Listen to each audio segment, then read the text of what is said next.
the black belt divisions. So it's just an amazing time to be a jiu-jitsu fan and a jiu-jitsu practitioner. Well, here we go. Looks like we're about to start.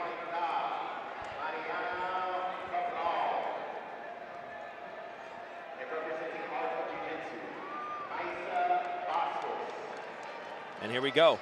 Mariana Cabral, Maisa Bastos. This is going to be our first black belt final of the day. Maisa Bastos is a 2-time world no-gi champion, a 4-time champion in the gi, so she's going to be going for her 3rd title at this event. Won her semifinal match by points, taking on the tough Mariana Cabral. According to BJJHeroes.com, Maisa is currently enjoying a 20 straight win streak. Maisa with that underhook, got a really good position here. See if she tries to attack that left arm of Mariana.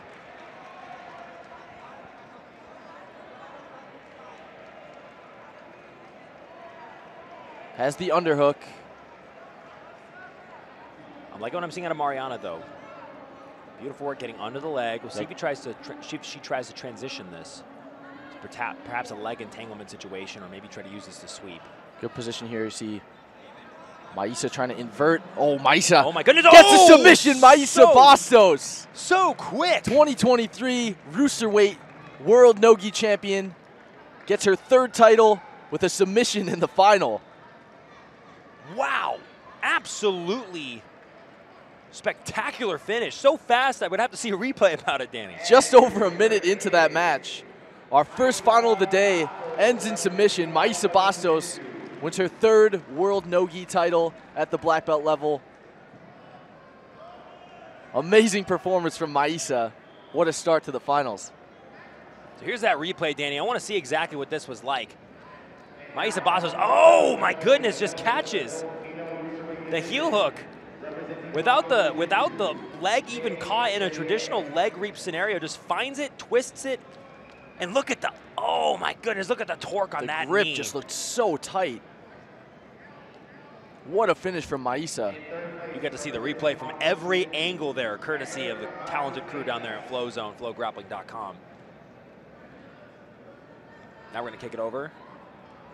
We're going to take you to a quick commercial break as these ladies get on the podium, and Maisa Bastos is awarded the gold medal. Don't go anywhere. Jessica Khan is up next.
We are back at the 2023 World No-Gi Jiu-Jitsu Championships in Las Vegas, Nevada.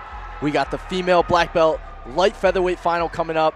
Jake, this is going to be an absolutely incredible match. We got Jessica Khan, won her first gi world title this year, taking on another world champion in Tammy Musameki, multiple-time world champion. Tammy's won worlds in the gi, and she's going for her 5th world no-gi title in the black belt division. Scrolling through BJJ Twitter, a lot of people very excited to see Tammy Musamesi return to the mats once again.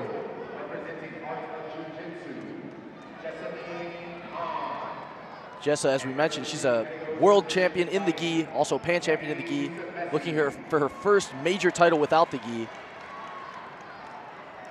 Tammy's had so much success at this event.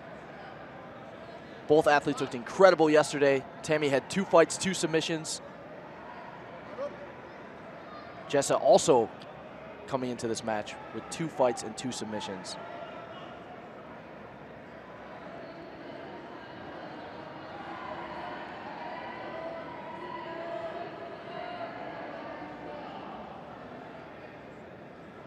Jessa Khan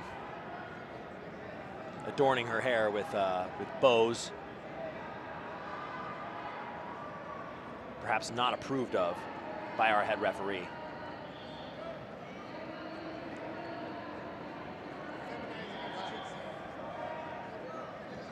And we're back. The action officially continues. Jessa pulling guard. Oh, immediately had some under the ankle leg. lock finishes yesterday. In the corner of Tammy Musumeci is multiple-time IBJJF American black belt world champion Mikey Musumeci. Coming from, I believe, all the way down in Singapore is where he's living now. Jessa going right back onto that straight ankle lock. She's up 2 points. Pulled guard, then came up for a sweep. Going for that ankle lock.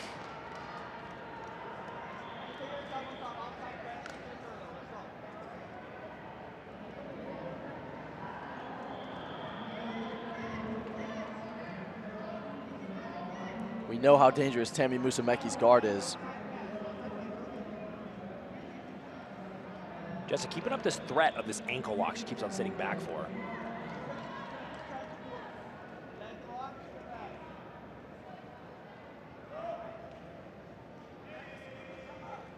But now it's Tammy getting a little deeper on that leg attack, turning that into 2 points of her own. It's about 1:30 into this light featherweight final. We're all tied up 2 points apiece. Tammy Musumeci on top in the closed guard. She is aiming for her 5th black belt world no-gi title. Jessa Khan on bottom, looking for her 1st. Jessa out of Art of Jiu-Jitsu. Tammy representing Pedigo Submission Fighting.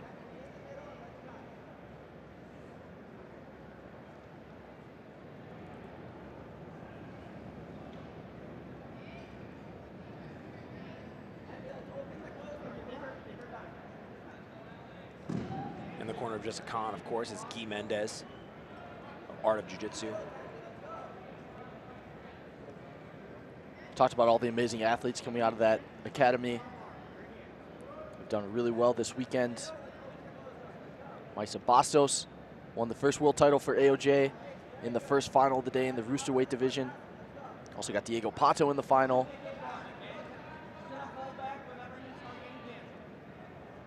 Zach Kina as well. Yes. Definitely a lot of great representation for Art of Jiu-Jitsu here at the IBJJF No-Gi World Championship.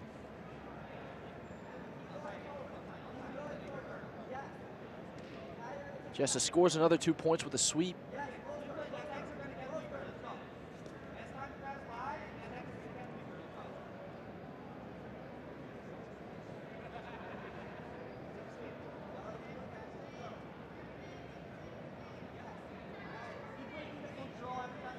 Tammy closing her guard, locking her legs, even though Jessa has her knee up in the middle. This can be a good position to sweep, trying to go 2-on-1 on that arm. Jessa sitting back, seems like she's really hunting these straight ankle locks. She had 2 of them yesterday. She's had a lot of success with them. Both Tammy and Jessa coming into this match with 100% submission rates here at the World's No-Gi. 2 fights, 2 submissions for each. That is very impressive, especially in a tournament as stacked as this one. Now, once again, Tammy evening up the score.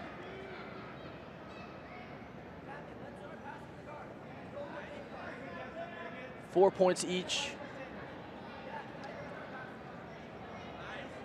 Both athletes have earned a pair of sweeps to put their points on the board.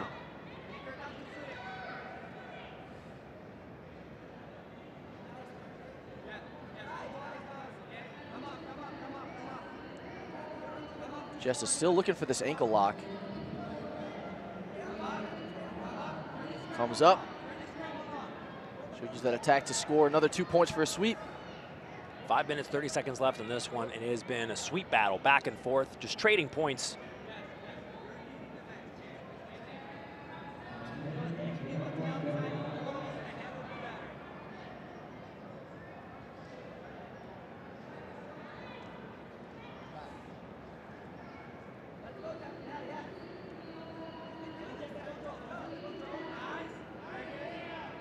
Jessa once again. Over and over, Danny. Yeah, really looking for that ankle lock. She's had two extremely tight ankle lock finishes yesterday.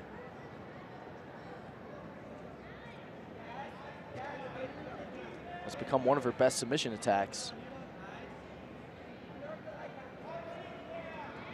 Oh, now Jessica trying to step over. Look for a knee bar potentially, but not the deepest bite on the leg.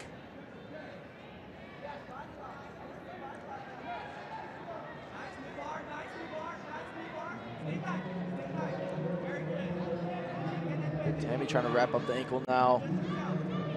Jessica creating a little bit of space with that foot on the hip.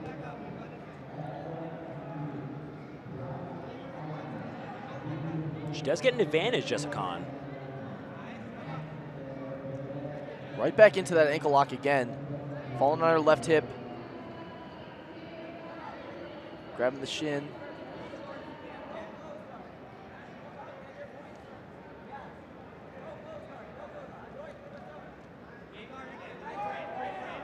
Two points for Tammy Musumeci. Oh, and now getting a little bit tighter is Tammy Musumeci. Good position here for Tammy. Oh, an impossible guard pass. Trying to get to the mount. And there it is, Tammy Musumeci. 3 points for the guard pass. Turns one small opportunity into so4 much. for the mount. What a big moment for Tammy Musumeci. Looks like oh, now she's on the Katagatame. Has the arm, has her head on the opposite side of the arm. We'll see if she dismounts to try to put some more pressure.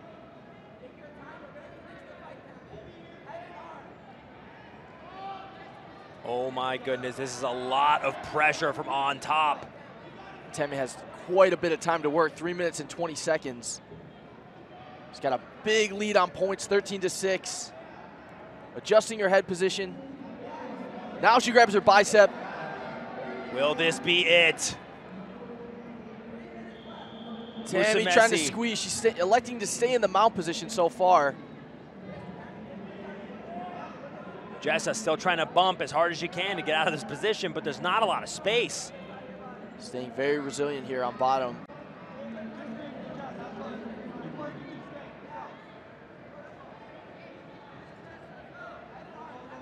Gets her arm out of there. 2 minutes, 40 seconds. Momentarily out of danger. Jessica has 7 points to make up. She wants to retain the lead that she had before. But this right here looks like Musumeci is going to be able to get more passing points and more mount points. Much bigger hole to climb out of now if you're Jessica.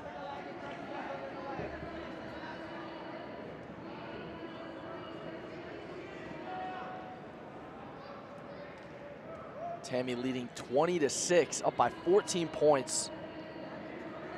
2 guard passes directly into the mount. Made up the bulk of the score of this match.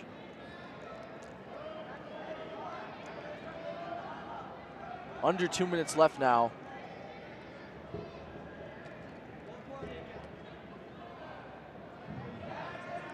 Once again, Tammy going for this Katagatame.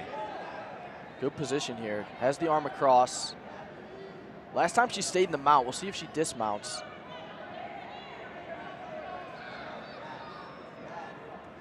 With 1 minute, 30 seconds left and no stalling call available. Tammy, I'm sure, knows best whether or not she has a good bite on that neck.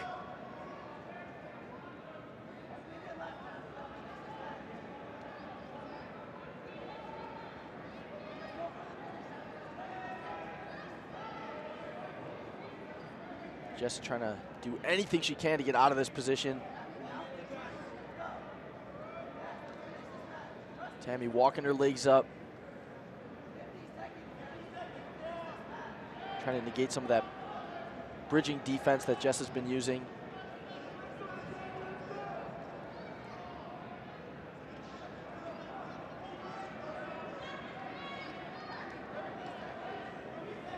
This match is winding down, and Tammy Musumeci looks like she's going to come away with another black belt no-gi world title.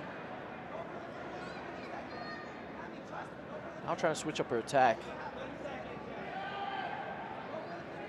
One opportunity, Danny, led to this end of the match, led to about 14 points for Tammy Musumeci. 10 seconds left. Tammy Musumeci is going to win her 5th black belt no-gi world title here in the light featherweight division.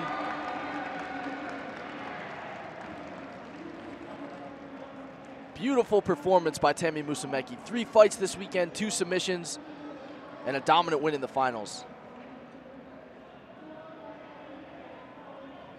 And a posthumous advantage awarded to Tammy Musumeci for that ending submission brings it to 20-6 in favor of your champion.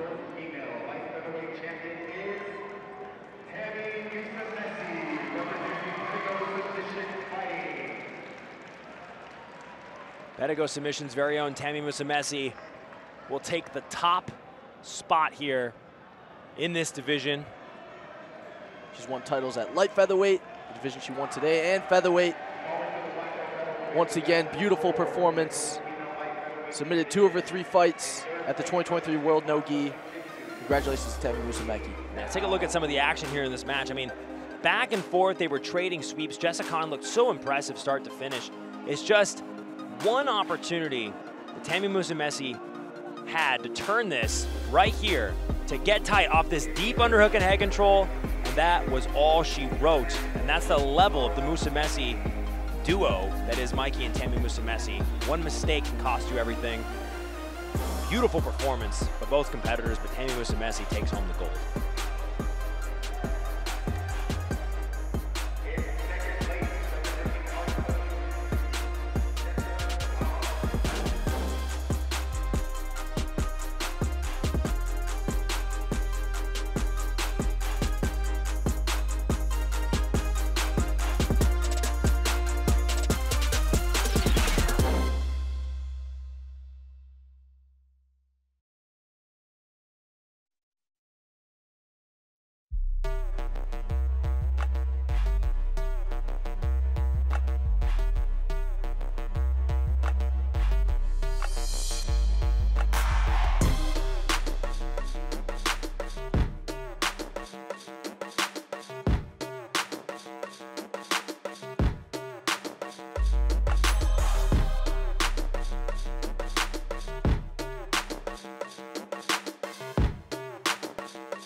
In 2023, she took gold at the Nogi Pans, also took gold at the Nogi Europeans. And Jake, what's really crazy about Adele's record in those Nogi events is that she's had all submissions in all her victories. 100% submission rate at the Pan Nogi, 100% submission rate at the European Nogi. So far, she's got 100% submission rate at the World's Nogi. That is a lot of momentum coming into the final here. 6 matches, 6 submissions in those events. And one thing Adele's known for is her closed guard armbar. Finished a triangle yesterday from her closed guard and a shoulder lock, but the armbar's been her most consistent and effective submission. Yeah, Adele hit a shoulder lock on Jessie Crane. Gruesome shoulder lock.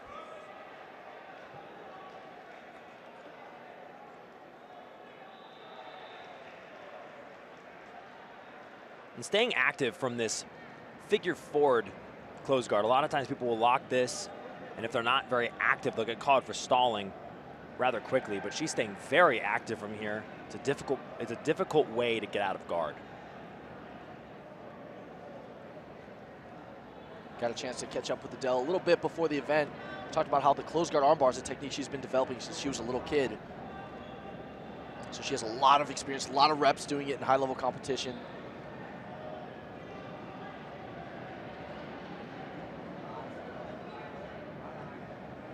Neither of these athletes have a world no-gi title, but they have won major championship gold at other no-gi events, as we mentioned.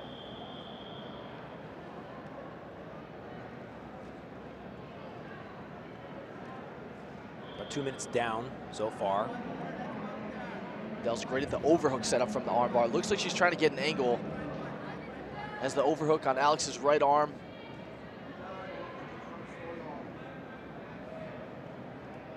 Alex keeping her head in good position to try to avoid Adele getting a better angle and adjusting her hip positioning.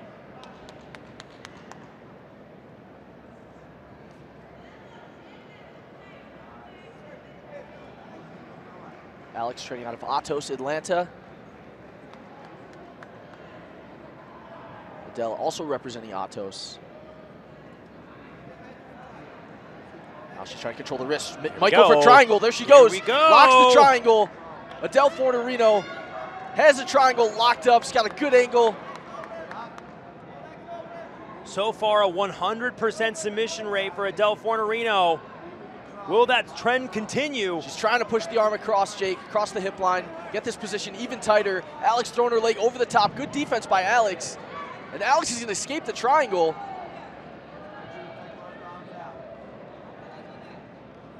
What a sequence so far, Jake. Really looked dead to rights. That triangle was fully locked in, but Alex pulling out all the stops to get out of that position.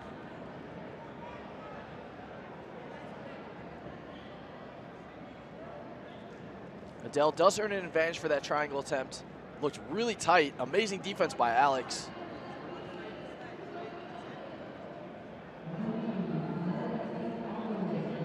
Look at this. That was very interesting. Adele was trying to step over the leg of Alex Enriquez.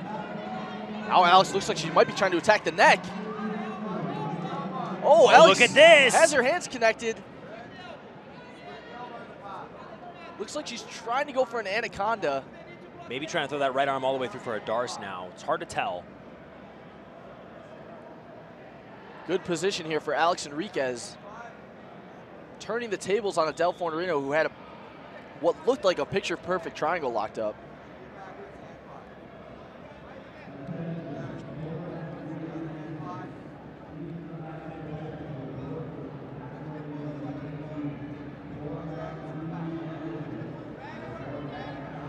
Adele trying to roll. Oh, here we go. Pressure on top from Alex Enriquez. Maybe trying to turn this left arm into an underhook.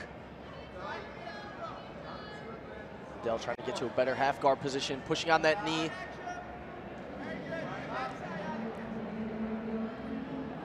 Alex in a great spot here. Adele trying to make some space. Alex trying to keep the pressure going forward. Halfway through this featherweight final, Alex Enriquez up 2 advantages to 1 over Adele Fornerino. Seen some great submission attempts so far here in this match. And that's exactly what we expected. Both athletes coming into this match with a 100% submission rate at the World's No-Gi.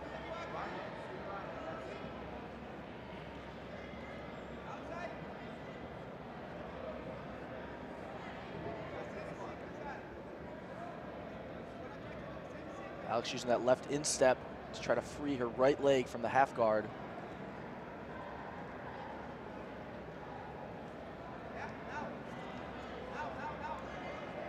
Disengages now.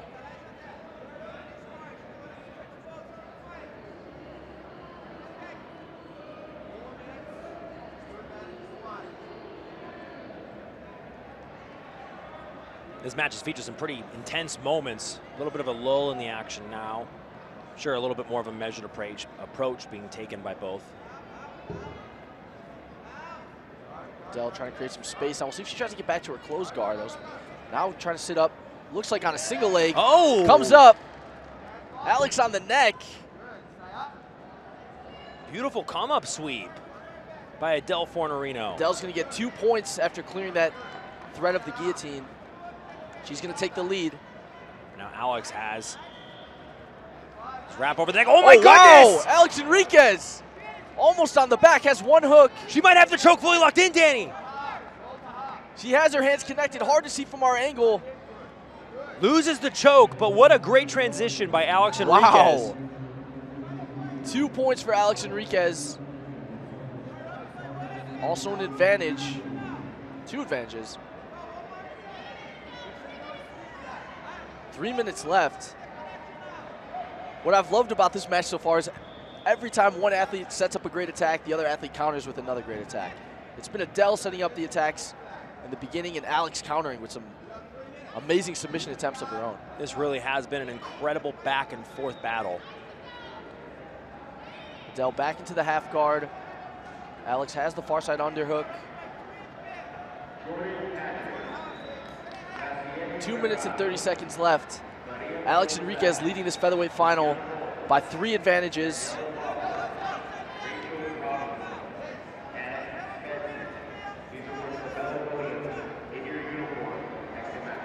Adele Fornerino back into the half guard with her knee shield.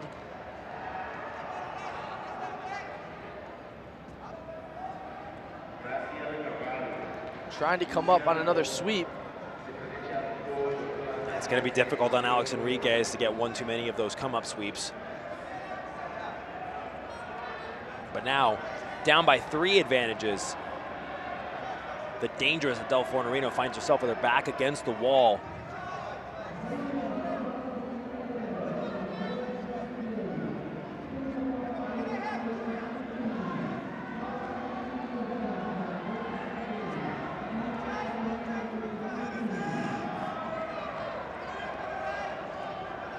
Minute 30 left.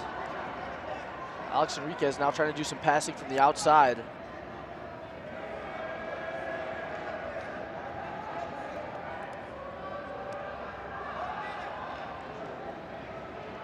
Just a little over 1 minute left to go. Adele has shown her ability to make something happen with just a little bit of time. But Enriquez has looked harder and harder to sweep as the match has gone on.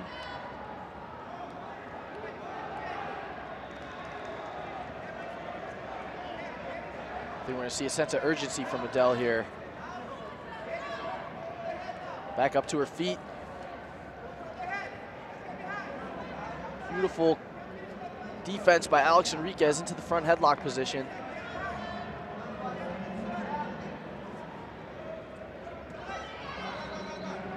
Oh, Adele now trudging forward. Trying to shoot on the legs, got a little bite on the leg, but a good sprawl once again by Alex Enriquez. Oh, trying Alex to turn this now to a submission. Looking for this guillotine. Looks like it could be tight, hard to tell from our angle. Alex trying to adjust her leg positioning. She's squeezing, she's definitely putting a lot of effort into it.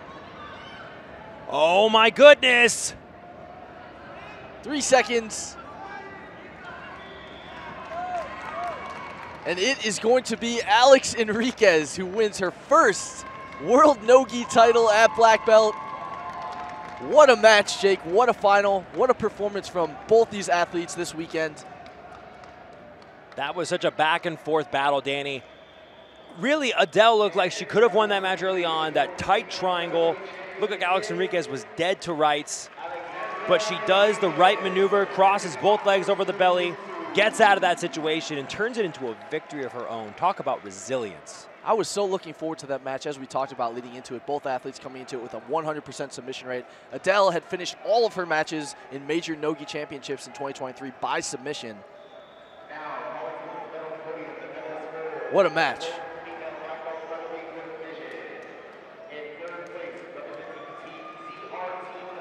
That's going to take us to the medal podium. Here's a replay. A lot of good action to go over in this match. Here, Alex tries to lock up a choke. This was a tale of a lot of different situations, was her locking up these chokes off of a roll, off of an attempt by Fornerino, and then right here was that back take. What a beautiful rolling back take attempt. Just absolutely stunning, her ability to keep control over the seatbelt, so strong to roll forward. Didn't get the second hook, but yeah, that looked like it could have been really tight. Congratulations, Alex Enriquez. What a performance. Well-deserved Nogi World Champion.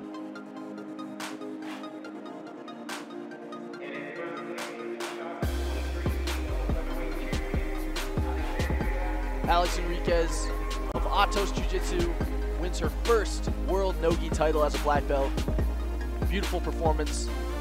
We're going to cut to a quick break. We'll be back with more action from the 2023 World Nogi Jiu-Jitsu Championships.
We are back at the 2023 World Nogi Jiu-Jitsu Championships. We've got the lightweight final coming up. Fionn Davis is going to be taking on Amanda Bruce. Fionn, already a two-time World Nogi champion, going for her third title. She's also going to be the absolute final later today. Always so ready to go is Fionn Davis. In her corner, JT Torres. In the corner of Amanda Bruce, the man who gave JT Torres his black belt, and Andre Galvão. Fionn had one match in the lightweight division to advance to the final.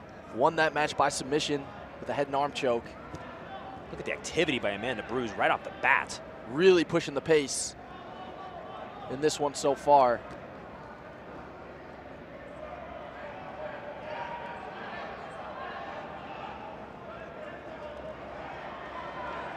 Beautiful knee cut attempt by Amanda Bruce. Fionn pulls the leg into 50-50. Tries to come up. Beautiful by Fionn Davis. Now she's on the back. Oh my goodness. She's got one hook. What a transition by Fionn Davis. Now working to secure the there choke. There she goes. Fionn looks like she could have the choke here. Here we go. She's cranking on it. The aggression of Fionn Davis, so hard to keep up with. Beautiful defense by Amanda Bruce to get out of it. Fionn will get an advantage. Does have 4 points for the back position. Now locks the body triangle. Fionn's been absolutely on fire this weekend, Jake. Oh my goodness. Just the way that she's able to chain together attacks, so impressive. She's seen the highest level of success across all the different organizations of jiu-jitsu. Now working on some hand fighting. little correction of what I said earlier, Danny. JT Torres is a Team Lloyd Irvin black belt. But he has worked with Andre Galvão extensively while opening up the academy, Essential BJJ. Fion's going to come up into the mount. 4 more points for Fion Davis, who's now up 8-0 over Amanda Bruce in this lightweight final here at the 2023 World No-Gi Jiu-Jitsu Championships. Amanda just looking for any small opening she can possibly muster to get out of this pressure.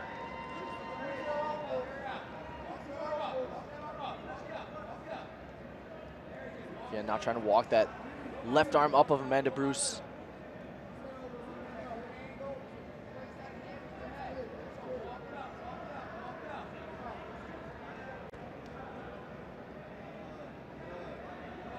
Keeping the pressure really, really tight. Yep, and just slowly working with her right arm to bring the left arm of Amanda Bruce up.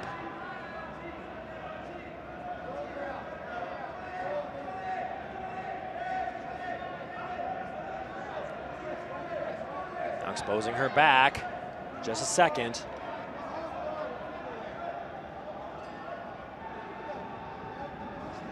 As we mentioned, Fiona will also be in the absolute final. She'll be taking on Gabby McComb later today.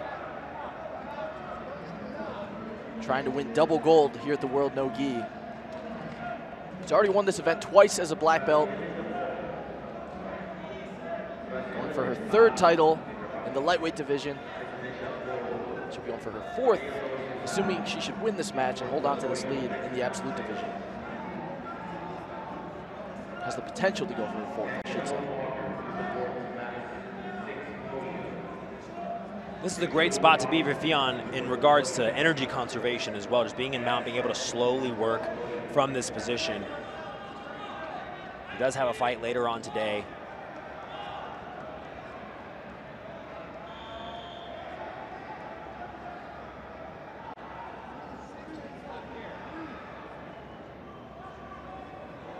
Fion showing great control from the mount. Walking that arm up. Trying to go for this head and arm now. Gets her head on the opposite side of the arm. Amanda Bruce with a sense of urgency, trying to kip her way out of there. But Fion has her head firmly in front of the elbow.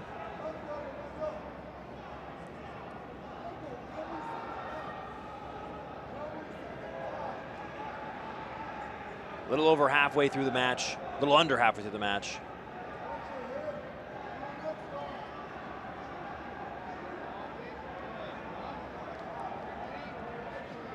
Working that arm across again. Walking her hand up the mat. Gets her head on the outside of the arm.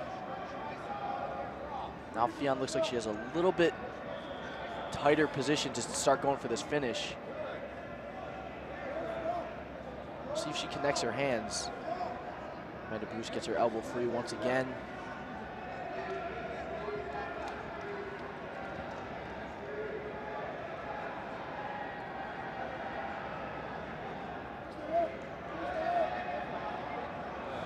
Trying to go for a gift wrap position now. Controlling that wrist. A little bit of a different change of plans here as Fion looks to secure 4 more points for the back control.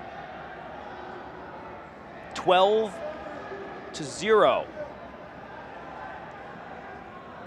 For Fion Davis. Back into the body triangle. Amanda trying to improve her head positioning. Get her head to the mat. She can eventually get her shoulders and her hips to the mat. Fion just has such good control from here.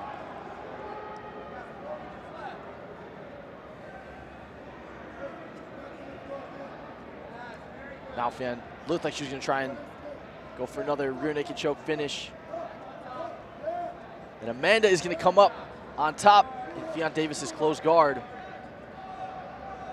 Has a big point differential to make up, down 12 points with just 3 minutes and 45 seconds remaining in this lightweight final here at the 2023 World No-Gi Jiu-Jitsu Championships. Down 12, but back in the fight nonetheless. Amanda Bruce possibly looking to stand up out of this closed guard. She doesn't have a lot of time to make the magic happen.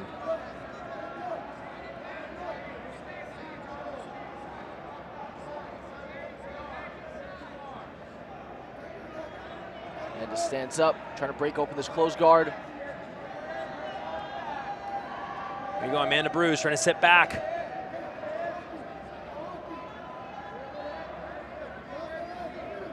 Fionn is going to come up. Fionn might just be passing to the side once again. Beautiful sweep and pass by Fionn Davis. She's going to go right to the mount once again. Oh my goodness, the pressure of Fionn Davis. Huge lead now for Fionn. 21-0. Walking that arm up once again.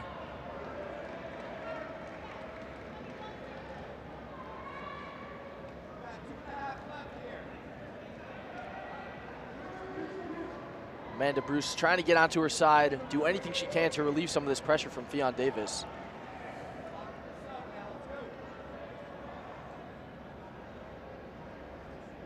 Just over 2 minutes left in this World No-Gi Jiu-Jitsu Championship lightweight final.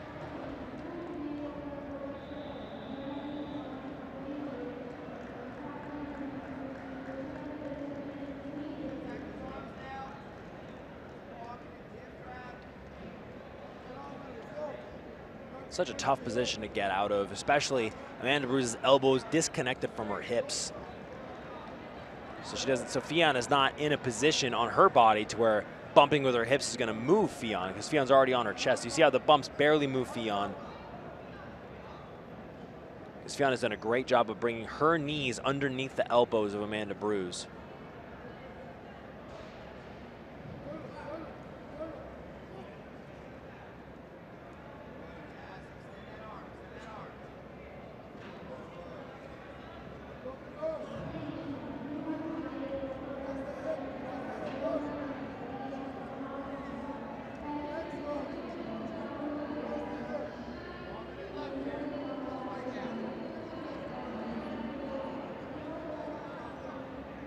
Fionn looking to get underneath Amanda's left arm. Trying to get underneath that elbow again.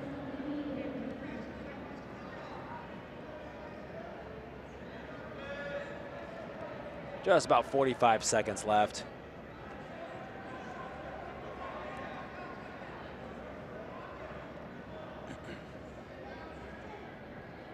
Fionn Davis leading this match 21-0. This is the black belt lightweight final. She's also going to be in the absolute final coming up later on today. She'll be taking on Gabby McComb. Fionn looks like she may try and go to the back once again. Or to the armbar, throwing her left leg over the top. Trying to get the finish here. 13 seconds to finish.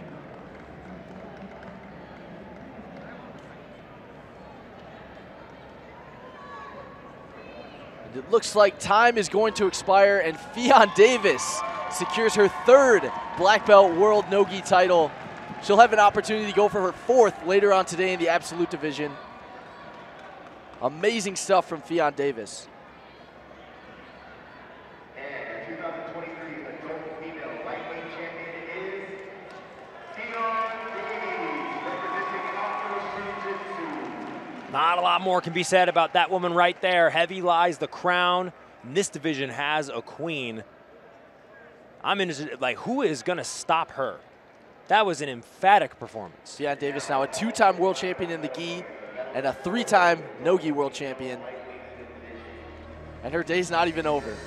This is a replay of some of the action. Fionn quickly finding the back, one hook in, turning this nearly into a choke. And it was the pressure of Fionn across the entire match in situations just like this one that enabled her to take Amanda Bruce down, put her in positions where she could not recover, and burn a lot of time off the clock. This was on the back end of Amanda Bruce giving a last-ditch effort on a footlock. Fionn responds by turning up the gas and just making the pass happen.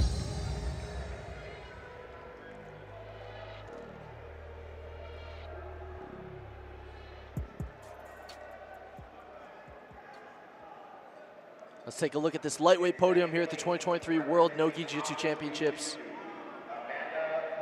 Amanda Bruce gets the silver medal. But it's going to be Fionn Davis climbing to the top of this podium.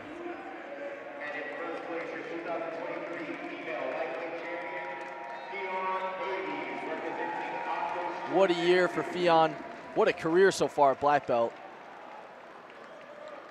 We're going to jump to a quick break, and we will be back next with the middleweight black belt final.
We are back at the 2023 World No-Gi Jiu-Jitsu Championships.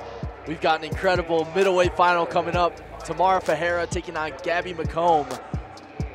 Tamara Ferreira had one of the best performances all day yesterday. 3 fights, 3 submissions. Looked absolutely unstoppable. Finished all of her fights in under a minute. Most of them were around 30 seconds. So it doesn't even have 90 seconds of mat time between 3 matches. Gabby McComb won 1 match on points, 1 by submission. Gabby McComb's also going to be in the absolute final, taking on Fionn Davis, who just won lightweight gold later on today. And these are 2 of the most aggressive athletes in the sport, Jake.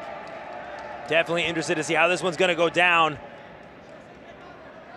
Great job by Tamara, recognizing that she had broken the contact and pulling guard at an apt time. Tamara with a mounted triangle armbar, an inside heel hook, and an armbar yesterday. Gabby, as I mentioned, won her first match on points, second match by rear naked choke. Gabby also competed in the absolute division.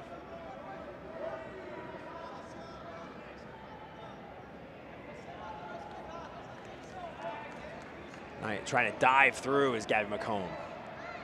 Nearly gets threatened by a triangle there, now lands in the closed guard. Tamara now looks like she's trying to walk her legs up, get a better angle. Look at the grip by Gabby McComb on that wrist.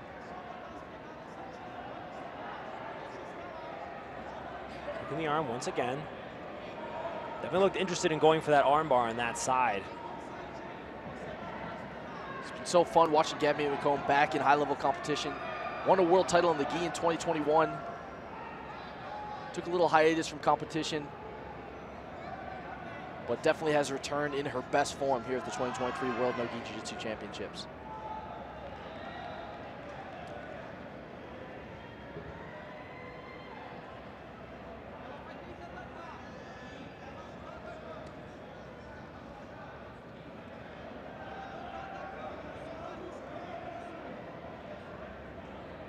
Gabby McComb putting a lot of pressure from the top closed guard with a body lock. Very difficult to pass the closed guard with the body lock.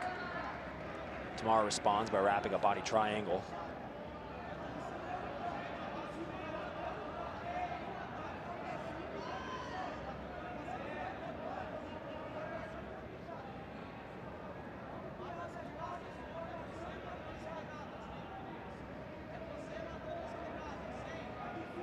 Interesting approach here from Gabby McComb in the top closed guard. Trying to stand up. Now she goes back down to her knees. Tamara looking for a triangle. Gabby recognizes the danger, postures up. Now she's into a double under position. Gabby trying to elevate the hips at Tamara.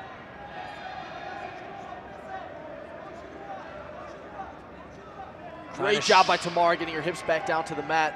Now trying to pummel her legs back inside. Gabby trying to shuck the legs one way or the other.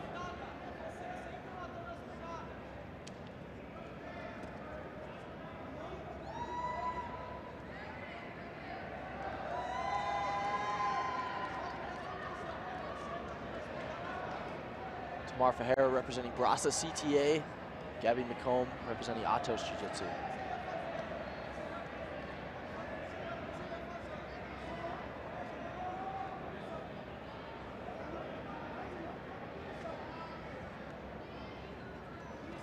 Oh my goodness, Tamara Ferreira. She shoots that triangle up so fast.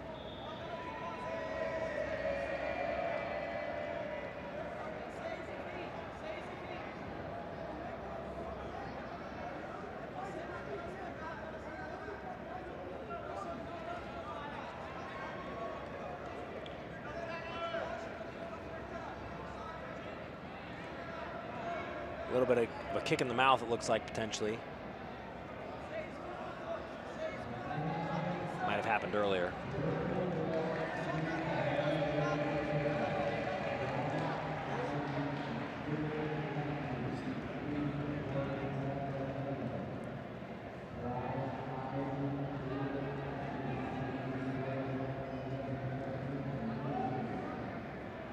It's like Gabby McComb might have got hit in the nose.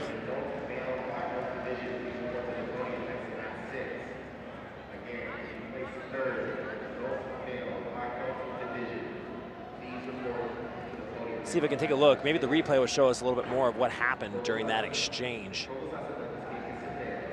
Oh, yep, the nose.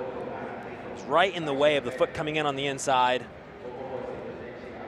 Nothing like a good heel strike to the nose to turn up the intensity in a match. But right back to the action.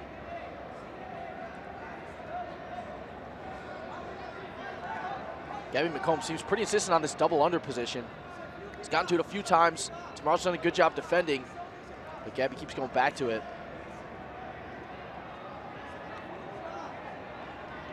This is the black belt middleweight final at the 2023 World No-Gi Jiu-Jitsu Championships. Biggest no-gi worlds in history. We've seen some incredible matches all throughout the weekend in every division. It's been an incredible weekend. Remember, you guys can see all of the updates, all of the reviews, the articles, the videos, the projects from FloGrappling.com. Tamara looking for a lot of attacks on the inside, Danny. As Gabby's coming in to pass, that's when Tamara is timing her attack. She's trying to catch Gabby when she comes on the inside. Tamara looks like she's was trying to play some De La Hiva. Gabby was underhooking the leg. They'll disengage. No score on the board yet. 5.5 minutes into this middleweight final.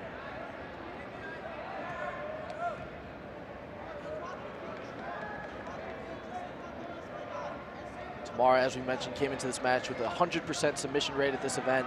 3 fights, 3 submissions. Gabby McComb had 2 matches to make it to this middleweight final. Won 1 of them by submission, 1 by points. She's also in the absolute final where she will take on Fionn Davis, who just won lightweight gold later on today.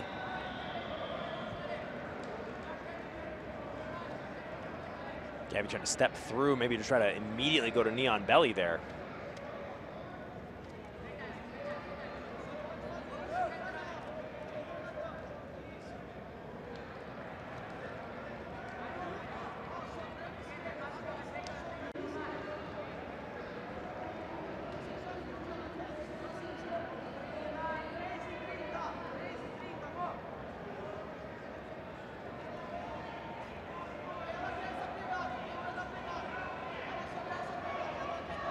Trying to get a good connection to Gabby.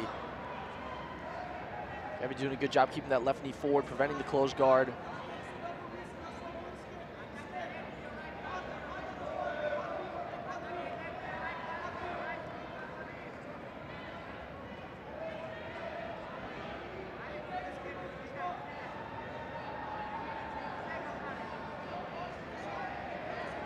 Under 3 minutes left now. Still no score. Tamara Ferreira has been playing guard the majority of the match. Gabby McComb trying to pass.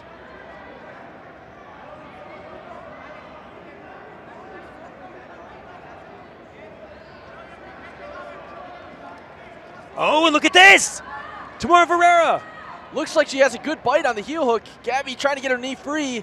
Tamara trying to scoot closer, adjust the position. We'll see if she can come up. Trying to come up on the sweep. She's got the ankle and drops her to the ground. Gabby still defending. That is most certainly going to be an advantage for Tamara Ferreira.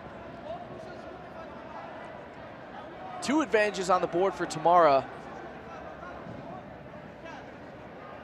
The first score of this match so far comes almost 8 minutes in.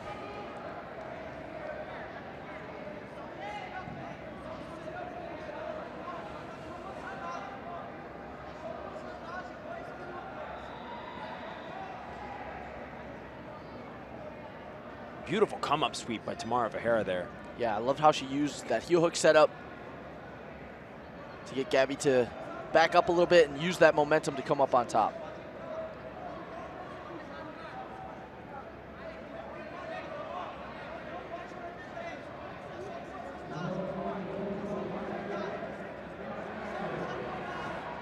Gabby trying to quick fake up top, shoot in. Now an arm drag attempt. Beautiful arm drag by Gabby McComb. Now Ferreira pulls guard. Excellent timing there by Tamara Ferreira. Clears the danger of the takedown, then pulls guard. It looked like a potential guillotine attempt for Ferreira. Gabby controlling that hand. Now she lets go.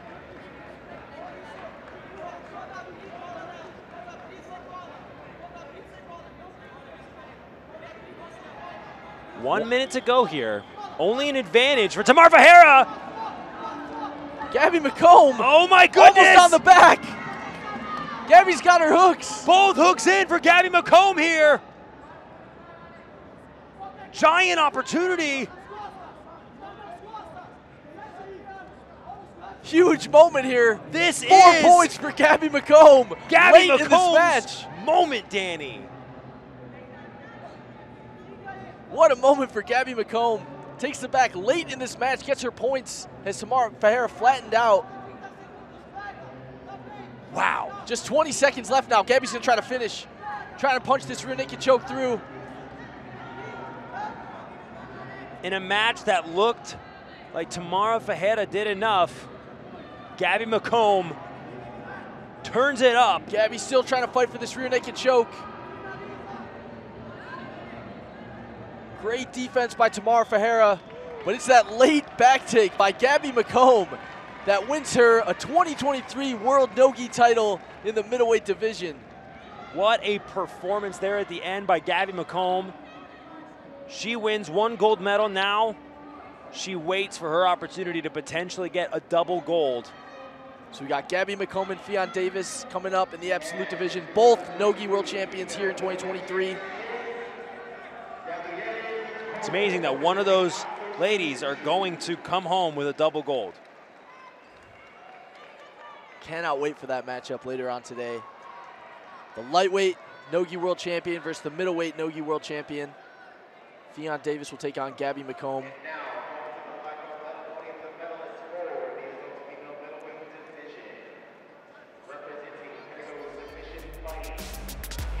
Let's take a look at a replay here, Jake. Tamara Ferreira attacks the heel hook, comes up, gets an advantage for that moment. This is a big opportunity for Tamara Ferreira. I mean, she was up by an advantage in this situation and was able to maintain that lead, even in this situation right here. Look, beautiful guard pull off of that, and then right here was when it all went well for Gabby McComb. One opportunity to pass the guard, picking up the elbow on the opposite side to flatten her out, buying her just enough time to get this back mount, 4 points, and a guaranteed spot on the top of the podium. Beautiful work. Let's take a look at the podium in this black belt middleweight division. Tamara Ferreira gets the silver medal. What an amazing weekend for Tamara. Dropped the final match, but did have 3 submissions out of 4 fights. And in first place, your 2023. And Gabby McComb is your 2023 World No-Gi middleweight champion. Wins her first gold medal of today, has an opportunity to win a second later on in the absolute final. We're going to go to a break. We'll be back with another final from the World No-Gi Jiu-Jitsu Championships.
We are back at the 2023 World No-Gi Jiu-Jitsu Championships.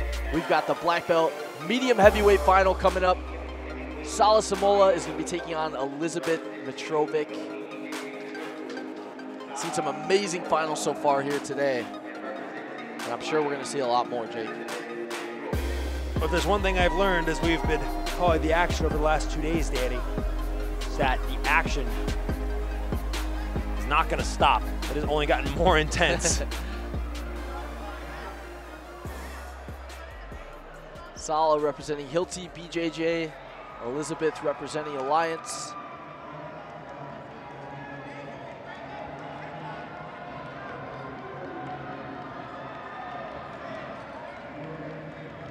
This one will be underway in just a moment.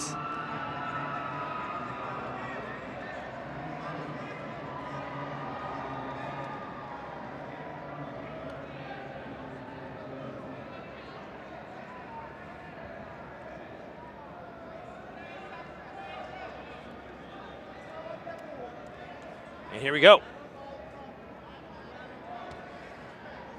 Double guard pull. Have 20 seconds until someone comes up on top or attacks. Already looking for a quick guillotine head control. Getting tight, maybe to come on top. Oh, looking for the reap already. In on a leg. Elizabeth scooting away, clearing her knee line. That's going to get penalized for the double guard pull. Going to bring them both back up to their feet. 20 seconds without either athlete establishing top position.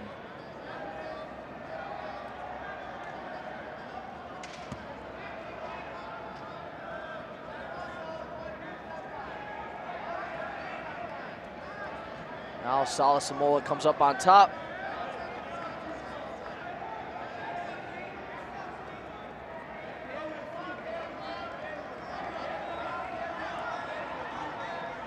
Elizabeth Mitrovic is going to score 2 for a sweep.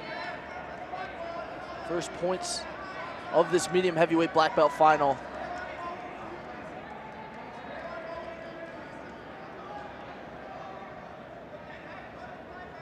Look for Samola to potentially try to engage the leg attacks here. Yeah, it was something she seemed to be looking for in that double guard pull situation.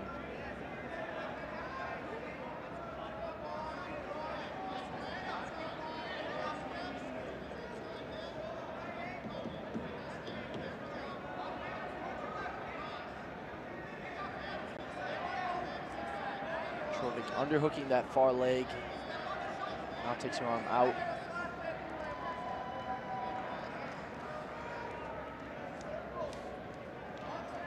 Double wrist control for Sala Samola.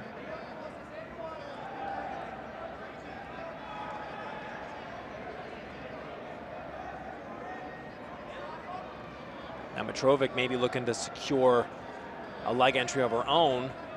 Has a firm control over the knee with her right hand.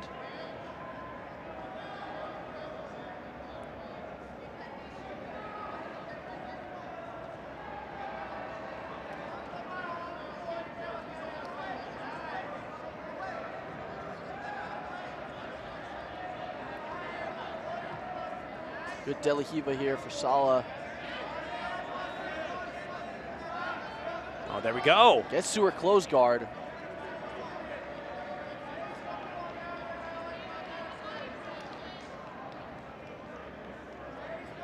This match all tied up, 2 points apiece. This is your medium heavyweight final at the 2023 World No-Gi Jiu-Jitsu Championships.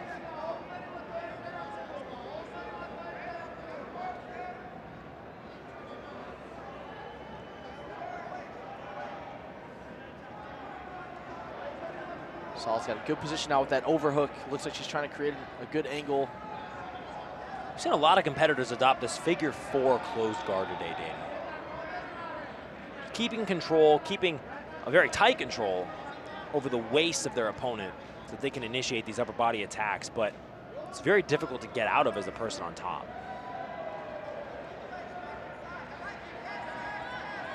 Very good controlling position, as you mentioned. Now Sala opting for wrist control. You can see the urgency of Sala Simola to really get the action going here, too. You can tell by the way she's pushing in so fiercely on the wrist, trying to set up triangles, trying to set up Kimura looks.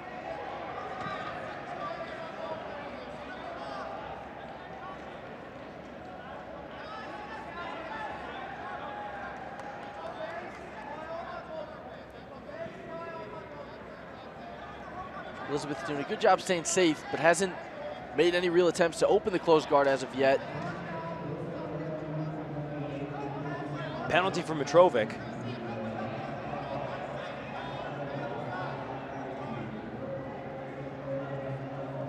So that second penalty will give Sala an advantage and give her the lead in this match.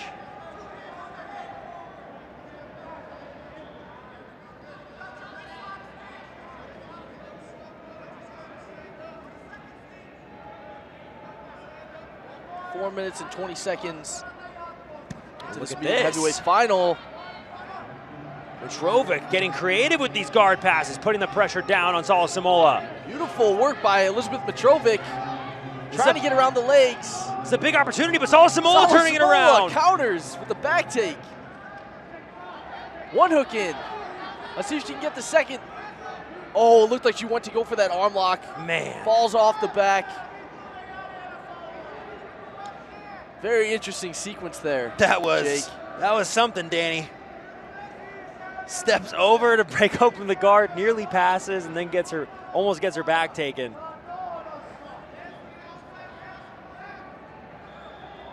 And after all that, I believe that there was one advantage scored for Sala Simola.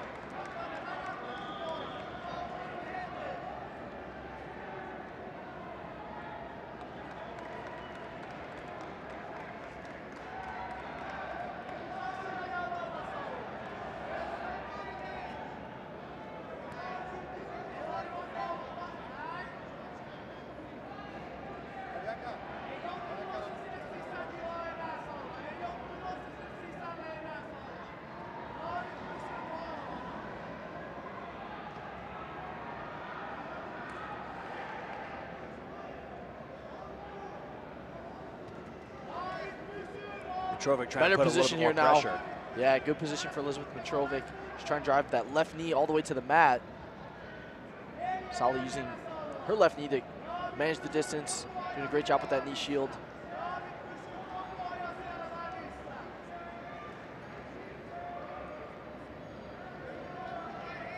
Sort of in a K-guard position now. 3 minutes, 45 seconds left in this one.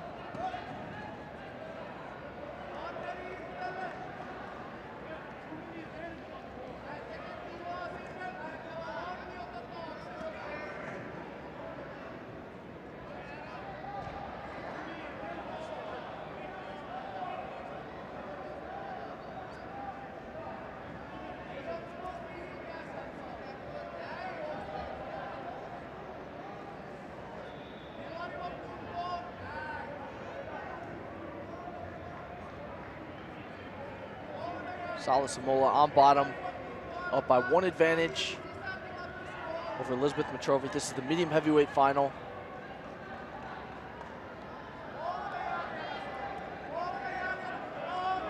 Both Elizabeth and Sal looking for their first no-gi world titles as black belts.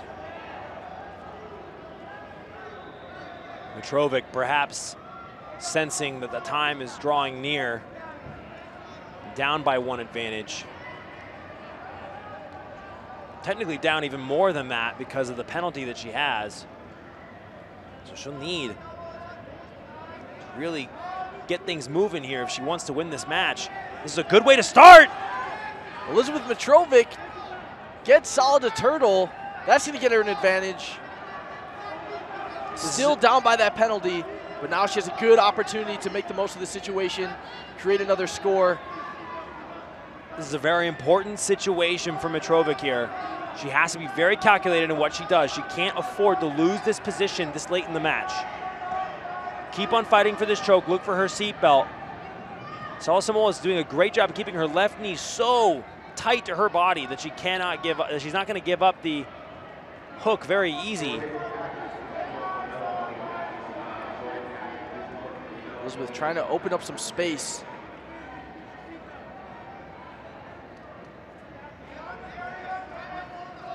Now she's going to try to roll through.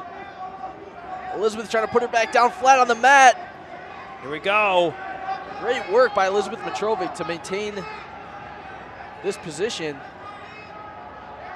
She's got a very deep seat belt, trying to fit that right foot in the hook. There it is, there's one. Goes. That's one hook. Will this count for 2 hooks? The leg is technically underneath the knee. Salasamoa gets her leg over the top. And gets her leg to that inside position. Elizabeth with her right hook in, trying to work her way to her left hook. She's got a really tight chest to back connection.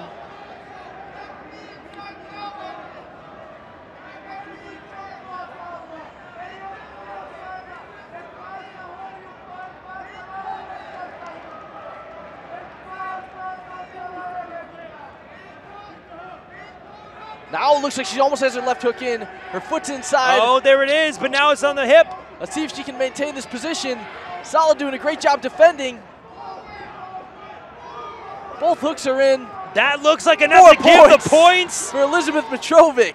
And Elizabeth Mitrovic with that transition very well just earned herself a no-gi world title. What an effort there at the end to make back that deficit. The clock is going to wind down, and Elizabeth Mitrovic wins her first black belt world no-gi title in the medium heavyweight division. What a way to end that match. What an effort by Mitrovic there at the end. I am so impressed by her ability to stay resilient, to keep on pushing, to not lose faith. Stayed patient when there was no space in that turtle position. And found a way to get her hooks in. Look at how much this means to her. This is a great moment for this new champion.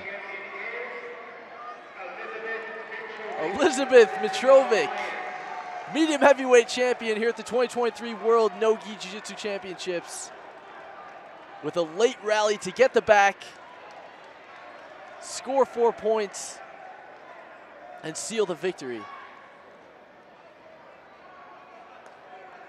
Overall, this is a tightly contested battle through and through. I mean, Salasamoa looked incredible. She had different opportunities to finish the match. Mitrovic was doing everything she could to make sure that she didn't get caught in anything too dangerous, and it was very difficult for either athlete to find a lot of opportunities to score on each other. Taking a look at the replay now. There's passing opportunities like this, one of which Salasamoa almost took advantage of, took the back, but then at the end, it was Mitrovic who was able to pass around, expose the back. And right here you see Salasamoa turtles up, and Mitrovic is able to take the back and fight so hard to keep that left foot in the hooks and win her first no-gi world title. Very impressive, keeping those hooks in position, scoring the points, winning her first black belt world no-gi title. Let's take a look at the podium. Got Salasamoa, fought great in that final, earning a silver medal for her efforts.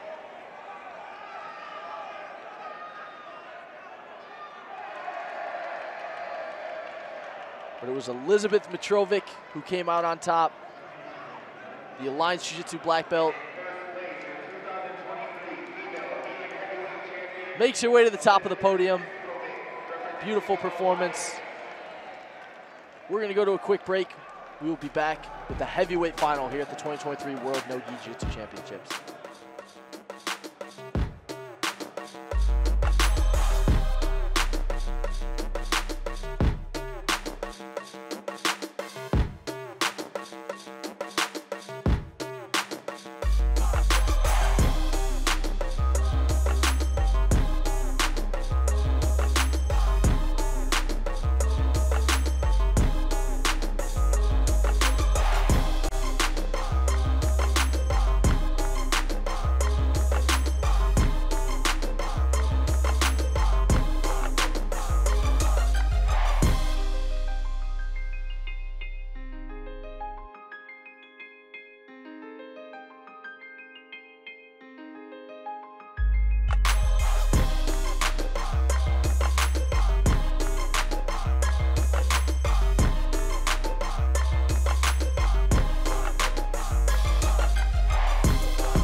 Back at the 2023 World No-Gi Jiu-Jitsu Championships. We've got the heavyweight final coming up. Andressa Sintra of Gracie Baja is going to be taking on Rafaela Geddes of Atos Jiu-Jitsu. I'm really excited for this match. Andressa Sintra won a world title last year at the World's No-Gi. Rafaela Geddes is also World No-Gi champion. Andressa with a absolutely, I would say, dramatic victory over Luciana Mota. Just quick heel hook.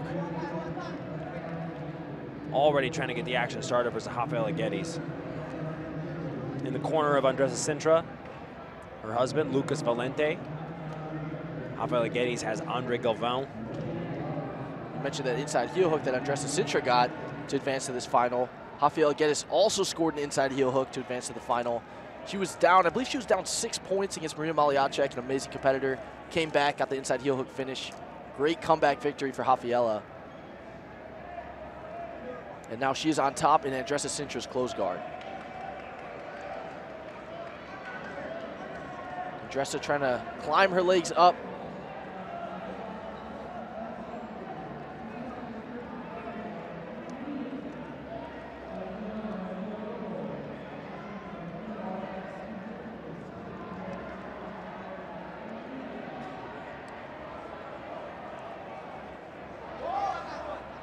Rafaela, I believe, won double gold at the 2021 World No-Gi Jiu-Jitsu Championships.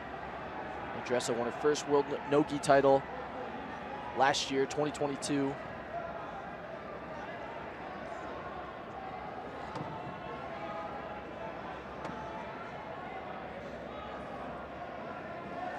So far, a very measured approach taken by Rafaela, whereas Andressa has been pretty active in her guard, really looking for opportunities to throw triangles, throw her legs up, to catch her legs on different submissions. Yeah, you can see her controlling the wrists right now, maybe trying to push one wrist inside of her legs. Climb her legs up for a triangle.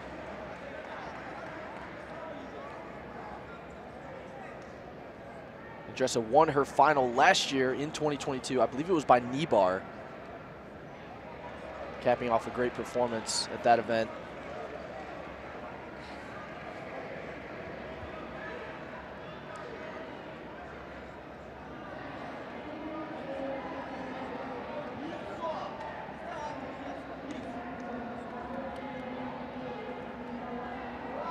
Oh, now legs for just a second wrapped around the shoulders. That can be very dangerous if she gets that tight enough.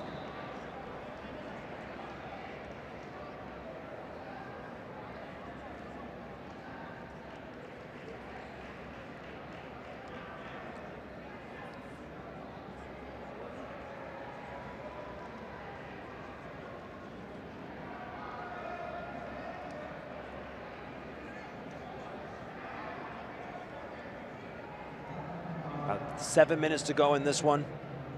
Remember, ladies and gentlemen, you can follow along with everything about this event and every major event in the jiu-jitsu scene on FloGrappling.com.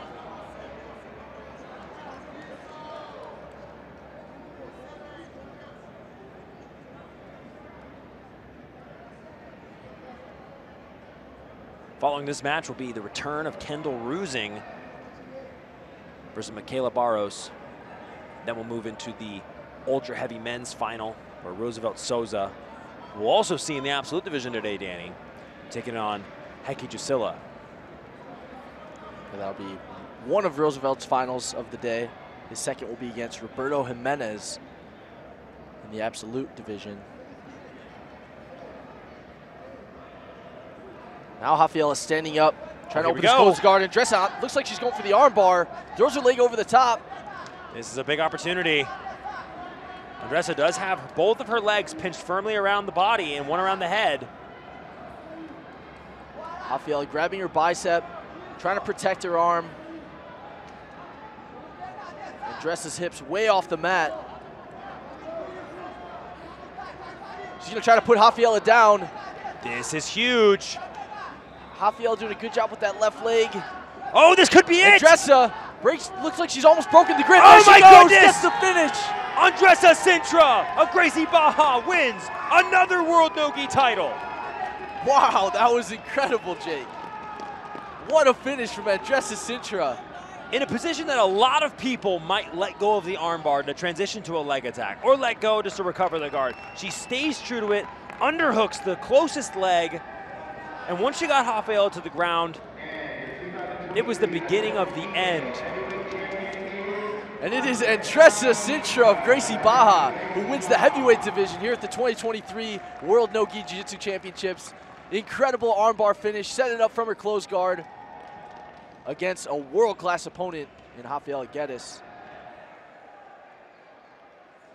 My goodness. What a performance. What a great submission by Andressa Sintra. She took her time in the closed guard. Rafaela wasn't making too many approaches to pass the guard, but as soon as Andressa wraps it, look, she loses it for just a second, then once she finds hands on the wrist, turns the thumb up, and that elbow was in prime position. A little bit of a different angle, you can see she loses it, but Rafaela was stuck, so she couldn't get her arm in any other direction. Once she loses it to the side here, Andressa finds both hands on the wrist once again, and she had the time because of how perfect her leg positioning was to grab the hands and go find it. Picture perfect armbar technique by Andressa Sintra.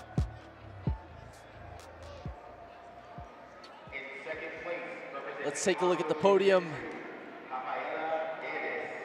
for this heavyweight division here at the 2023 World No-Gi Jiu-Jitsu Championships. Rafaela Guedes of Atos takes silver.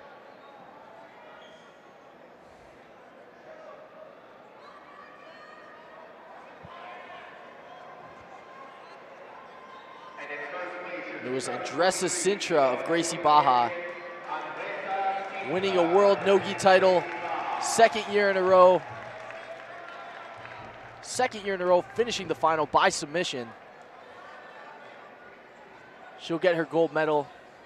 We're gonna go to a break and we will be back with another final here at the IBJJF World No-Gi Jiu-Jitsu Championship.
We are back at the 2023 IBJJF World No-Gi Jiu-Jitsu Championships. We're in Las Vegas, Nevada at the Las Vegas Convention Center.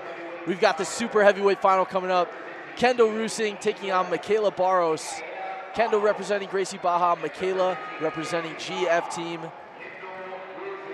You know, Danny, it's a pleasure to be on this side of the mic and commentate Kendall Rusing's match. She has been waiting to get back out there to compete at the highest level once again. And it appears that we're going to have yet another instance in which a bow must get taken out of the hair. Kendall won double gold at the World's No-Gi. Take it back. 2019, but her last IBJJF competition was actually in 2021. So big return here for Kendall Rusing. Big aggression to start out as well. And Kendall looked great in her first match. Got the submission victory to advance to this final. Michaela won her match on points to advance to the super heavyweight final. One thing that always stands out to me about Kendall's jiu-jitsu and just her game overall is her ability to do takedowns at a very, very high level. Definitely an avid fan of competing across every rule set in jiu-jitsu and in competitive submission grappling. Now she finds herself here in the final of the IBJJF No-Gi World Championship, which I imagine a victory here would mean so much to her, coming off of a injury in which she had to take a lot of time off. She got heavily involved in the broadcasting side of jiu-jitsu. You saw her doing post-fight interviews on Who's Number One, starting her own podcast, Get a Grip with Kay, and just really trying to expand her horizons career-wise. But now we find her back where she is known best, here, competing on the big stage.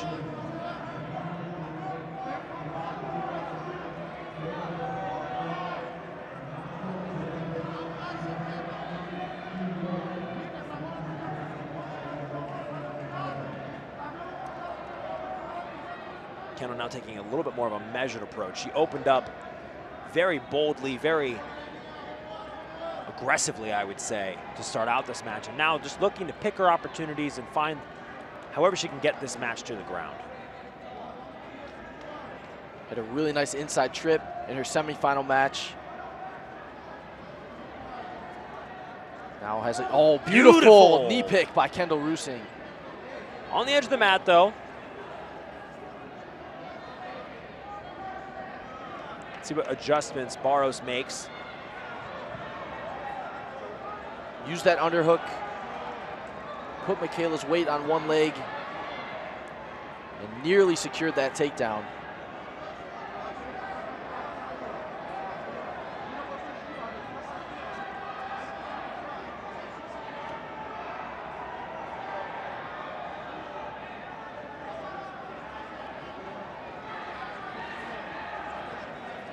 Oh, and once again going for that knee tap. Again.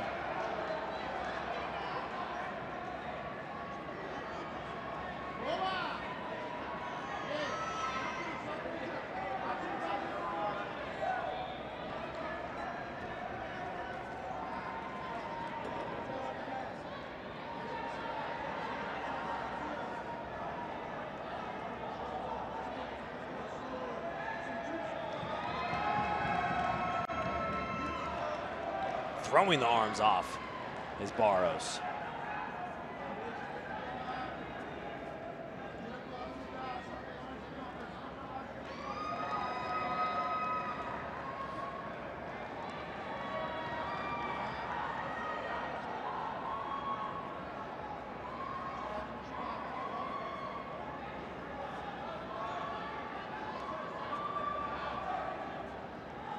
Six minutes and 43 seconds left in the super heavyweight final. Kendall back to that underhook. Oh, once on again. The left side. This time, a little closer. See if Kendall opts to drag her back into the middle. And she does. She's pulling her back into the middle. Beautiful mat return by Kendall Rusing. 2 points on the board. Very big opportunity for Kendall Rusing here.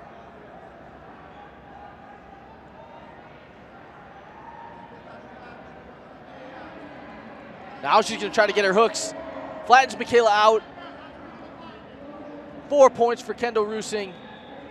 Takes a commanding 6-0 lead here in the final.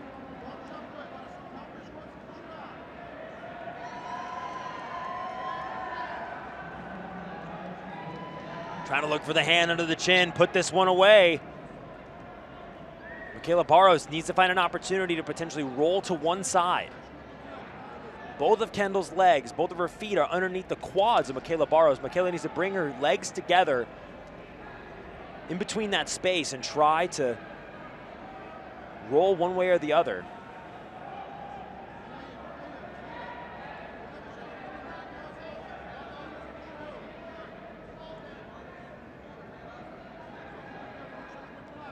They're trying to create some space to get that choking arm through. Michaela staying really tight in this position.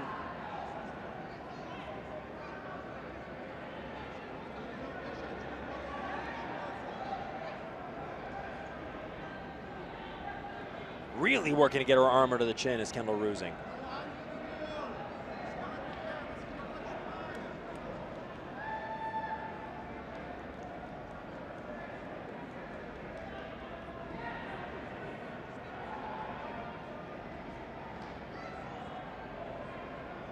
Four minutes, 40 seconds.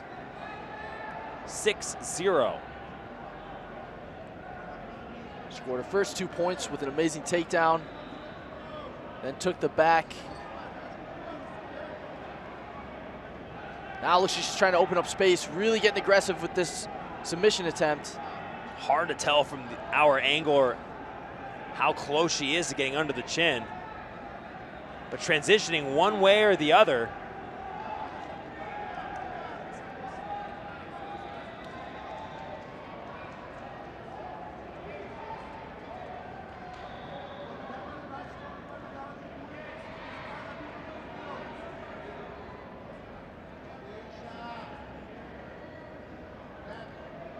Now going for, looks like an Americana. Well, here we go. This could be an armbar attack. Enough to net her an advantage. Here she goes forward again. Once again, maybe trying to turn that into a wrist lock as well.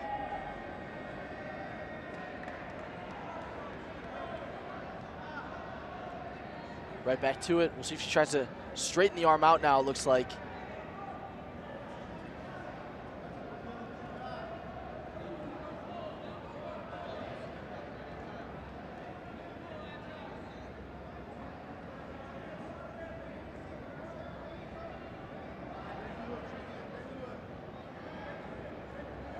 Got another look on this Kimura wrap.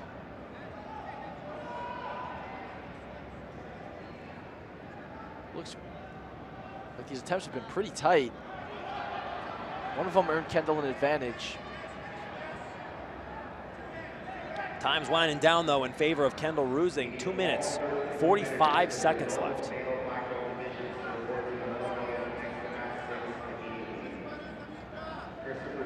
Another opportunity here.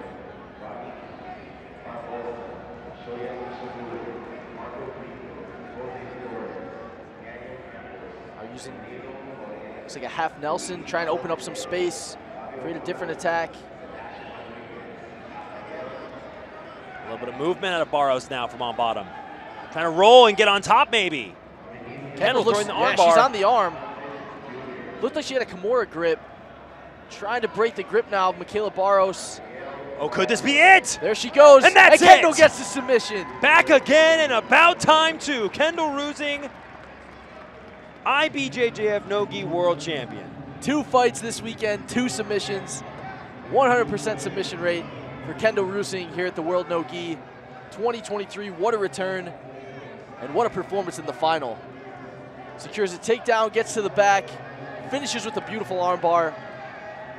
Kendall Rusing is your super heavyweight champion. You talked about, Danny, in this match, her ability to take the match to the ground. As soon as she got the match to the ground with that beautiful knee pick, she reoriented herself to bring Michaela Barros back into the center of the ring, and then that's where she did all of her work. Took the back, flattened out, and it took a while, but won by armbar.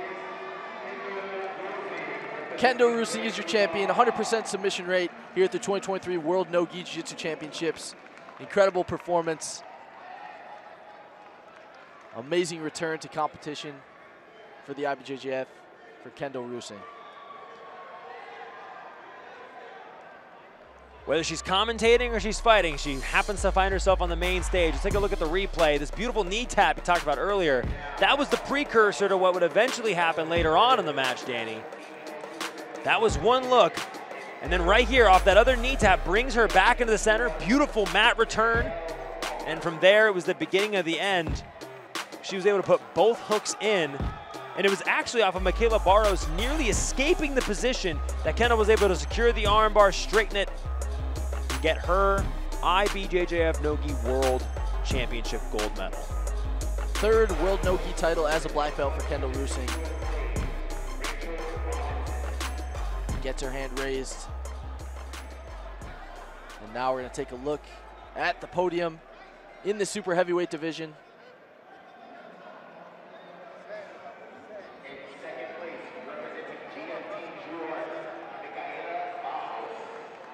Michaela Barros takes second here at super heavyweight.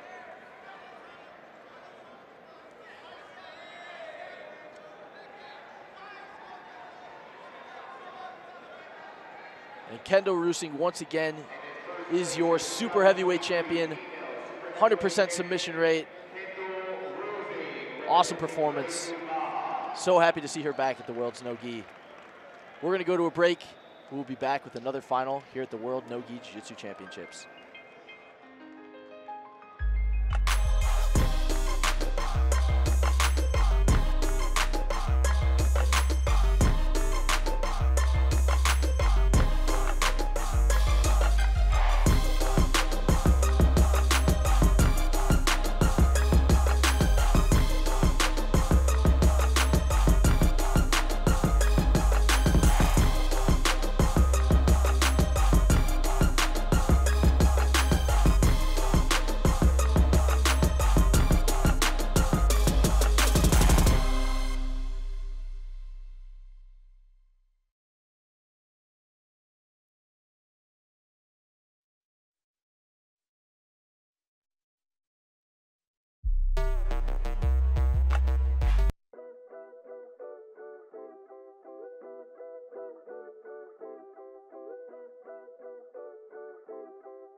We are back at the 2023 World No-Gi Jiu-Jitsu Championships. We got the ultra heavyweight final coming up. Roosevelt Souza is going to be taking on Heki Jusila. Roosevelt is going to be in 2 finals. This is his first at ultra heavy. He's also in the absolute final where he will take on Roberto Jimenez later on today. That's going to be a barn burner of a match for sure.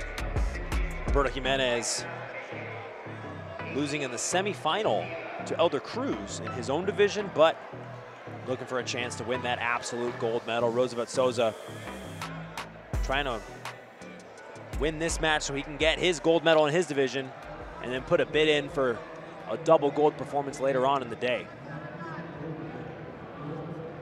And here we go. We talked about it yesterday, but Roosevelt is coming off a Pan No-Gi title, so he's got a lot of momentum, a lot of experience. No-Gi during this No-Gi season. Won his first match in the ultra heavyweight division by armbar. Second match by decision to advance to this ultra heavyweight final. Now Roosevelt has taken an incredibly methodical approach in a lot of the matches that we've seen. He's also had some very dynamic submissions, just looking for them off of small opportunities and exploding into them to quickly catch people. Heki Jusila in his semifinal looked very hard to take down. So I'm interested to see what strategy Roosevelt Souza is going to use to get this match to the canvas.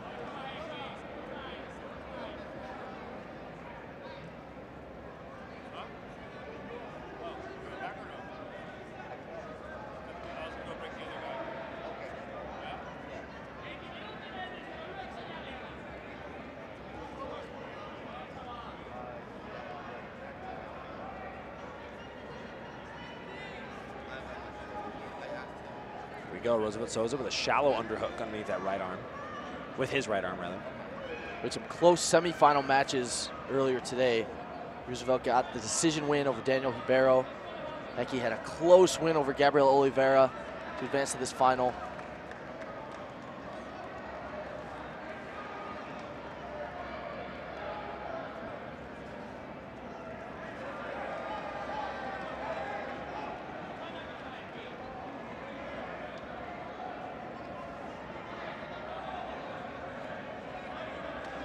Attention athletes, if you receive third place in an adult male knockout division, 2 minutes in. Not a lot happening so far, and the referees are going to penalize him for it. Score still is tied up, of course. But the more penalties you have, the less room you have for mistakes.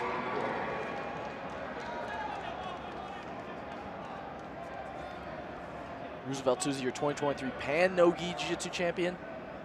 Hecky Jusila, your European No-Gi Jiu-Jitsu champion in 2023.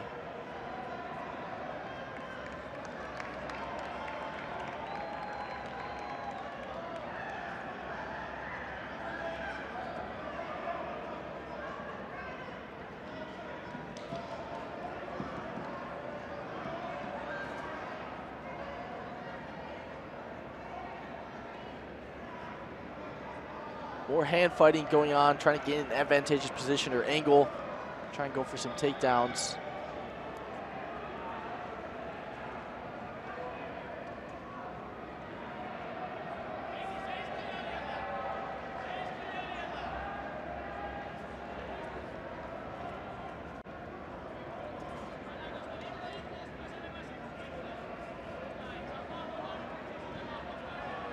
Now Roosevelt opting to sit guard, get the action going a little bit more.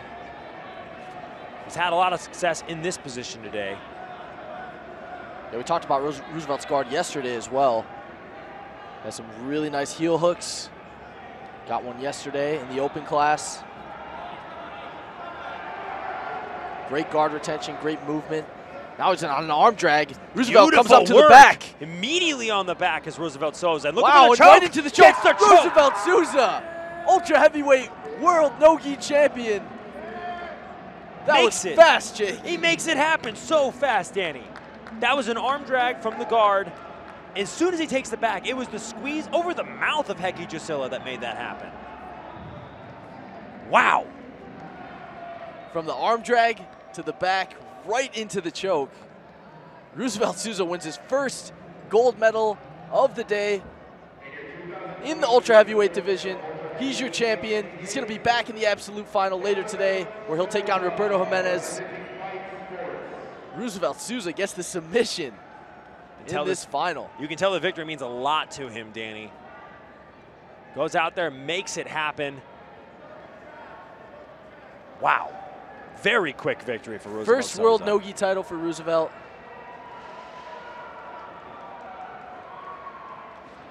And I know he's excited for the opportunity to go for another one.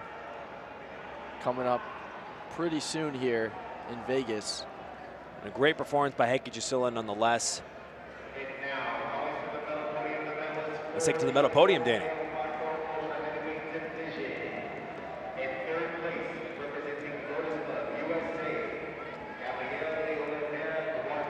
Gabriel Oliveira had a great showing today.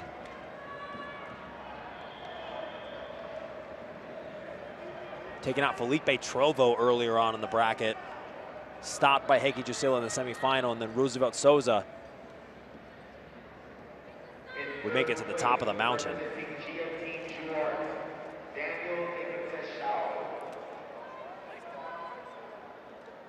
Daniel Ribeiro lost a very close match to Roosevelt Souza. Another great performance here at the World's No-Gi. In second place, representing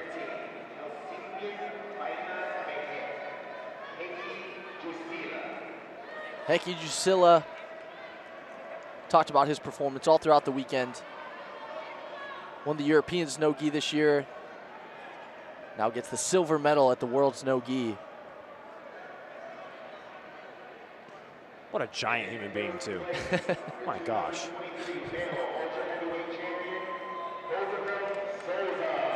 These guys, these ultra heavyweights are huge, Danny. They're big, yeah. Goodness gracious.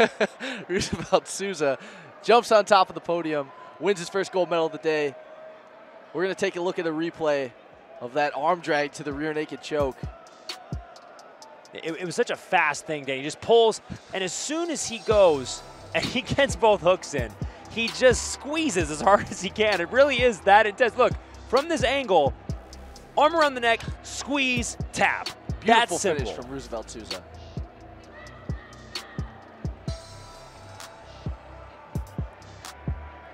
Man. Off that arm quick. drag. That was maybe a couple seconds from the arm drag to the back to the choke. Amazing finish from Roosevelt. Well, ladies and We're going to go to gentlemen, a break, and we will be right back with another final at the World No-Gi Jiu-Jitsu Championships.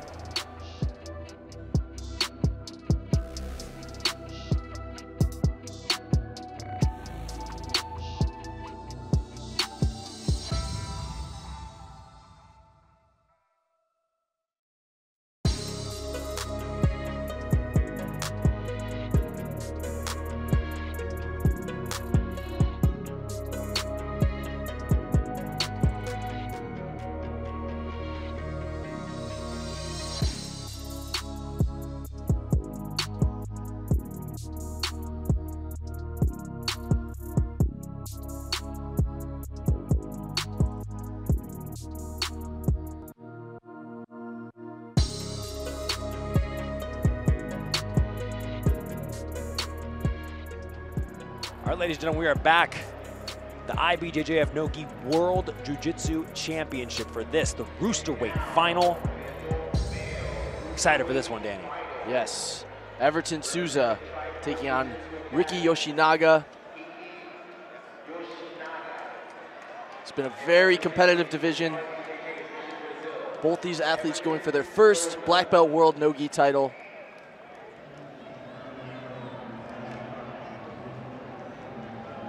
And like we talked about, the Roosterweight division, always very fun, always very exciting.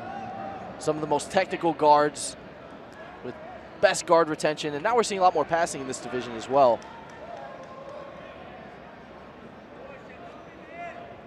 Everton right into a Berimbolo attack, trying to get on the back. Right away. Beautiful.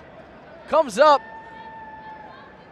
I don't think Ricky Yoshinaga was ready for that pace. 2 points for Everton. Yeah, talk more about that pace that Everton put on right from the start of the match. Well, he just started out the match in such a way that I don't think Ricky Yoshinaga thought that he was going to start out so fast. Everton was so quick to immediately get that Berimbolo attempt going.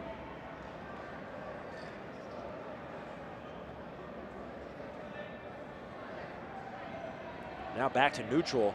2 points and 1 advantage on the board for Everton.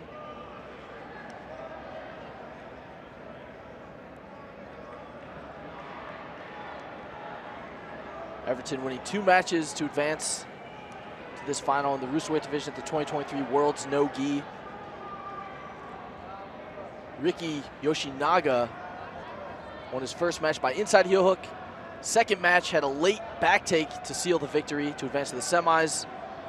Then won his semifinal match against Lucas Castro to advance to this final.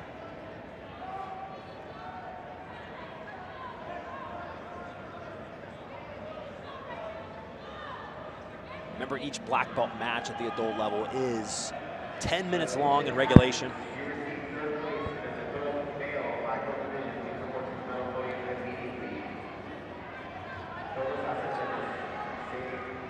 Looks like Yoshinaga maybe trying to set up a leg entry of some sort here. Yeah, underhooking the leg, potentially looking to invert. There he goes, tries to spin under the legs of Everton. Everton's going to try and use this to counter and get to the back.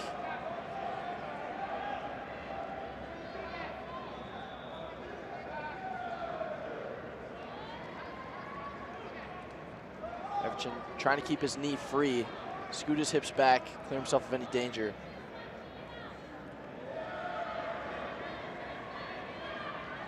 He's back up to his feet. Still leading this match by 2 points and 1 advantage.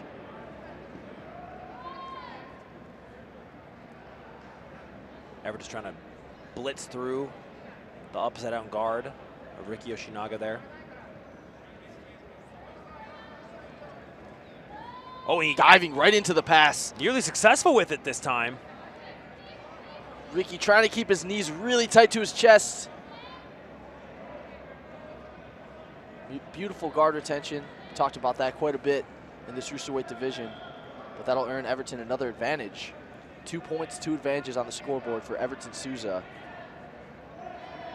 7 minutes to go.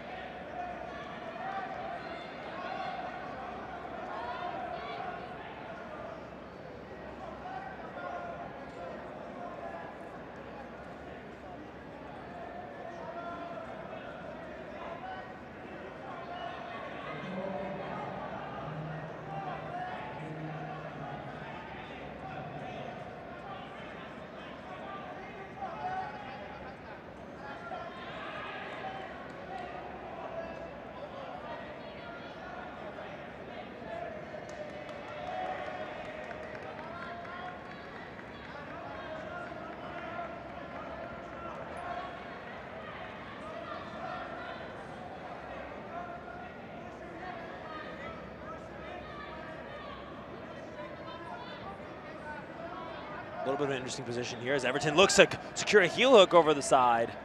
Wow. Cannot blink for a second with these two. Everton went for that inside heel hook. Ricky defended, back up to the feet.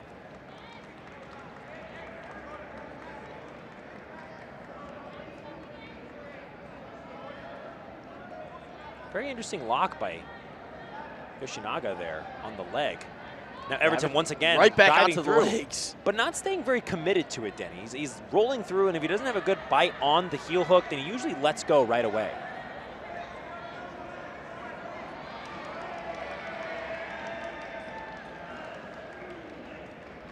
Just about the halfway point of this match.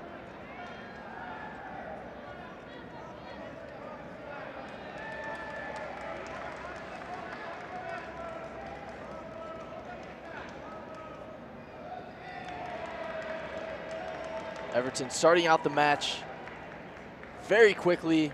Went for a Berimbolo, came up on top, got the sweep. He's held on to that lead since. Oh, now trying work. to advance his position. Good position here now. Yoshinaga now. Oh, looking for a knee bar potentially right here.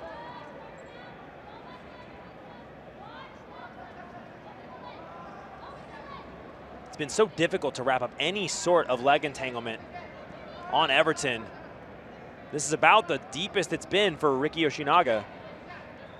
Absolutely. Everton trying to control the ankle, clear his knee line. Oh, here we go. Inside heel hook attempt. Everton just pushing on that foot and shin, trying to clear his right knee. Oh, and he's going to try and counter with a heel hook of his own. It looked as though Yoshinaga did not like the squeeze on his foot there. Prompted quite a significant reaction from him. Everton gets another advantage. Currently has 2 points and 3 advantages on the board. 3:45 to go. This is the Roosterweight final here at the 2023 World No-Gi Jiu-Jitsu Championships. What an incredible series of finals so far. It's our second male final. Female finals were incredible. Had some awesome matches. Saw a lot of repeat champions. Put on really dominant and exciting performances. Everton is still looking for opportunities to pass the guard of Ricky Yoshinaga too. He's not backpedaling. He's really trying to find off of Yoshinaga's attacks ways that he can set up his own. It's just difficult. The guard of Yoshinaga is very unorthodox.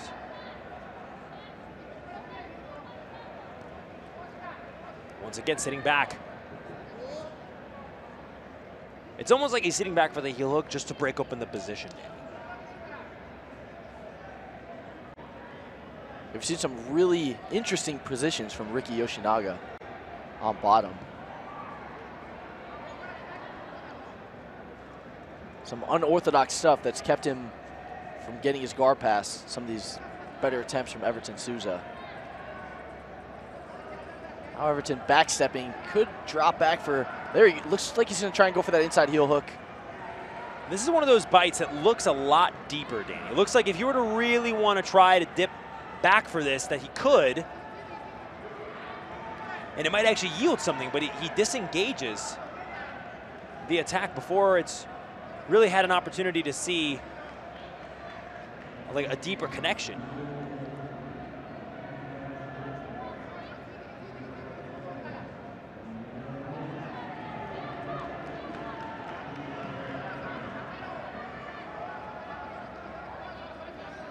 Yoshinaga now with a better bite. Use that to come up on top. Score 2 points. Still down by quite a bit, 3 advantages.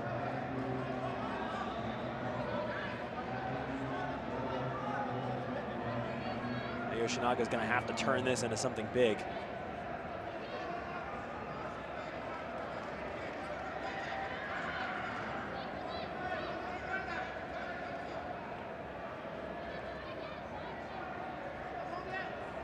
Two points for Riki Yoshinaga.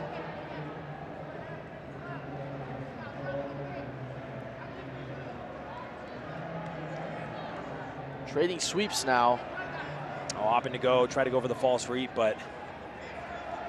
So Riki Yoshinaga's sweep points are called back.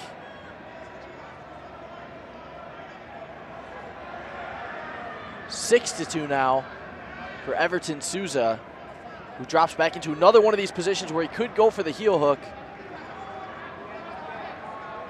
45 seconds.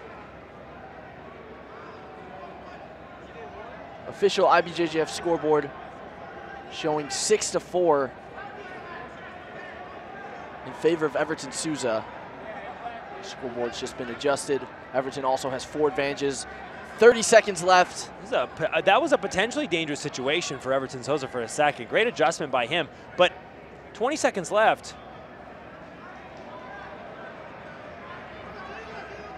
Riki Yoshinaga needs to be able to swallow that top knee underneath his legs and potentially turn this into a guard pass, but there's not enough time. Another scoreboard adjustment. It is 4 to 4 on points. Everton leading by 4 advantages. The clock is going to expire. Everton Souza is going to win his first black belt world no-gi jiu-jitsu championship title. He is your roosterweight champion here in Las Vegas, Nevada.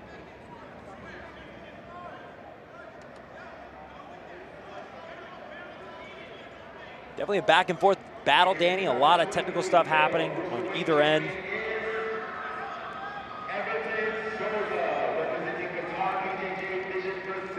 Everton Souza, the rookie black belt, wins his first world no-gi title.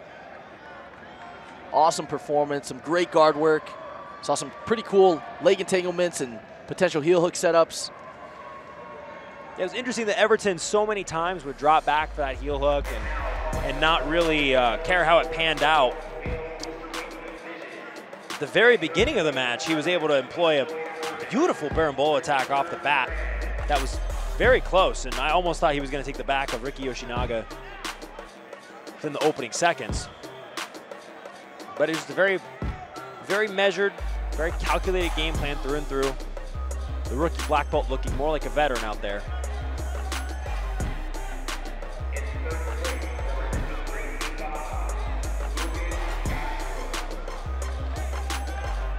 Everton Souza gets his hand raised, roosterweight division, no-gi world champion. And we're going to take a look at this roosterweight podium.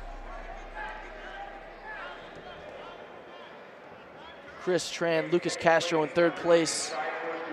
In second, Riki Yoshinaga.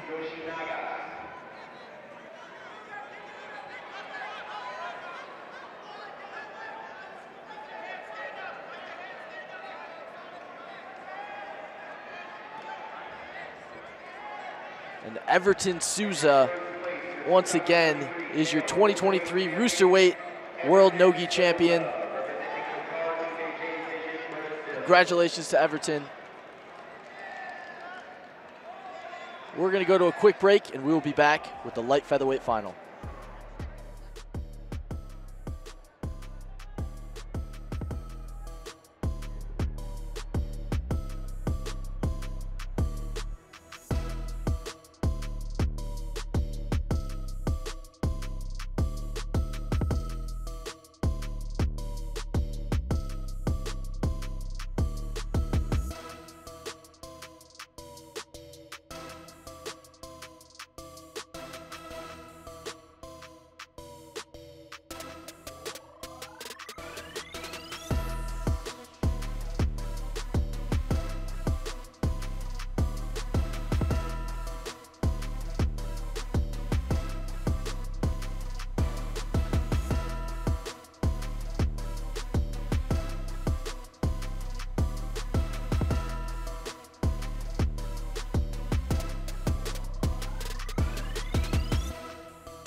We are back at the 2023 World No-Gi Jiu-Jitsu Championships. We've got the light featherweight final coming up.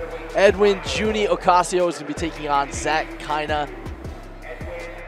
Another division where we're going to have a brand new, first-time World No-Gi Jiu-Jitsu champion. Zach representing AOJ. Juni representing Unity Jiu-Jitsu. Juni having quite an amazing season in the no-gi major events this year. Won the Pan no-gi, won the European no-gi.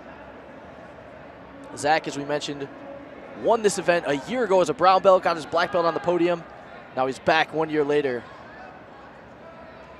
He's been a pretty active competitor as a black belt. He's got a lot of experience in this division already.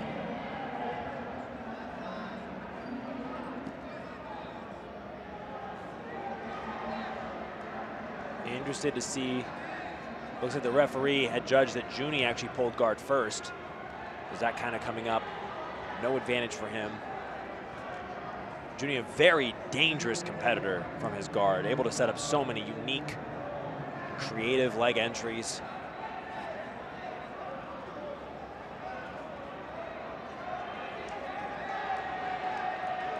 I believe this is their first match as well. I don't think these guys have met in competition before.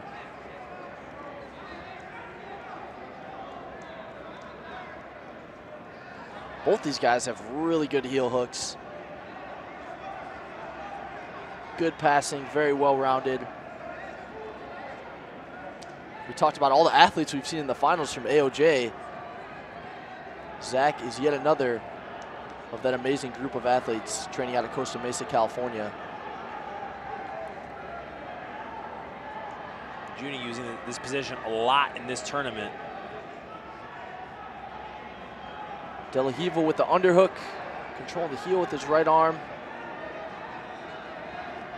Looks like a really tight position here for Juni. Zach trying to clear his knee line out of there. Now he's back into more traditional De La Riva. Juni controlling the ankle.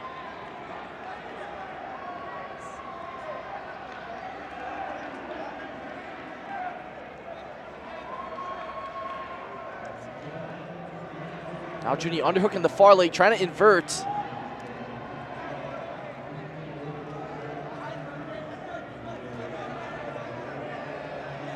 Earlier on, he had gone for that same attack and was even willing to give up a possible pass because he knew that he had control over the leg and set up that leg entanglement a little bit later on.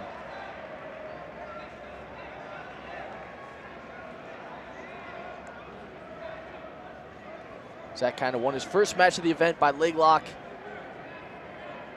Second match by decision, and then beat Rodney Barbosa in the semifinal by points to advance to this final.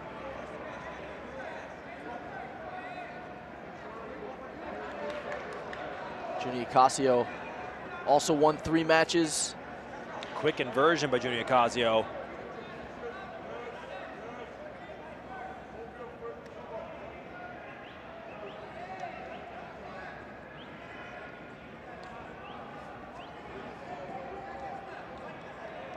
Waiting in the wings is Gianni Grippo and Diego Pato. Poised to potentially share a rematch.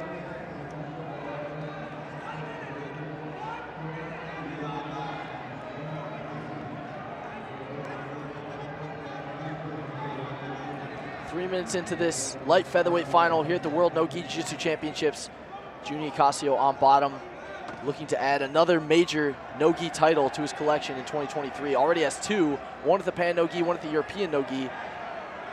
Zach looking for his first major no-gi title as a black belt.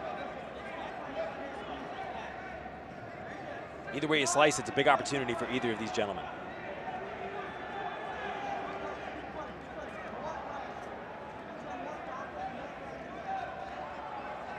Juni spinning under, potentially looking for this false reap.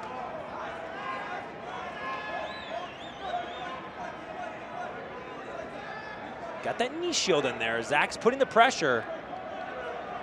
He needs to be careful to keep Juni's right foot from being able to do exactly what he just did.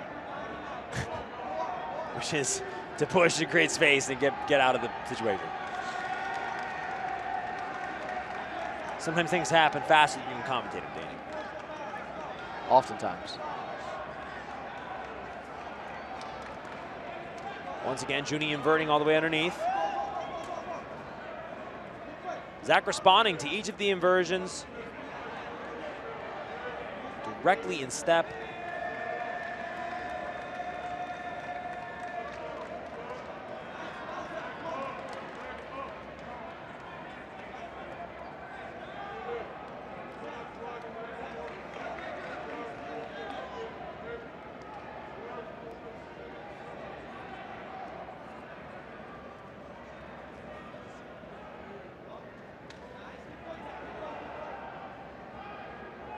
A lot of this match so far has been Junie trying to get underneath the hips of Zach kind of entangled the legs.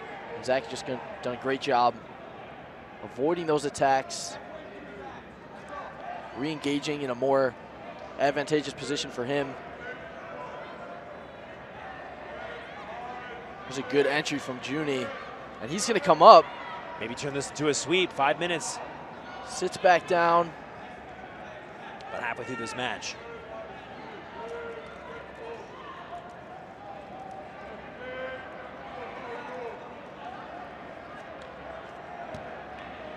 Junie trying to invert once again.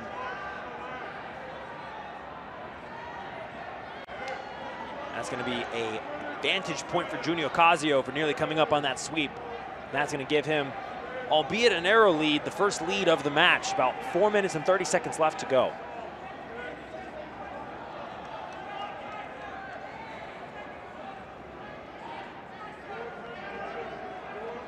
You can see right there in the corner of Junie Ocasio is Murillo Santana, Unity BJJ in New York. In the corner of Zach Kaina, out of AOJ, Guy Mendez. Couple titans in this industry.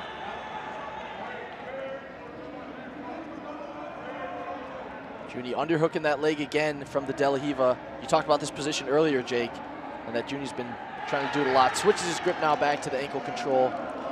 He's able to turn the knee inward so hard with that underhook that he does with his left arm. Let's see if he goes for it here. Zach looking to force a knee cut through.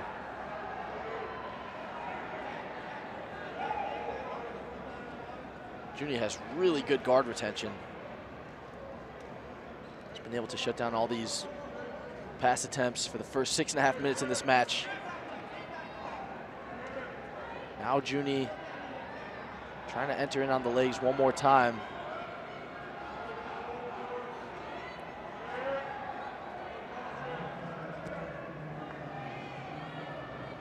Junie with another advantage. Now a little look at a K-guard entry here on that far leg. And this is a solid wrap over the foot. He's grabbing the heel. And with this lock, you can turn it into a leg submission. Even with this lock right here, you see Mikey Musumeci, Junie Ocasio is one of the first people, I believe, to do it. They're actually going to take away that advantage. Junie Ocasio scored. One of the benefits of having the instant replay from the IBJJF referees is you get to have higher integrity scoring.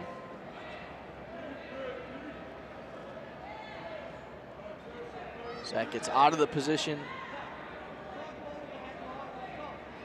Back on top. Junie playing this seated guard. Trying to engage. Looks like he might try to invert again. A little over 2 minutes to go.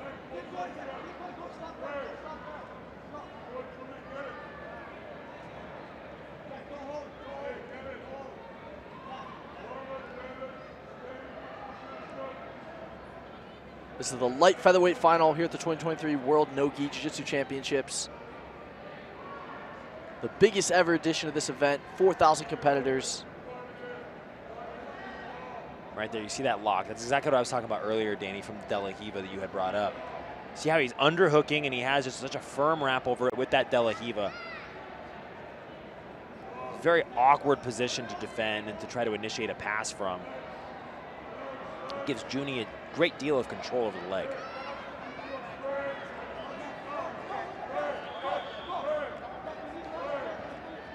Zach Kaina is going to need to get creative here in the last little bit of this match if he wants to take Junie Ocasio out of the tournament here at the final.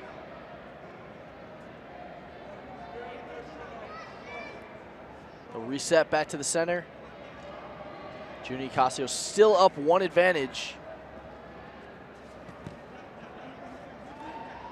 You don't see that every day, but that was a complex battle of who's going to pull guard first. And they give the guard sit to Zach Kaina. So now it is tied up in terms of advantages. That was a double guard pull situation. Zach came up on top, tied this match up, 1 advantage apiece. Very tight technical match. Coming up on 30 seconds left in this light featherweight final. Unless Junior Ocasio is able to make something happen here, or Zach Kaina for that matter, I'm interested. I don't know who's going to win in the ref's decision. I don't know what the refs are going to decide. Yeah, it's been very close. Zach looks like he's trying to go for a toe hold on that top leg. Junie doing a good job pulling his leg back. Now looking for maybe a knee bar or a heel hook. Here goes Junie trying to look for that heel hook. One last attempt. Now they're both on straight ankle locks. 1 advantage apiece. All tied up. 2 advantages. This match is going to go to referee's decision.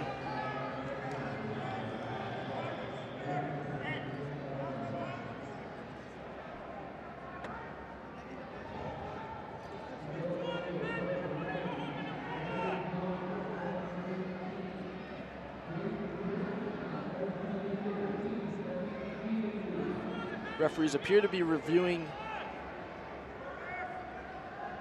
some footage, waiting for this call, this decision. Junior Ocasio pacing around the mat.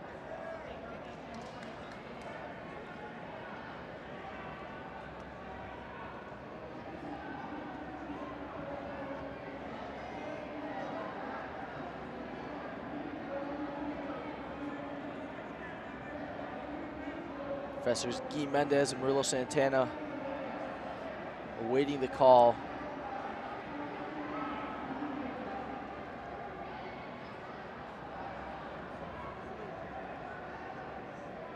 Tightly contested battle.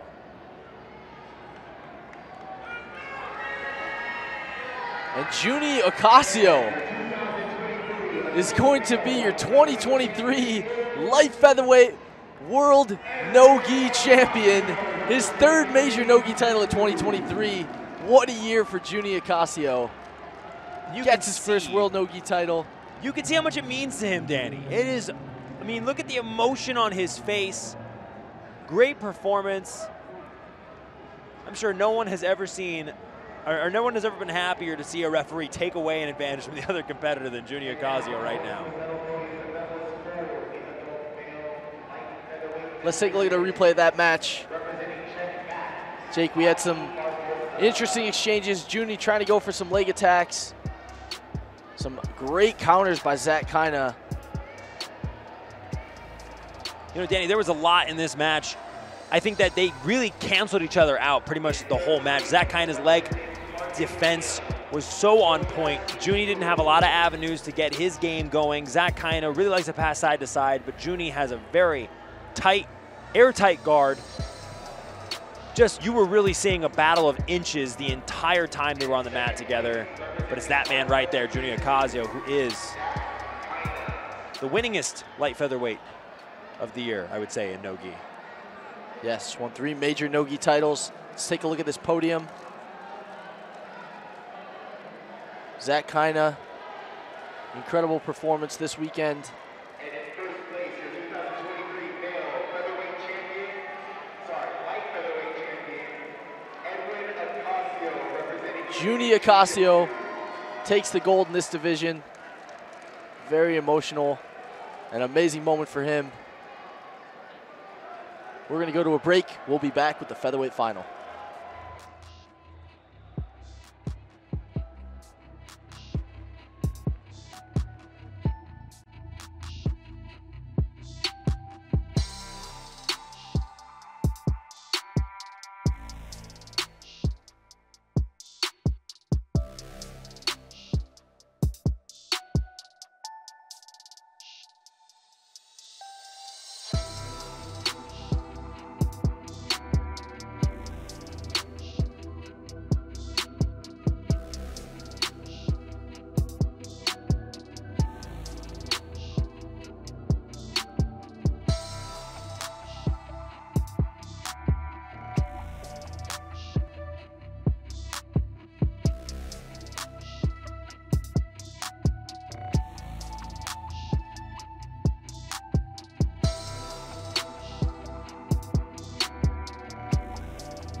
are back at the 2023 World No-Gi Jiu-Jitsu Championships. We got the featherweight final coming up. This is going to be an incredible match. Gianni Grippo taking on Diego Pato. Gianni, a 3-time World No-Gi Jiu-Jitsu champion, a 5-time Pan No-Gi Jiu-Jitsu champion.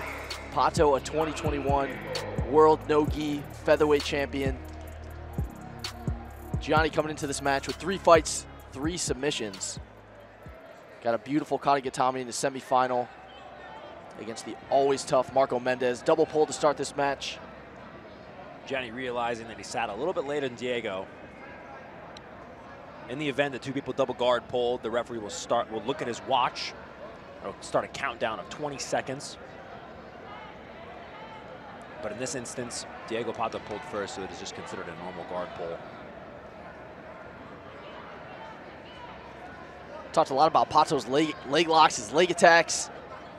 Uses the threat of one to come up on a sweep to score 2 points early in this featherweight final. Lately, Diego Pato has been competing across many different rule sets, holding a victory over Diogo Hayes recently, who's #1 to get the title there. Staying active in so many different respects of the sport. Taking it to Gianni Grippo right now with this pressure passing game. Trying to drive his right knee to the mat. Gianni framing on the knee. Good recovery by Gianni Grippo.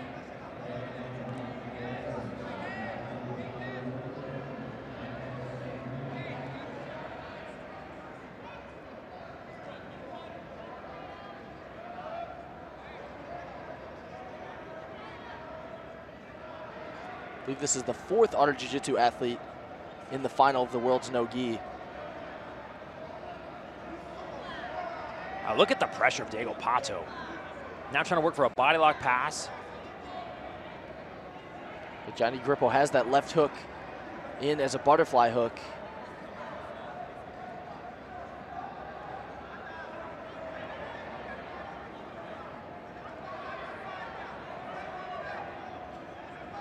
Pato staying really tight. Good head position over the far shoulder.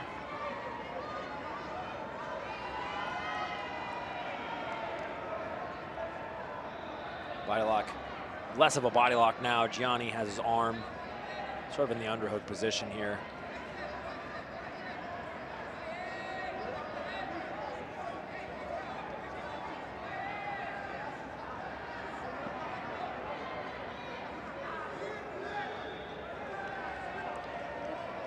Pato staying tight in this position. Trying not to give Gianni any space to recover his guard.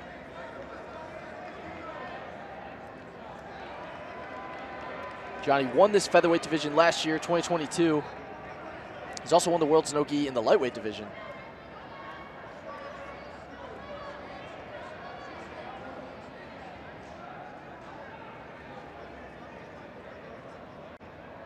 Diego slowly trying to work to that left side. Yeah, trying to clear that right leg.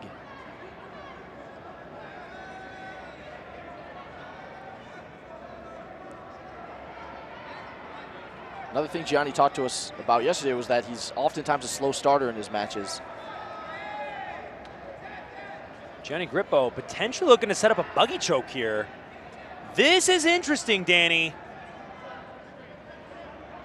Reaching pretty deep with his left arm. Hard to tell if Pato's feeling any sort of danger. I'm thinking that maybe Diego Pato doesn't want that right leg of Gianni Grippo to come out. This would be monumental, Danny. But it's a lot of risk for Gianni Grippo. Holding onto his foot pretty intently. Doesn't look like he wants to let it go.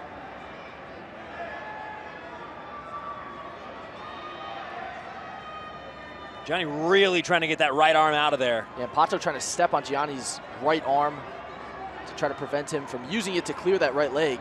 Oh, and there the right arm's out. If Gianni's able to get this right leg out, he has a very unique chance, and there we go. Has to let go. Man. Oh, Pato gets his knee through, past the guard, gets 3 points for the guard pass in this featherweight final. He's up 5-0. Gianni's going right back to that buggy choke. But Pato wise to it this time. That was a very high risk, high reward option for Gianni Grippo to go for here. Now down by 5.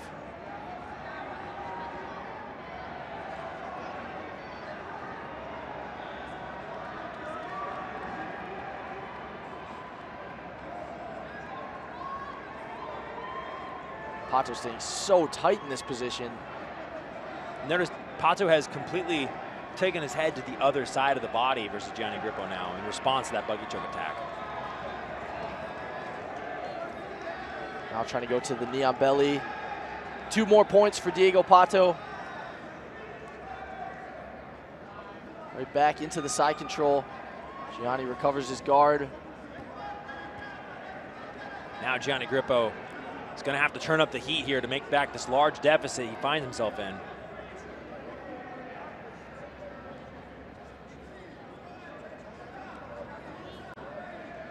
Pato trying to go for another explosive pass.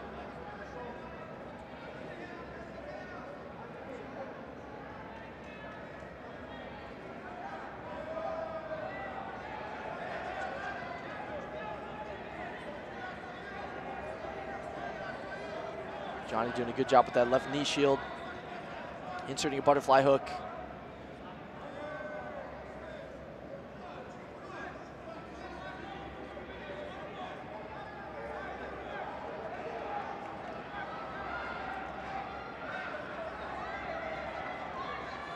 Pato faced some really tough opposition to advance to this final.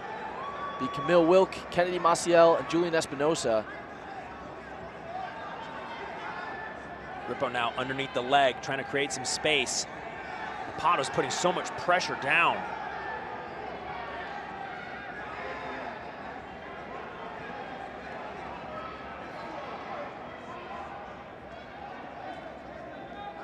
.320 left.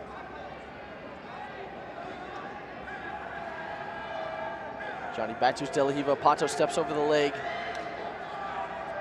Pato trying to break that grip on his ankle. Forcing Gianni to play this knee shield position.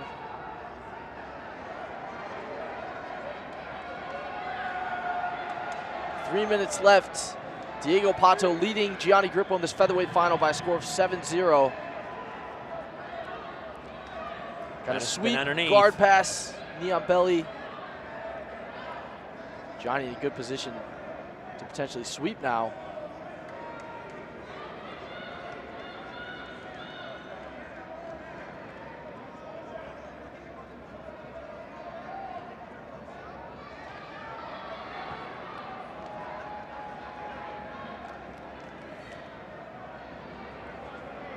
Pato's pressure on top has been something to behold in this match, Jake. It really has been. I mean, Gianni has been trying to weight his legs on the inside and try to set up different opportunities, but Diego has just covered every single opportunity available. 2 minutes left, and Gianni hasn't made significant improvements to his position to try to make back the 7-point deficit he's in.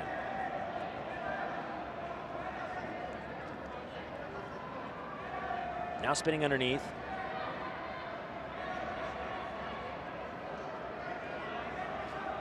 Trying to wrap up the leg.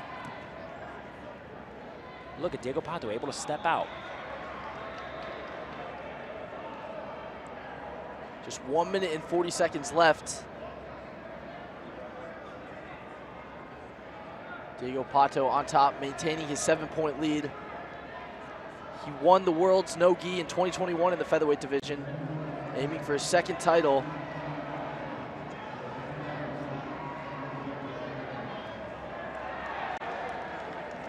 Gianni looking for his 4th world no-gi title. Now looks like he has a better position. Trying to go for this omoplata. Pato gets out of it. 1 minute left. Diego Pato looks all but secure in his position as the 2023 IBJJF no-gi world champion. We'll see if Gianni Grippo has any fairy dust he can sprinkle on this match to make this happen. Looks like Pato might get another guard pass. He secures it. 3 points. Gianni recovers the half guard right away. Gianni looked like he really wanted to go for that buggy choke just one more time, throwing that arm over the head.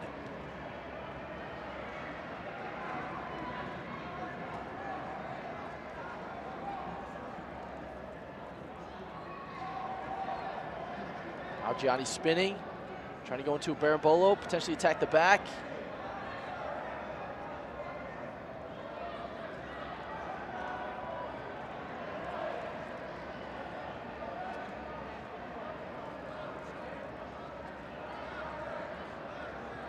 It looks like Diego Pato is on his way to his second World No-Gi title. Time runs out. Diego Pato is your featherweight champion here at the 2023 World's No-Gi. Gets his second title, has 2 fingers in the air. Beautiful performance from Pato. He just looks so secure in every position, Danny. He shut down all of Gianni's options. Really, a large part of the points scored in that match came off of Gianni's willingness to go for that buggy choke and to give up that passing position to go for the choke. Diego responded to it, defended. It looked narrow at one point or another, but since then, he just wasn't able to make back that deficit. Yeah, we talked a lot about Pato's guard. That match was more about his passing. Showed Absolutely. Just how well-rounded and how great of an athlete he is. 2-time gi world champion, 2-time no-gi world champion, Diego Pato. And now, calling to the medal podium, the medalist for Now we're going to take it to the medal podium. featherweight division. In third place, representing Dream Art, Argo Rigo.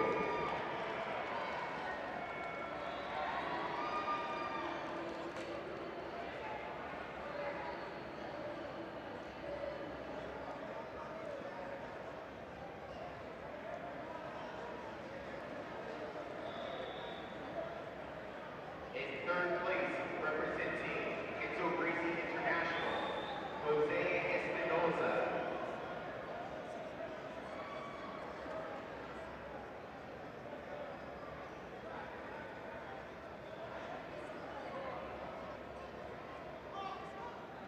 In second place, representing Alliance, Gianni Rico.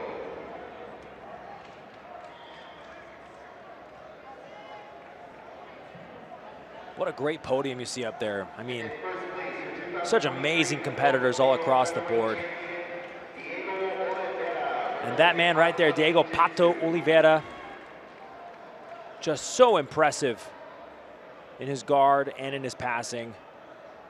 Recently crowned Who's Number 1 champion, taking the title from Diego Hayes.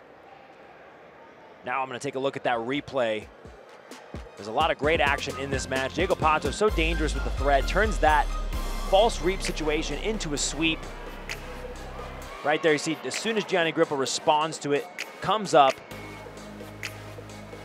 And then Diego, after Gianni went for that buggy choke really aggressively, he was able to turn this into a tight pass. And really the points scored from that position is enough to give him the 7-0 victory and another IBJJF No-Gi World Championship.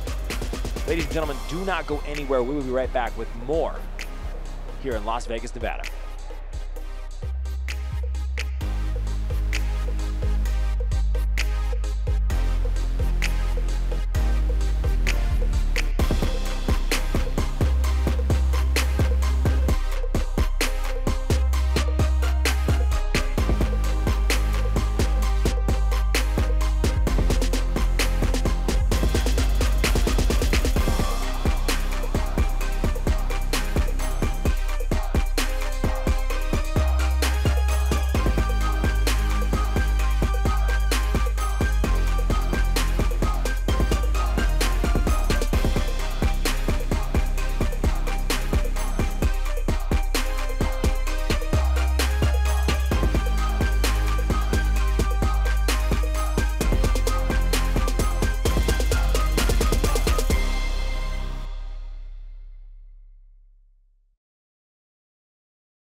We are back. We are live here at the 2023 IBJJF World No-Gi Jiu-Jitsu Championship. My name is Jake Watson, joined of course by Danny O'Donnell here to bring you all the action here. We're in the finals. Right now, DeAndre Corbe versus Lucas Valente. This is a battle of two people whose guards people do not pass. Absolutely. DeAndre Corbe won a Pan No-Gi title in 2022. Lucas Valente, we've seen him compete quite a bit in the gi. Haven't seen quite as much in the no-gi. Both athletes looking for their first world no-gi title.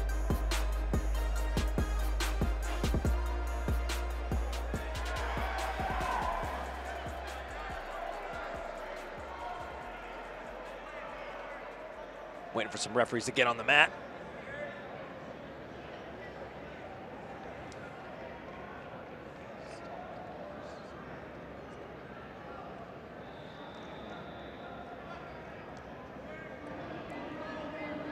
Well, until the ref comes out, we're going to toss you a tiny little break again to clear up some of these different technical difficulties, and we'll be right back in just a second.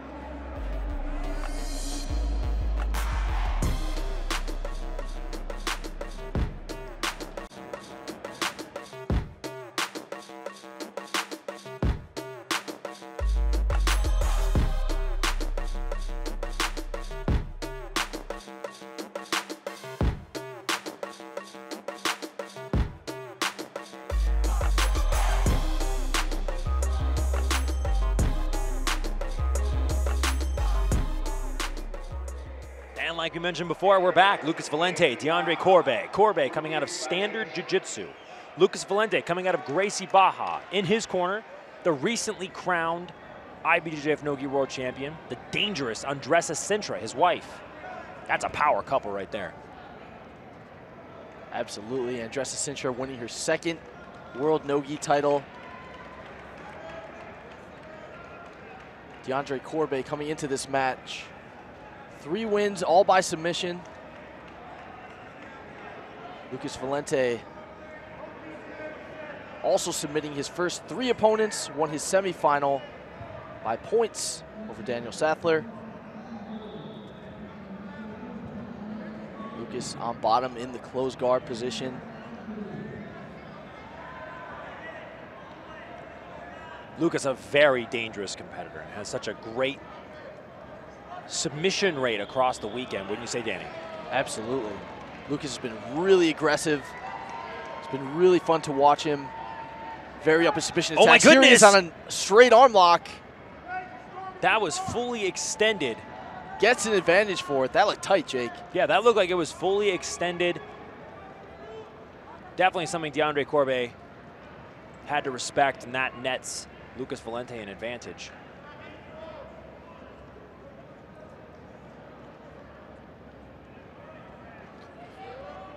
Little muscle sweep there, getting DeAndre off balance. Lucas is really good at that sweep. We've seen him use it a lot over the years.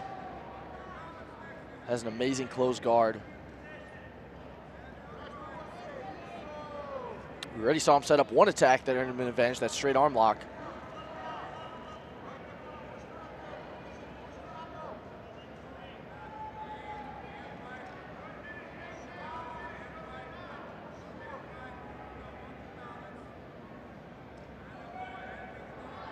DeAndre putting his hands in the armpits, trying to stand up.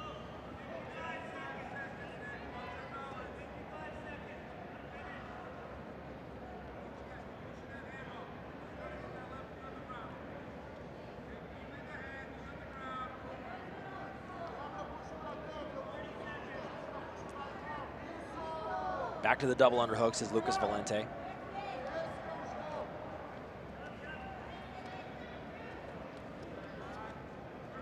Oh, and back to that arm bar. Right back to that arm lock. This one looks tight too. DeAndre tries to stand up. You can see a little bit of a grimace on his face. Lucas really trying to make this arm bar happen here. DeAndre Another advantage. Clear the position. Good start to the match for Lucas Valente.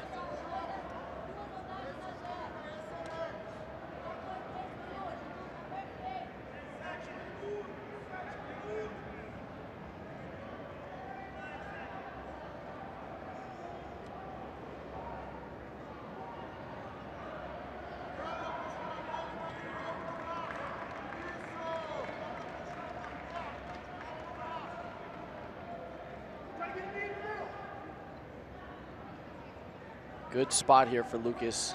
Has a very strong closed guard. Up 2 advantages.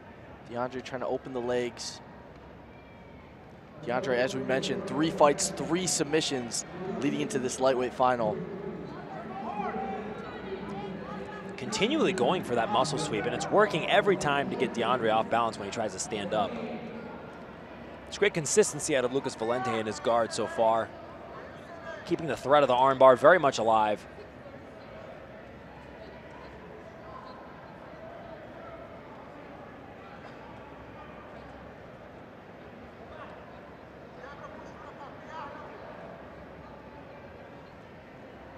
Almost 4 minutes into this lightweight final at the 2023 World No-Gi Jiu-Jitsu Championships. Lucas Valente on bottom in the closed guard, up 2 advantages over DeAndre Corbet. Lucas of Gracie Baja, DeAndre representing standard Jiu-Jitsu. Now Lucas into a K-guard type position. Good job by DeAndre Corbet, immediately grabbing the ankle, but Lucas staying persistent. Trying to roll underneath. DeAndre Corbet on a leg. Lucas Transition. comes up, gets the sweep points. Really trying to make this knee bar happen now. Great job by Lucas getting his leg clear. DeAndre returns with a sweep. Just about halfway through this match.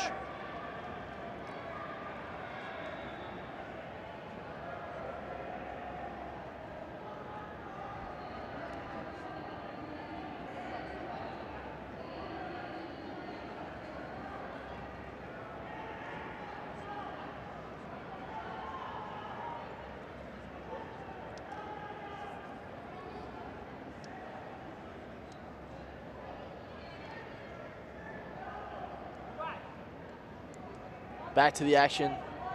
Lucas Valente on bottom, still leading by 2 advantages. They've traded sweeps recently. DeAndre trying to put some pressure on Lucas's guard. We'd mentioned before, Danny, that seldom does Lucas Valente get his guard pass. In fact, I think we've seen it once in black belt competition, and that was Ronaldo Jr. So I wonder if there is a certain amount of game planning that you emulate some of the stuff that Ronaldo does, passing side to side, mixing up the pressure passing with the around passing as sort of a blueprint, because no one else has done it. DeAndre definitely has the ability to pass in a lot of different ways from the outside. Double under, leg drags, he's got a lot of different options.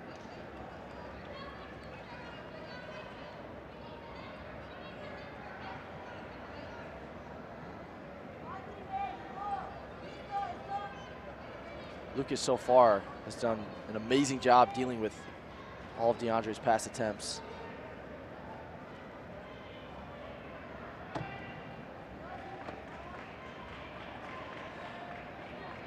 Well, Lucas Valente now going for a straight ankle lock. Lucas has a really good straight ankle lock. And DeAndre now, he's going belly down, trying to create a better angle. Doesn't have his feet on the hips.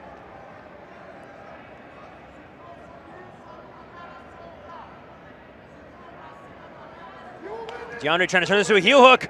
This could be it. Oh, tight inside heel hook here from DeAndre Corbet. He's cranking on it. Oh my goodness! It's just barely, it looks like it's just barely slipping out, but it does look so tight, Danny. Oh, wow. DeAndre's Oh, it's still hard to bridging watch. into it. Oh my Can't tell if the goodness. grip is just slightly off. Oh, wow, that looks tight. Oh, He's putting my a significant goodness. bend in Lucas's foot. And it looks like he just keeps going back, readjusting the grip and bridging again. Oh my gosh. This is such a tight inside heel hook, it looks like. It's crazy that you can't see any strain on Lucas's face whatsoever. This man has seen things, Danny.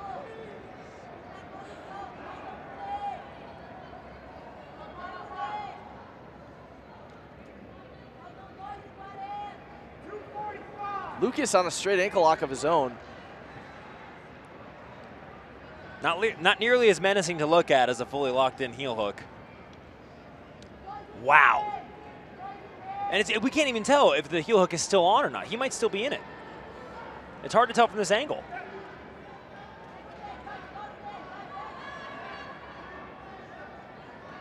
Yeah, still can't really see the grip from where we're at.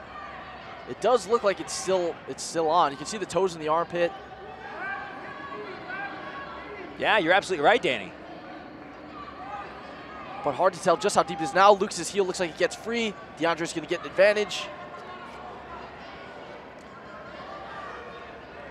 Lucas also gets an advantage for his ankle lock attempt, so he's still up by 2 advantages with 2 minutes left to go.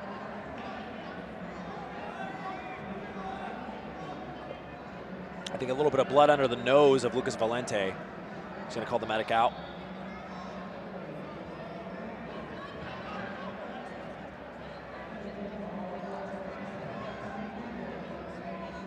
Apparently our medic was handling Lucas's nose a little too roughly in that situation.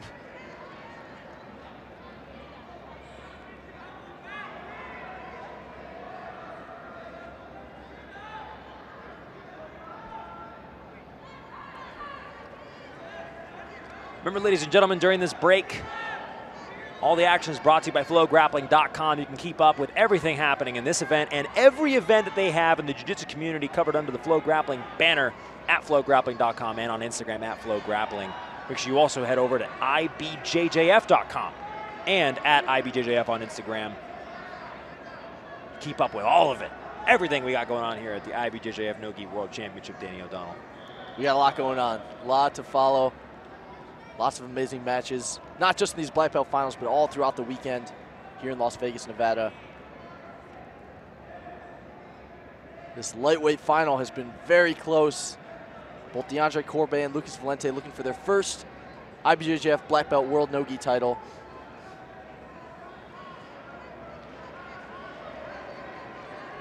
Looks like we're about ready to get back into the action. We got 2 minutes for DeAndre Corbet to make something happen here versus Lucas Valente.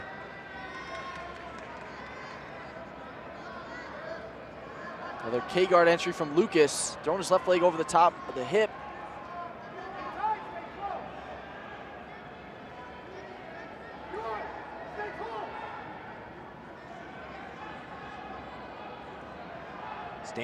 Standard Jiu-Jitsu's very own. Trying to use what limited time he has left to make this championship victory happen. Lucas Valente throws up his legs for a triangle, but now he's in the double under. Gonna go back to the center of the mat. 1 minute, 13 seconds left. This is your lightweight final. It's been a close one so far, Jake. It really has, Danny. That submission attempt by DeAndre Corbet looked so close. It really did look like one of the nastiest, fully locked in, yet the opponent doesn't tap heel hooks I've ever seen. But Lucas didn't even bat an eye. So Lucas had those 2 arm lock submission attempts from his close guard earlier in the match that earned him 2 advantages. He's held on to that lead throughout. Just 40 seconds left now. Lucas Valente with his hands connected, trying to use this K-guard position for an attack. DeAndre pushing forward still. 25 seconds.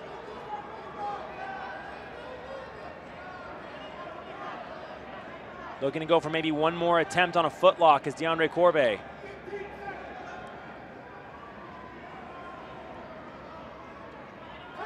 Lucas, not an easy person to tap with a footlock, as we saw earlier.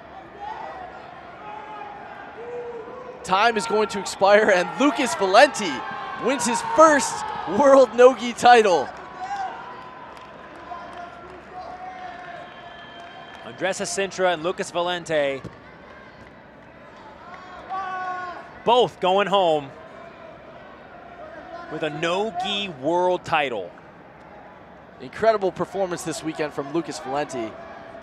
Started it off 3 submissions in his first 3 matches, then won his semifinal against Daniel Sattler, very tough opponent from Atos, and finally wins the final against DeAndre Corbet. Lucas Valenti, lightweight champion here at the World's No-Gi.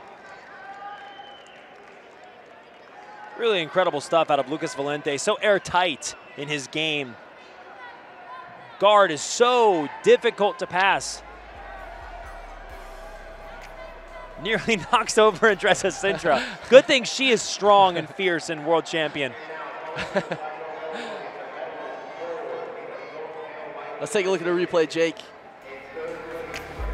A lot of these situations happen in the match, Danny, where DeAndre was trying to make a pass happen, Lucas would respond, and then DeAndre would throw an attack. Now, DeAndre is so dangerous from so many different positions, but a lot of this match was decided by Lucas having a very hard guard to pass. There was one instance in the fight where Lucas just had, man, it looked like he was dead to rights, caught in a deep inside heel hook, and it turns out it just wasn't that deep.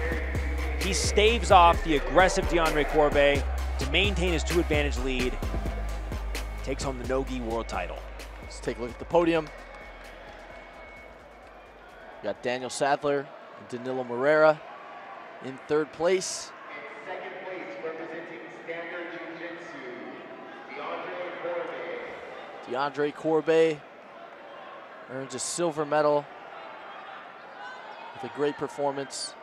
3 victories out of 4 fights. All his victories coming by way of submission. And in first place, your 2023 adult male black belt lightweight champion, Lucas. But it was Lucas Valenti of Gracie Baja got the victory. He's going to get his gold medal. We're going to go to a short break, and we'll be right back with the black belt middleweight final.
Ladies and gentlemen, welcome back once again to the IBJJF No-Gi World Jiu-Jitsu Championship.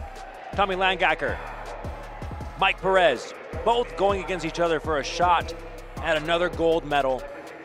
This is the middleweight division. Michael Perez representing Atos Jiu-Jitsu, sitting in the coach's chair. Andre Galvão, Tommy Langacker, all the way from Norway, representing Nova Njau and Wolfing Academy. We talked a lot about Tommy's performance yesterday. Had some amazing submission victories. One of our favorite matches was him against Elijah Dorsey. Very tight match where he ended up getting a rear naked choke finish. Tommy is going to start this match on bottom. We talked a lot about impassable guards today too.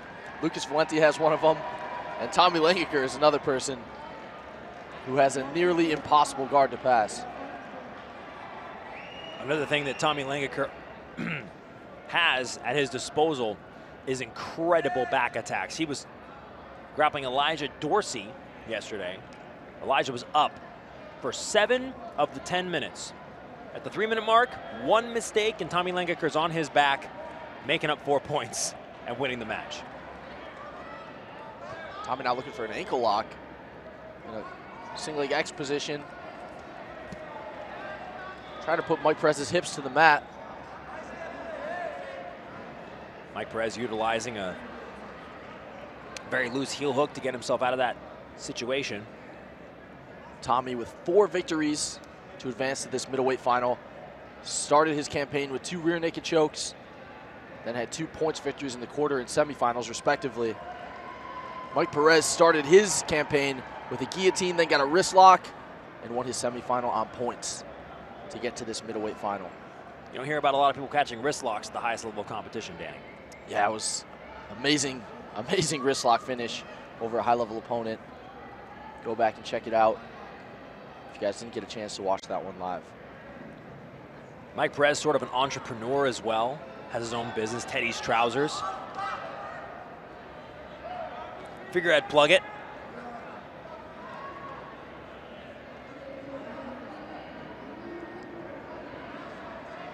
He's also, both of these competitors known for competing across gi, no gi, across different rule sets. Perhaps Mike Perez not so much in the gi, but across different rule sets, definitely for both of them. Tommy insistent on making this leg entry happen.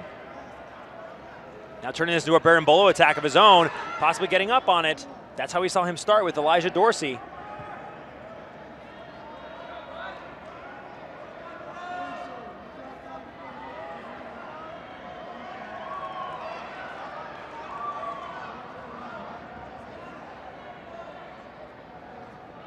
Saw some of that danger that Tommy is able to put his opponents in on a moment's notice. Mike Perez doing a good job clearing himself of that attack, resetting in a more neutral position.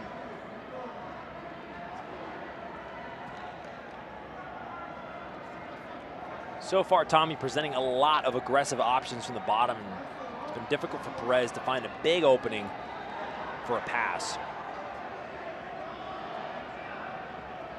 Tommy controlling the ankle, playing a traditional De La Riva. Now he underhooks the leg.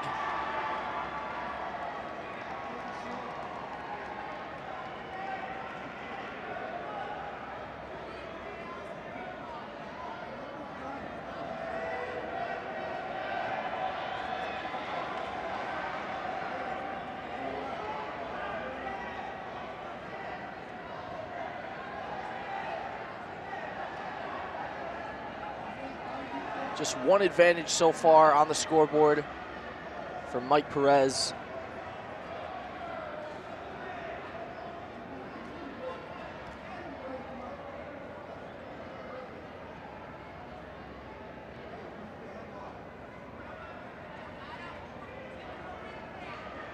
Six minutes left.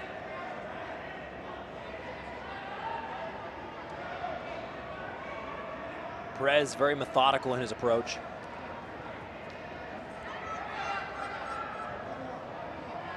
Tommy trying to entangle the legs now. A lot of Tommy's leg entanglements don't look like they're very much going towards a leg attack themselves. It looks like it's more to expose the back, Danny. Yeah, we saw that yesterday. Seems to be a key part of his game plan coming into this 2023 Worlds No Gi. Waiting in the wings for their shot at black belt IBJJF No Gi Gold. Ronaldo Jr. going to take on David Garmo, who has had a surging weekend, Danny. Yeah, that's going to be another exciting match. Tommy now climbing up, looking for a guillotine, looks like.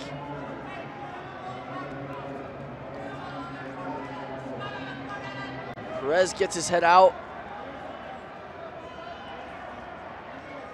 We are halfway through this match. Perez in the lead very narrowly, Danny, by one advantage for coming up on a double guard pull at the very beginning of the match.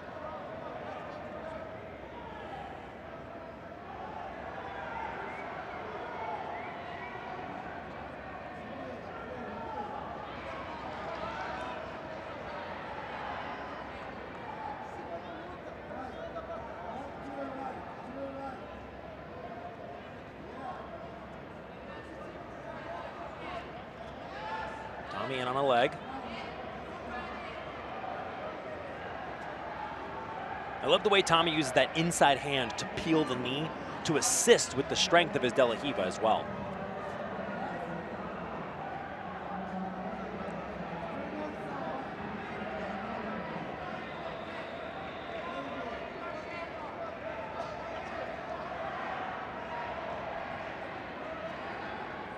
Yeah, there he goes doing it again, Jake. Now creating a little bit of a better angle, keeping the leg The base of Mike Perez, too difficult to contend with.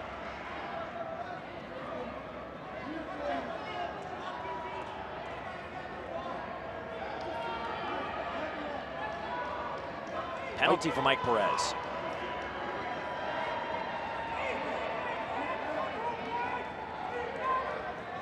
Now Tommy getting a little bit more aggressive, a little more insistent on this back attack. Oh, Tommy climbing up now. He might make this happen, Danny. This is his best attack of the match so far. Tommy Langaker up Both on the hooks back. in. And that is a great shot on the back for Tommy Langaker. 4 points. Now it's 4 points for Tommy Langaker. And like we've talked about all throughout this match, his back attacks are so dangerous. He's shown it throughout the whole weekend. Now he's on the back of Mike Perez, trying to trap that arm with his left leg.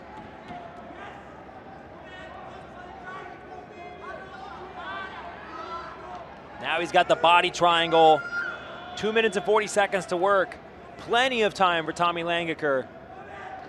Not a lot of time for Mike Perez.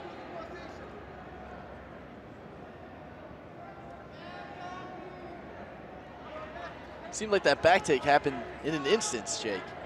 What was on the back end, Tommy actually motioned to the ref in sort of a disgruntled way, perhaps not pleased with the one advantage he was down by, decided to turn up the heat. And a pace shift like that, when it's a certain sort of rhythm of the match for 8 minutes, and then all of a sudden one athlete decides to turn up the heat, sometimes it can be a lot to keep up with. And I feel like in that moment, Tommy just decided to turn it up to 11. Yeah, now he's looking for the choke.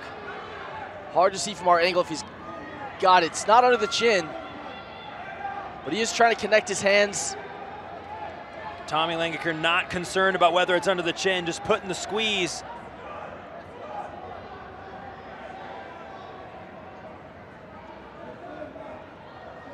Gets the advantage for the rear naked choke attempt.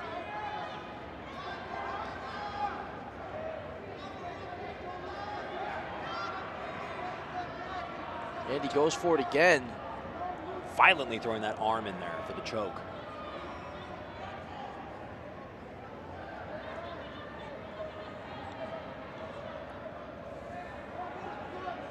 One minute.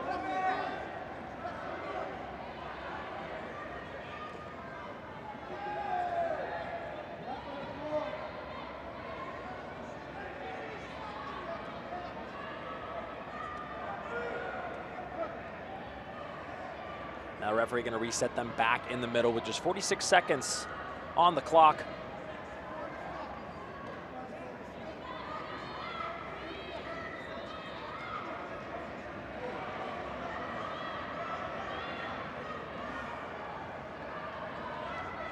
Tommy Langaker on the back of Mike Perez, up 4-0 in this middleweight final here at the 2023 World No-Gi Jiu-Jitsu Championships. Tight seatbelt control. Has a couple finishes this weekend from the back. Trying to trap that arm of Mike Perez.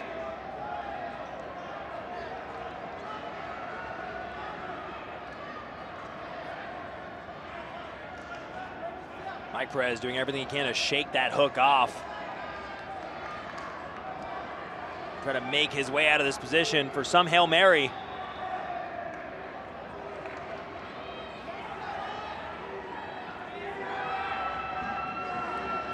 Five seconds left. And Tommy Langaker is going to be your 2023 World No-Gi Middleweight Champion here in Las Vegas, Nevada. What a performance from Tommy. 5 victories throughout the weekend. Some amazing matches.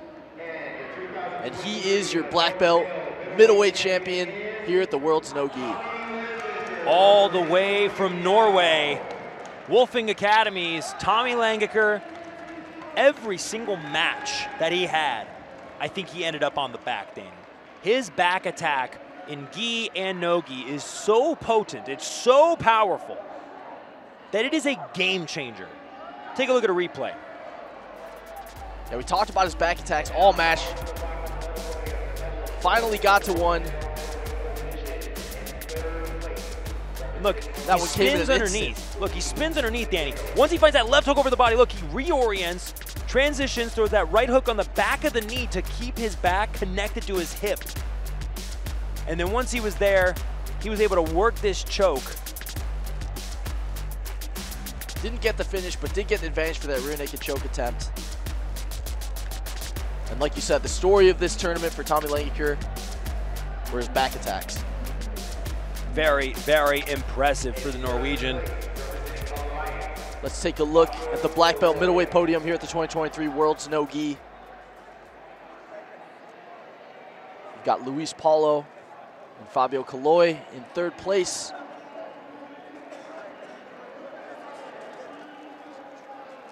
Mike Perez of Atos gets the silver medal.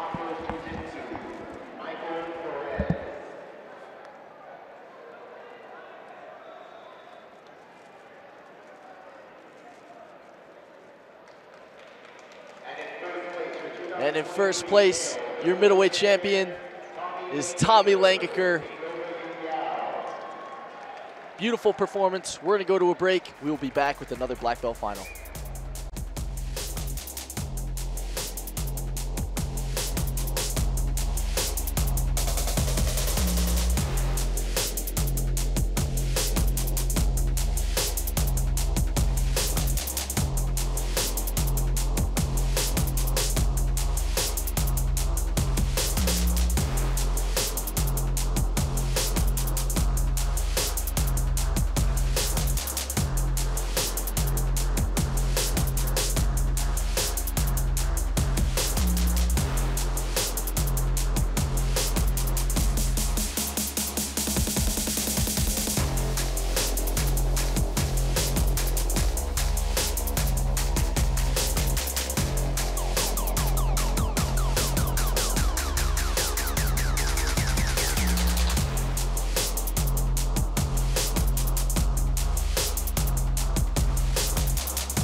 Back at the 2023 World No-Gi Jiu-Jitsu Championships. We got the medium heavyweight final coming up. David Garmo of Detroit Jiu-Jitsu Syndicate is going to be taking on Ronaldo Jr. of Atos Jiu-Jitsu. David Garmo with some incredible matches this weekend. Had an amazing heel hook victory yesterday. Ronaldo Jr. competing in his first World's No-Gi as a black belt. Getting to this medium heavyweight final. And this is going to be a barn burner of a final. Ronaldo Jr. likes to set a very high pace. We saw David Garmo throughout the weekend attacking heel hooks, guillotines. Always looking for the submission in all of his matches.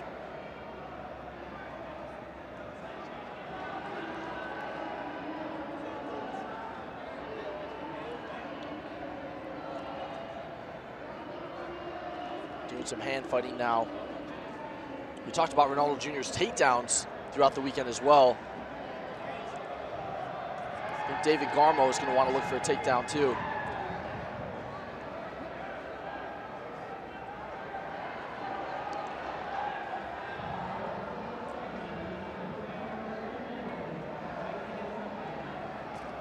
Both David Garmo and Ronaldo Jr. looking for their first World No-Gi titles as black belts.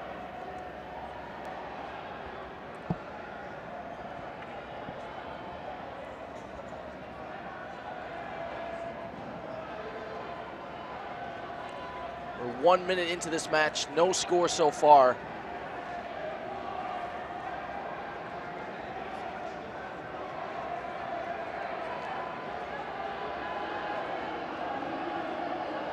David across so many different matches today, Danny, has looked so dangerous.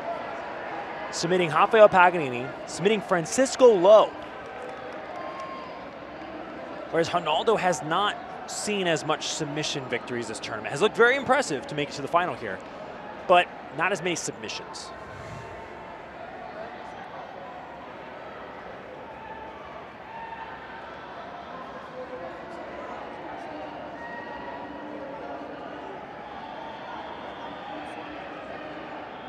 One thing that Ronaldo Jr. brings to every contest is intensity. Intensity and pace.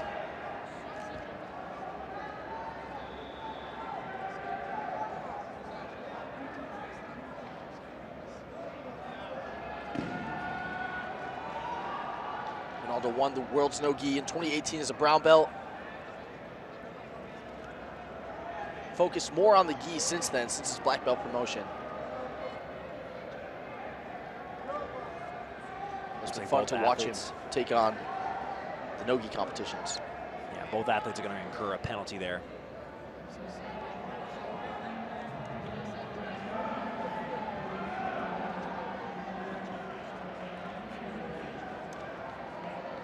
Now, we mentioned in the match with Sebastian Rodriguez where Ronaldo hit a beautiful blast double leg, that he has been working extensively on his wrestling. Even working with the Poway Wrestling Club, Ian Dalby, and the other competitors who have been active in the jiu-jitsu scene, some of which have even been active in the MMA scene.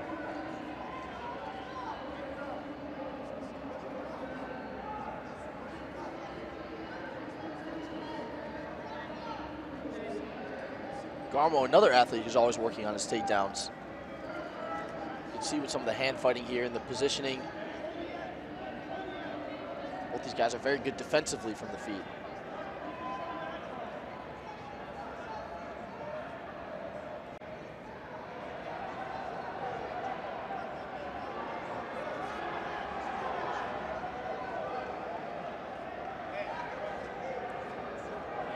Six minutes, 30 seconds left. Officially, there is one penalty apiece.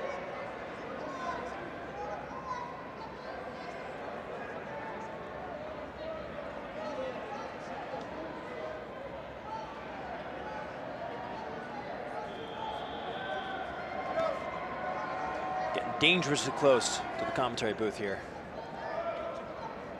Reset back into the center of the mat. Collar tie for Ronaldo Jr. Trying to stay heavy on David Garmo's neck.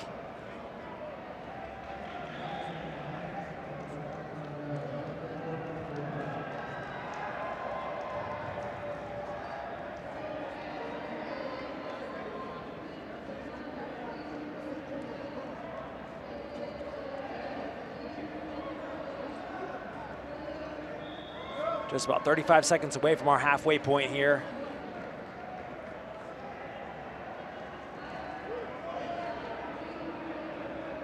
Both athletes given another penalty. Score is still tied up. A lot more aggression after that second penalty.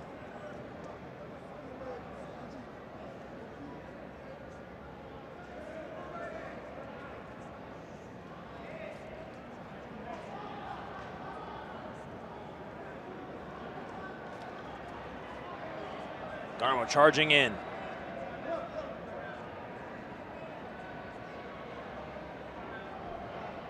Perhaps a contact lens.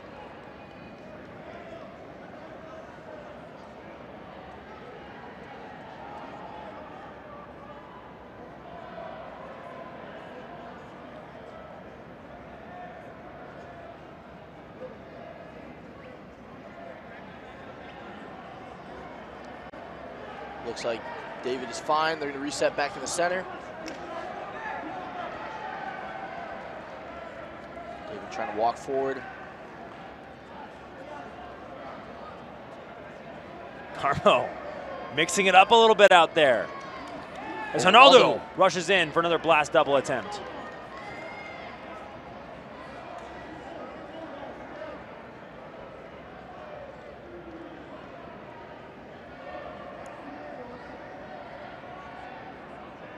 Interlocking fingers now.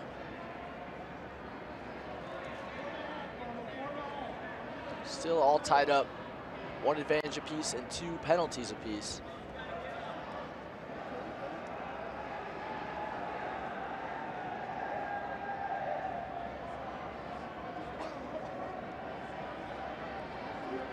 We did see Ronaldo pull guard in his semifinal match against Sebastian Rodriguez. See if he decides to stay on the feet or if he wants to take this match down to the mat by pulling guard.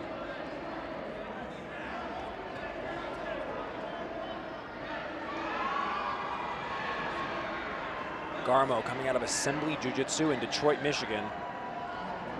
Ronaldo training in San Diego at Atos Jiu-Jitsu HQ.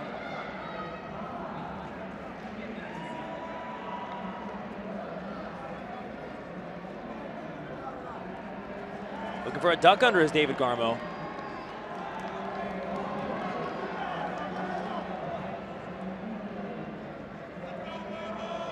There we go, just like you said, Danny. Ronaldo willing to pull guard, and as if he changed his mind, Ronaldo almost like he wanted to stand back up, but Garmo shoves him back to the ground.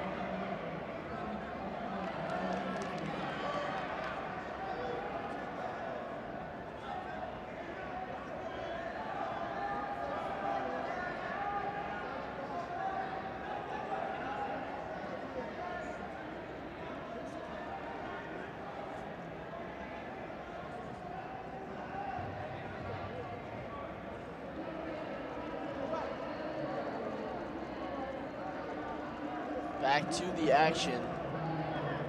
Ronaldo with a big elevation.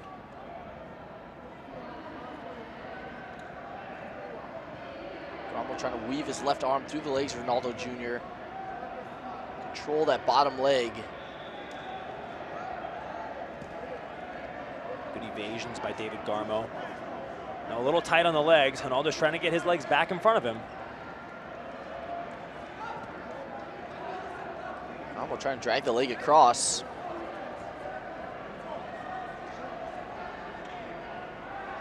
Two minutes and 50 seconds left. This is the medium heavyweight final at the 2023 IBJJF World No-Gi Jiu-Jitsu Championships. We are at the Las Vegas Convention Center in Las Vegas, Nevada. This match all tied up. David Garmo taking on Ronaldo Jr. Both guys looking for their first World No-Gi title. As black belts. This match has been very even so far, Jake. Ronaldo did pull guard, but ended up disengaging, getting back to the feet where we've seen most of this match take place. Well, you know, if we're going to look at this from a referee's decision standpoint, since that's where it looks like it's headed, Danny, you got to think that period of time where Ronaldo pulled guard and David was given an opportunity to aggressively try to pass and put the Ronaldo on the defensive might put a little bit of the favor in David Garmo's corner for the judging. It hasn't really been, I mean, no one has done very aggressive movements toward one another. There hasn't been a huge indication that someone's in the lead. It's interesting to see.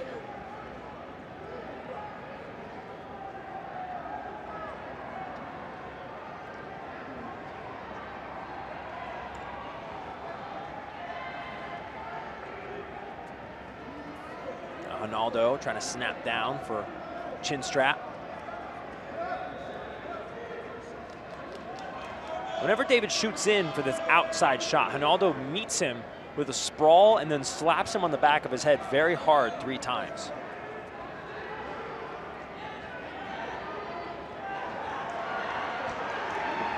In on a single leg, maybe.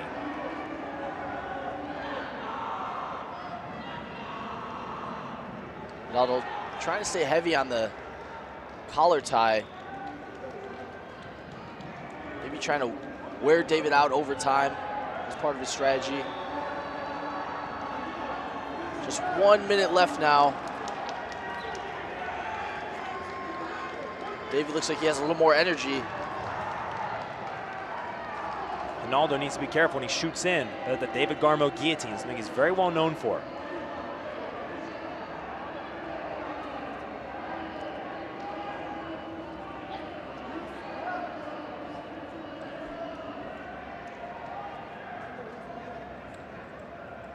David shooing away the medic.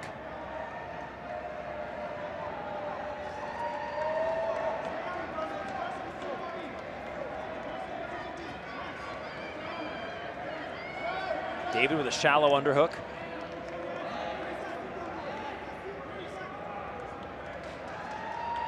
Now with 30 seconds left, It's up to who is more aggressive, who's going to put their bid into the referee's minds to give them the decision. Will it be David Garmo or will it be Ronaldo Jr.?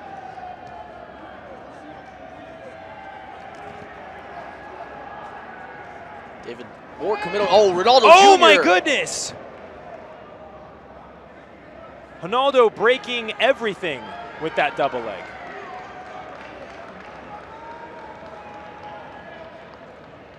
Everything is broken, Danny. Everything is destroyed by Ronaldo Jr. right now. That poor TV, several trips to Walmart later, and we're going to need a new one. To anybody who is watching the single camera stream right now, we give you our sincerest apologies. Ronaldo perhaps had a flashback to a time where he was training for a different tournament that allows you to go off the mat. Get that TV replaced so we can get back to the action. I'm sure that that is not going to do any favors for Ronaldo.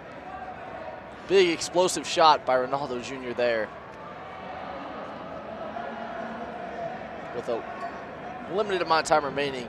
We're going to take a look at that replay, Danny, so you can see just what happened in that situation from a few different angles. Talk us through it, Jake. Well, it was a beautiful setup on a double leg, to be honest, but Ronaldo, the same thing that he hit Sebastian Rodriguez with earlier on in the semifinal, Ronaldo fakes up top, shoots down below. And I just got a message on Instagram from one of his wrestling training partners, Ian Dalby. Very impressed with Ronaldo's double leg technique.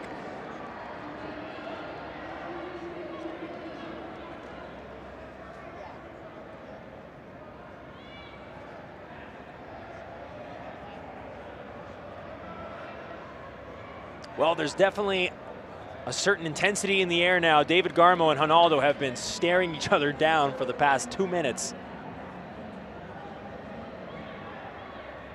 Yeah, these guys are ready to get right back to it for the remainder of this match. There's not even a lot of time left. I don't know what they're going to do. Left. Certainly, they did not look happy with each other after what just happened. But the monitor's back up and running. Well, I guess not that one that was destroyed, but the new one that they plugged in. That one is up and running.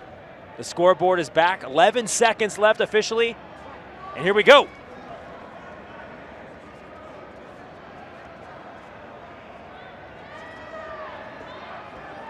Garmo trying to shoot. And it looks like this match is going to go to a referee's decision. Both athletes put their hands in the air. It was a great run for both of them this weekend at the World's No Gi. And we will find out who our medium heavyweight champion is here shortly.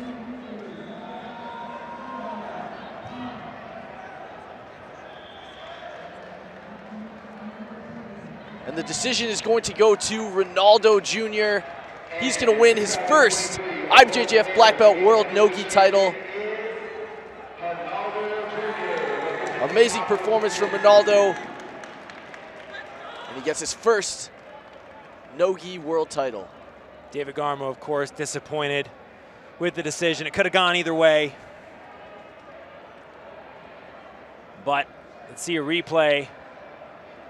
Ronaldo faked like he was going to jump into Andre Calval's arms. Yeah, a replay really of some of the moments in the match.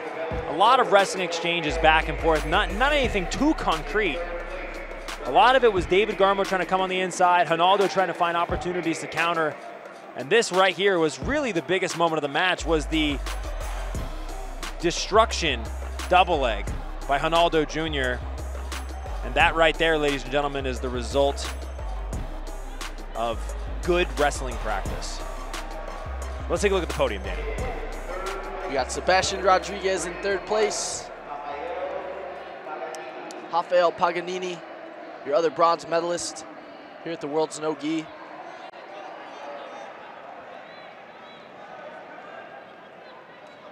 second place, representing Detroit Jiu-Jitsu Syndicate, David Garmo of Detroit Jiu-Jitsu Syndicate takes the silver medal after a razor-close decision with Ronaldo Jr. And Ronaldo Jr. is your 2023 medium heavyweight champion here at the World's No-Gi. His first World No-Gi title as a black belt.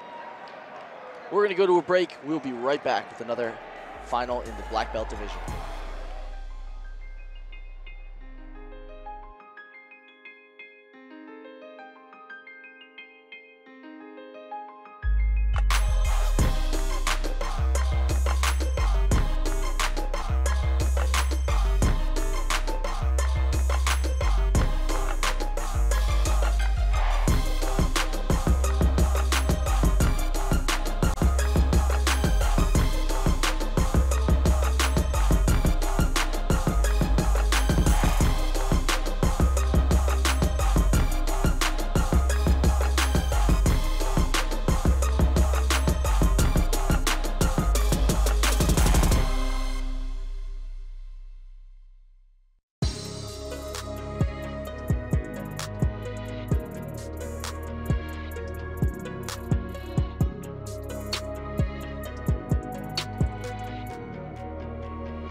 And we are back at the 2023 World's No-Gi Jiu-Jitsu Championship.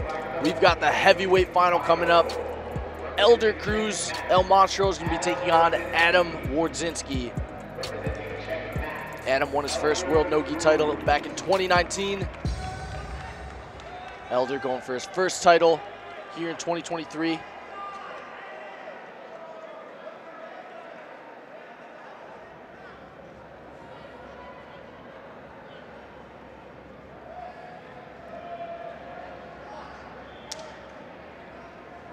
And here we go.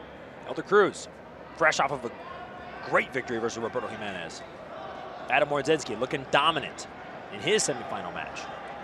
Yeah, Elder had, like you said, great performance against Roberto, got the win there. Adam had 2 submissions in his first 2 matches of the weekend, then won a match in very dominant fashion, 16-2 in the semifinal to advance to this final. Well, it's checkmate on checkmate, but make no mistake, Elder Cruz and Adam Wardzinski are both vying for their true, unadulterated IBJJF No-Gi world title. We were very impressed with Elder's passing against Roberto. It was less so the passing, Danny, that for me, than it was the maturity to understand when he was going to lose a position and to reset back to a wrestling position. I had a chance to talk to him before our final today, and he had said that his coach, Lucas, told him to avoid scrambles with Roberto at any cost. And so even when Elder had this opportunity, a pass off the side that turned into a back attack, he almost lost it and resets back to neutral. Foregoes the opportunity to get 4 points just so he can maintain his comfort level. Very impressive stuff.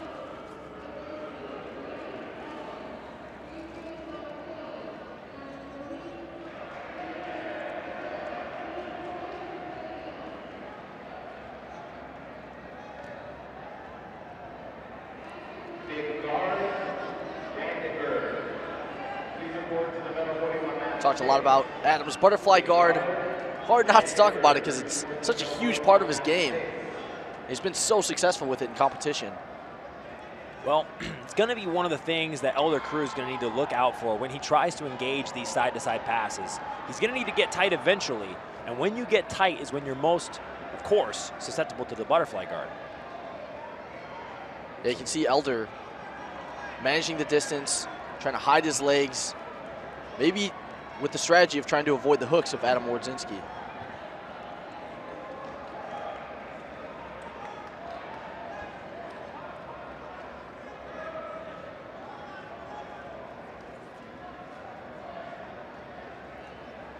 Already 2 minutes and 30 seconds down in this match.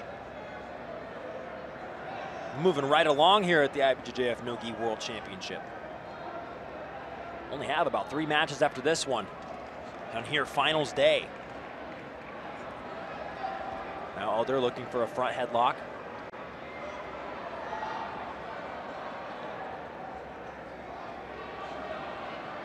Seems to have briefly stepped into the trap of Adam Wardzinski. Saw Adam use this knee shield position to get to his butterfly guard, usually using that knee to create some space, then he'll insert his left hook. Also saw him go for this knee leverage sweep from half guard where he tilts his opponent to his left. He's done that a couple times throughout the weekend and many times throughout his career.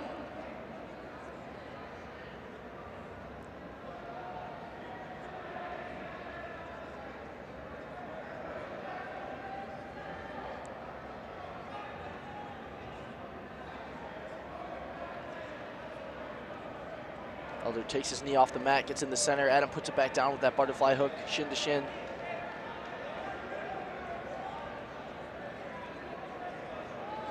Disengaging once again is Elder Cruz.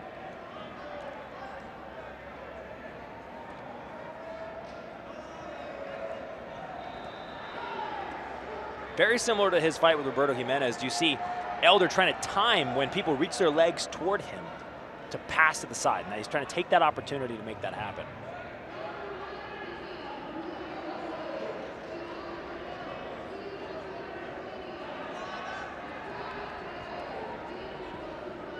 Now Elder trying to find an opportunity. Gets Adam to turtle.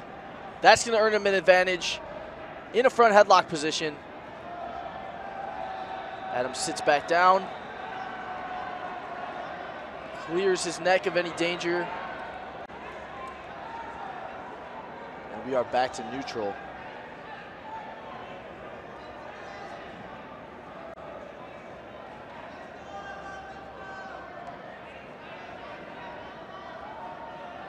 Halfway through this match, this is the heavyweight final at the 2023 World's No-Gi Jiu-Jitsu Championship.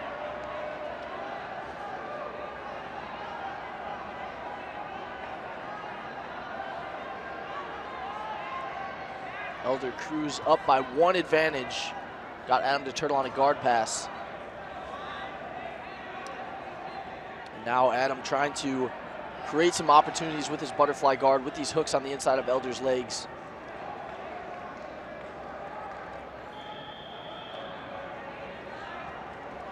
Oh, now trying to look for a more aggressive pass to the side. Elder's ability to shoot his legs behind him is so strong. You see, Adam even had a pretty good lock over the knee of Elder a little bit earlier, and he was able to just sprawl his legs back and get out of that position.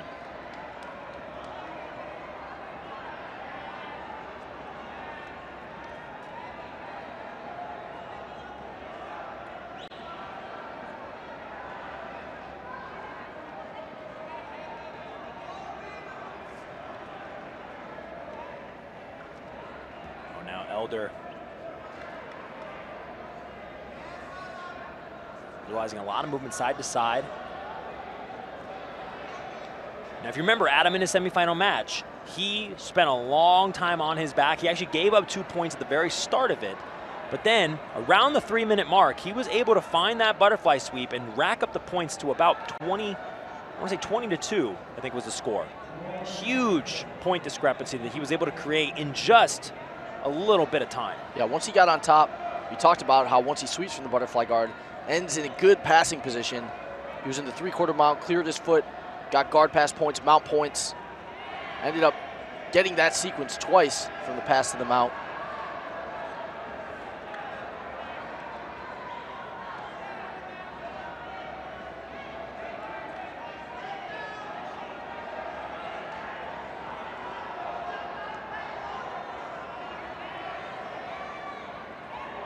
Now he's trying to get his hips underneath Elder's.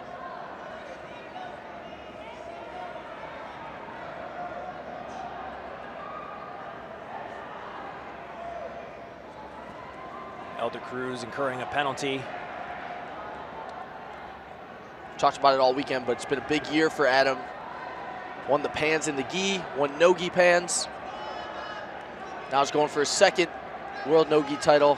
Won this event back in 2019 as a black belt.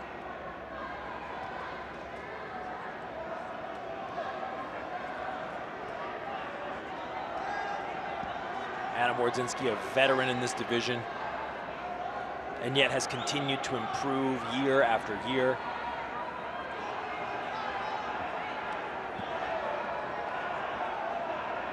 Now Elder Cruz. Looked like he was going for a body lock pass there momentarily.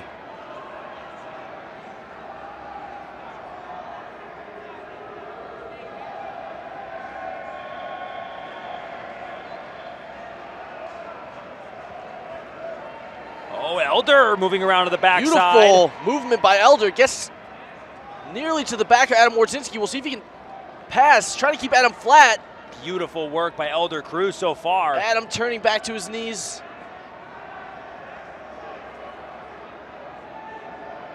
That'll earn Elder another advantage. He's up 2 advantages to none. No points scored yet. Minute 20 left in this heavyweight final at the World No-Gi Jiu-Jitsu Championships. This is what I mean about the competitive maturity of Elder Cruz. His ability to stop moving, stop approaching a position, stop going for something if he feels like it's starting to become dangerous and he's going to put himself in a precarious spot. He stops moving, resets back to neutral, and allows himself to recompose. Walking around to the side again, Adam inverts, trying to recover. And look at the Elder pressure. switching sides. Nice work by Elder. That's another advantage for him. Adam resets his position, but he's down 3 advantages with just 40 seconds left. Here's the thing about butterfly though, Danny. It is just one sweep. You end up on top in a tight position. Elder needs to be very careful in this next 30 seconds. We've seen Wardzinski make some crazy comebacks before. You definitely have. He's got it in him. Puts his butterfly hook in. 12 seconds left.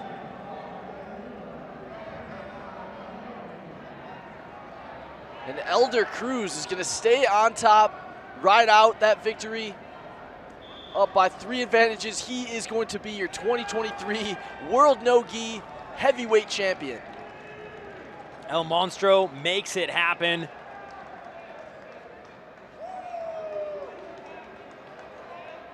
Great wrestling, great game planning and strategy in both the semifinal and the final.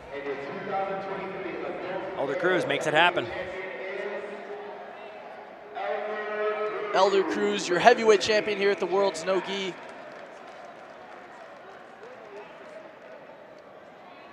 We are going to take a look at the replay from this match. And now, introducing the medalists for the male heavyweight. Elder Cruz working on some guard passes, switching sides, force Adam to turtle multiple times throughout the match. And rather than stay on the back, allow Adam to get his hips out so he can reset. He knows he got the advantage. That side-to-side passing is something that Elder Cruz does so well. He's getting better and better at it with every showing. Just too much for Adam Wardzinski to deal with this time around. And Elder Cruz wins his first black belt World No-Gi title. We are going to take a look at this heavyweight podium. Got Vegard Randenberg and Roberto Jimenez in 3rd place. We'll see that man here soon, the culmination of this event. Adam Wardzinski takes the silver medal.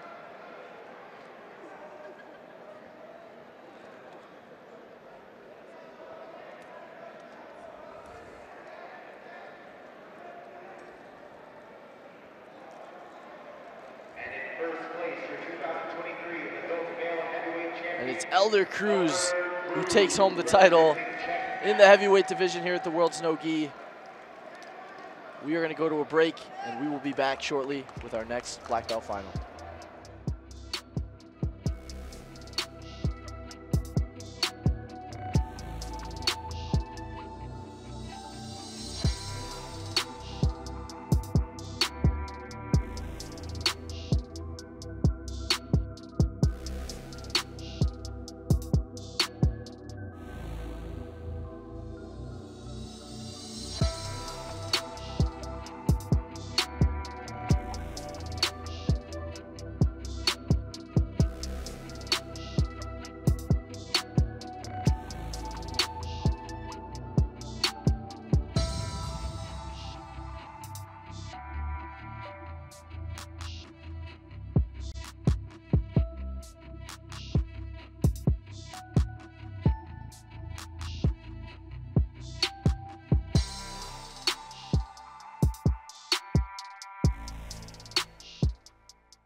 Ladies and gentlemen, boys and girls, we're here.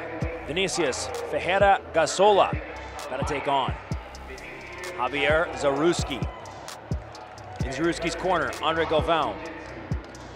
In the corner of Vinicius Ferreira, Mateus Diniz, also an IBJJF black belt no-gi world champion.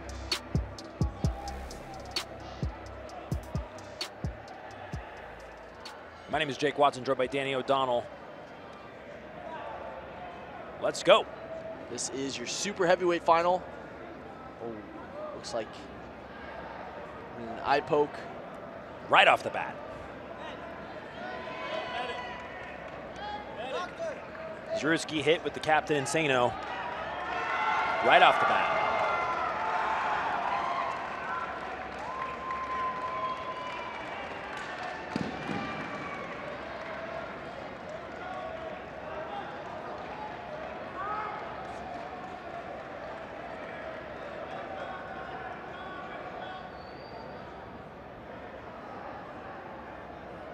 See if we can't see in a replay.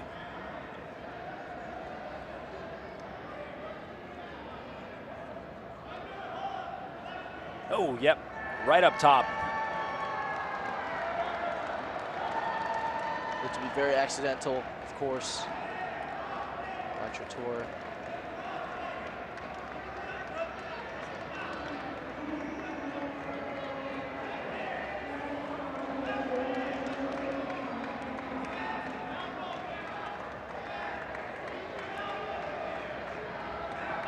Javier Zaruski is going to take a few more moments to recover. It was only 6 seconds into the match, unfortunately.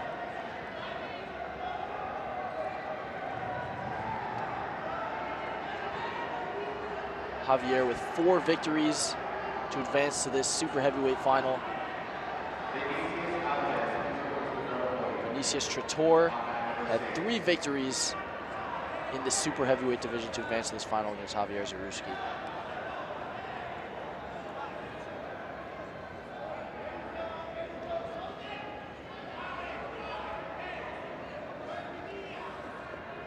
That man right there, Andre Galvão. IBJJF Hall of Famer, Andre Galvão. Absolutely, he is. A 2017 gi world champion, Andre Galvão is.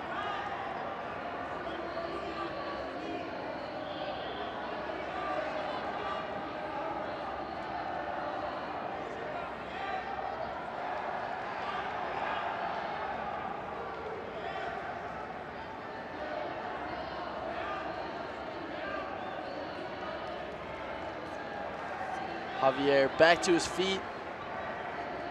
Appears to be good to go to resume this heavyweight black belt final. Vinicius pulls guard. Javier with some good movement to start this match out.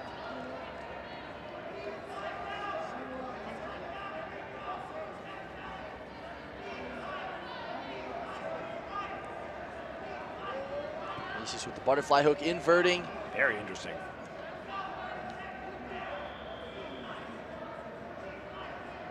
Vinicius Trator, as he's known.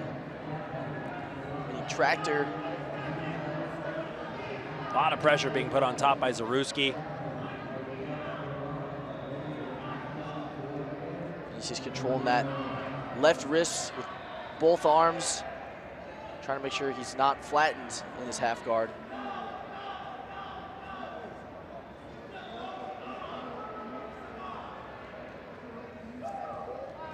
Back to the closed guard is Vinicius Trator.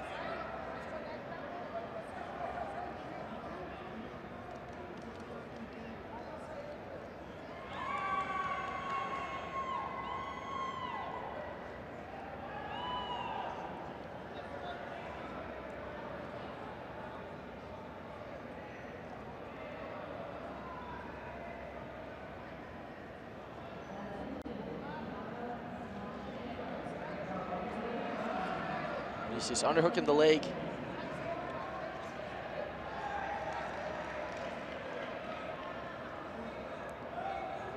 Seen some great attacks from close guard this weekend, Jake. Yeah, a lot of times in this no-gi game, people will underhook that leg and try to turn it into a K-guard setup. Definitely a very active guard out of Vinicius Trattor. And here we go, this is what we see. K-guard, you talked about, Jake, trying to capture that knee line. Javier doing a great job pushing on the leg, getting back to his feet, disengaging.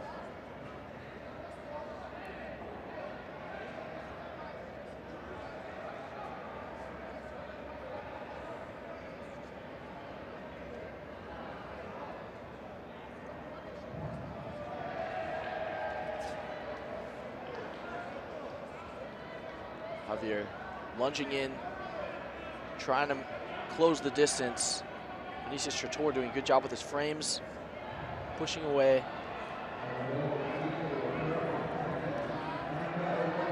Now Trattor trying to invert one more time, getting on the other leg now.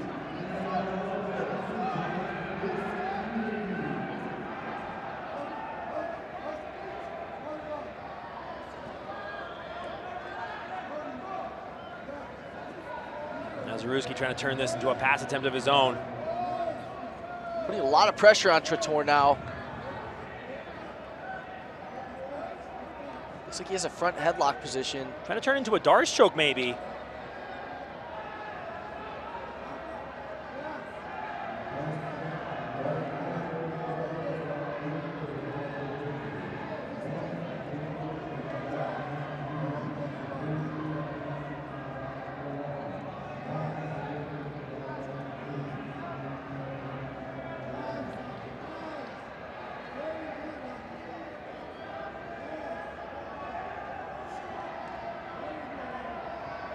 Trattor bumping, trying to get a little bit of space back. Fix this inversion and spin underneath. And now he's there. Trattor holding off that pressure, trying to create an attacking position. A lot of energy being exerted by Vinicius Trattor here, though.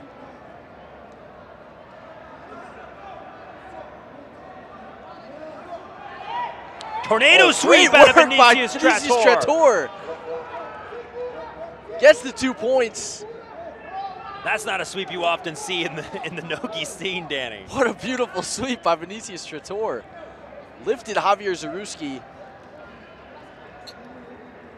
Inverting. He's got some strong hamstrings, Jake. Dad, tell me you do Romanian deadlifts without telling me. Vinicius Trattor with a seismic toss of a sweep.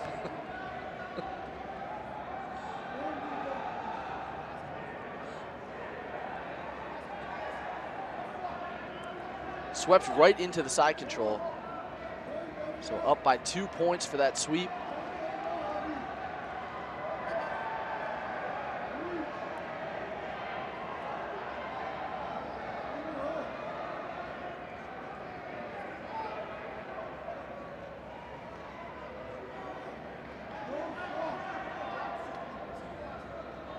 We're coming up on the halfway mark in this super heavyweight final.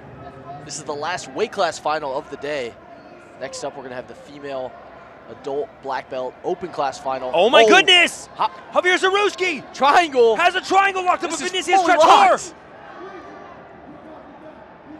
Oh my goodness, this could be it! Squeezing the submission. Oh, he gets a submission! Vinicius Trattor, oh my goodness, it was just such a fast submission. Javier Zaruski submits Vinicius Trattor. Danny O'Donnell, that is a crazy victory for Javier Zaruski. That last 30 seconds to a minute were absolutely wild. Vinicius Trattor gets that tornado-style sweep, comes up on top into the side control. Javier Zaruski recovers, gets the triangle submission victory. Wow. My apologies to people listening at home for the confusion over the names. That was just absolutely incredible. And it's Javier Zaruski of Atos Jiu-Jitsu who takes home the super heavyweight title with an incredible triangle finish. That last minute was absolutely wild, Jake. A lot of respect out of Javier Zaruski here. Oh, I'm gonna get one too. All right, I get it too. There we go. Love it. Let's take a look at the replay, Jake. A little eye poke there. Yeah, started with the eye poke. The eye poke at the beginning. But moving on from that, perhaps after this next replay, Javier Zaruski able to put the pressure on, move to the side, continuing to try to pass the guard of Vinicius Trattor. Vinicius had a big moment of his own right here. This huge gigantic tornado sweep. Sweep over the top. Ended up right in the side control, scored 2 points. Javier Zaruski recovered his guard, set up this beautiful triangle. Both hands on the back of the neck, arches his hips, gets the finish.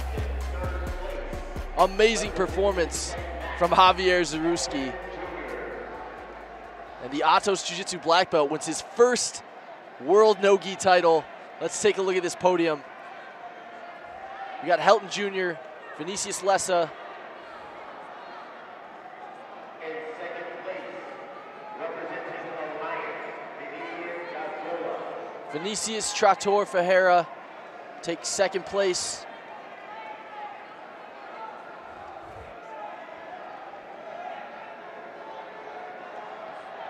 And in first place, your 2023 adult male black belt super heavyweight champion, Javier Zaruski. And your champion is Javier Zaruski. Gets the submission finish in the final. Amazing triangle. He gets his gold medal, and we will be back shortly. We're going to take a short break. We'll be back with the absolute black belt finals.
World No-Gi Jiu-Jitsu Championships.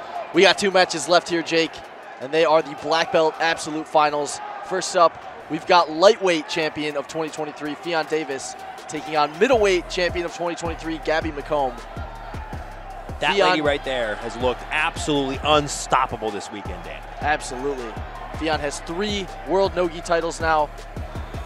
Gabby McComb aiming for her first world no-gi title as a black belt. These two did square off in the absolute division of the 2021 World's No-Gi in the open class. Gabby McComb did get a submission victory. But I think it's fair to say that Fionn has evolved tremendously in the past couple years, and this could be an extremely different match. We will see.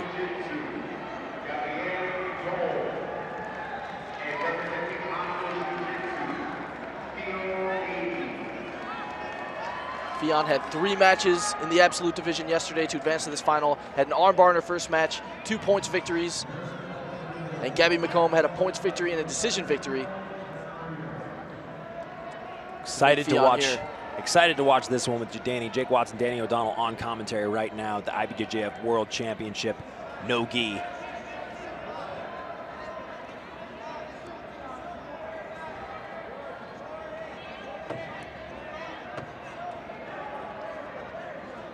We talked about Gabby McComb and Tamar Ferreira in the middleweight finals being 2 of the most aggressive competitors on the scene. Fionn is another one of those competitors who's extremely aggressive, always going forward. So this is going to be another barn burner of a match. There's definitely some palpable intensity out of both of these competitors whenever they step into the ring.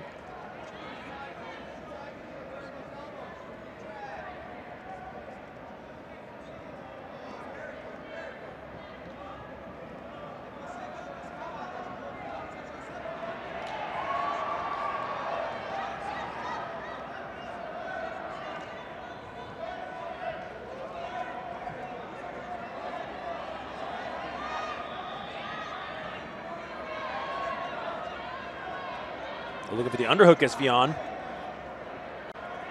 Saw some nice knee tap takedowns from the underhook this weekend. Fionn maybe trying to take a page out of Kendall Rusing's book from earlier.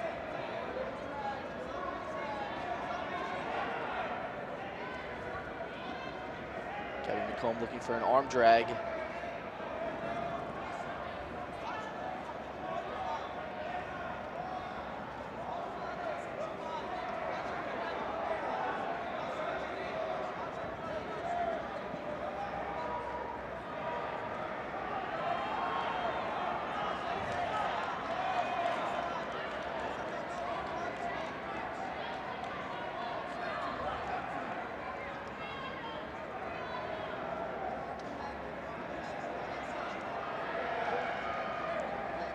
Go out of bounds and get reset back in the center.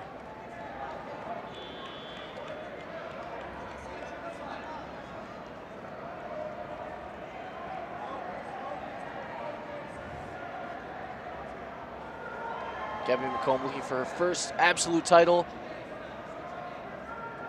Won the middleweight division earlier today. Oh, big head snap down. Fionn, now a three-time world no-gi champion. This consistent motion that Fionn is doing off of the hand grab, where she's throwing her arm underneath and in between.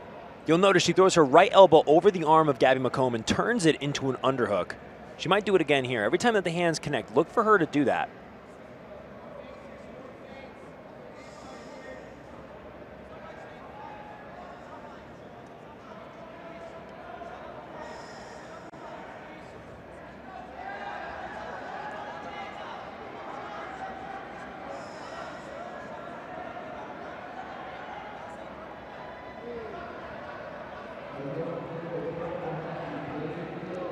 Penalty apiece.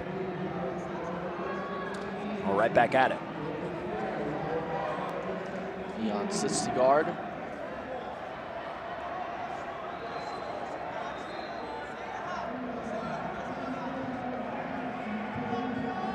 Good work by Fionn trying to keep Gabby off balance. Gabby controlling the ankles. Kicking free, Fionn sits back up.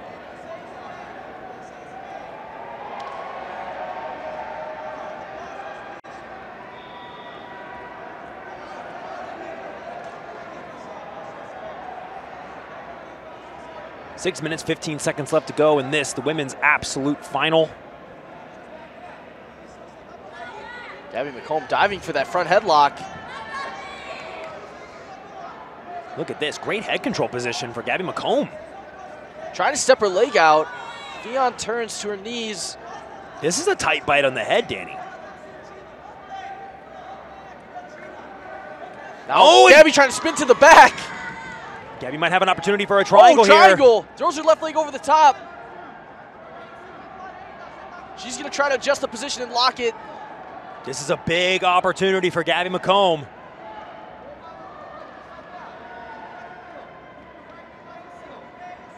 Doesn't have it quite fully locked.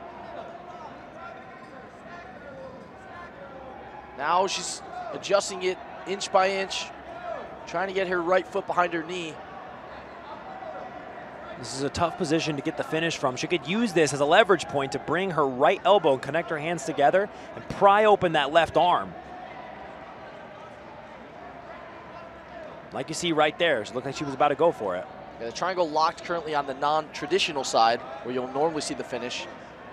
But Jake, why don't you talk a little bit about what some of the attacks are from here if the triangle remains locked like this? So the triangle remaining locked like this, Danny's going to open up some arm bars over the shoulder that she can crank. She can also use that to open the arm up, correct the hips, and then lock the triangle to the traditional side.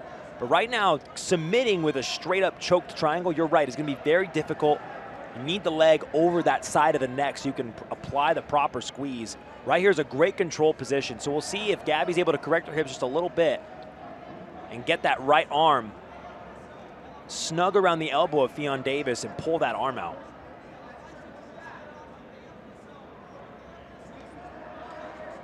Now she's trying to wrap a Kimura. This is another great attack from this position. Sort of the same idea, prying out that arm. It's a little bit tough to see from our angle. I can't quite see if Fionn's right hand is inside the triangle. Looks like it may be. The elbow's out. Looks like her head is just about to slide out, and she escapes, and right back on it is Fionn Davis. Amazing defense to the triangle there by Fionn Davis.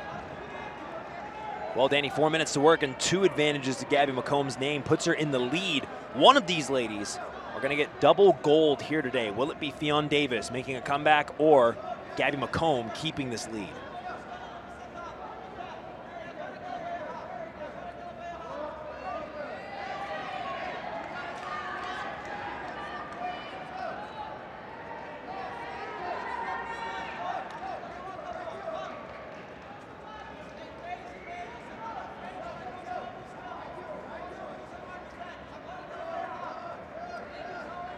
Fionn working real hard to get close and jack up one of those underhooks. Yeah, I was just going to say, it looks like she keeps trying to get an underhook, potentially work that knee tap. I'm sure she has a lot of other options from there in terms of takedowns.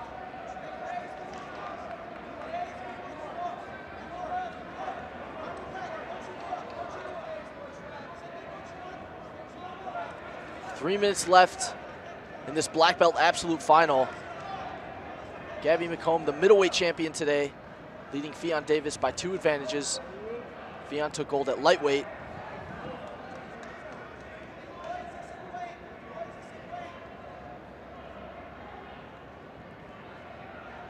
Both athletes will receive a penalty. Oh, Fionn Davis! Makes the foot sweep happen. Wow, Fionn right on the back! It's that What a transition! That quick with Fionn 4 Davis. points for the back for Fionn. One small opportunity and Fionn Davis can take a match a different direction. She has the arm trapped on the right side. They're going to go back to the center. Huge moment there for Fionn Davis. Man, in a match. Nearly gets the takedown, jumps onto the back. Go ahead, Jake. I was just going to say that in the middle of a match where it looked like Gabby McComb was doing all the right things, one mistake leads to this situation right here, Danny.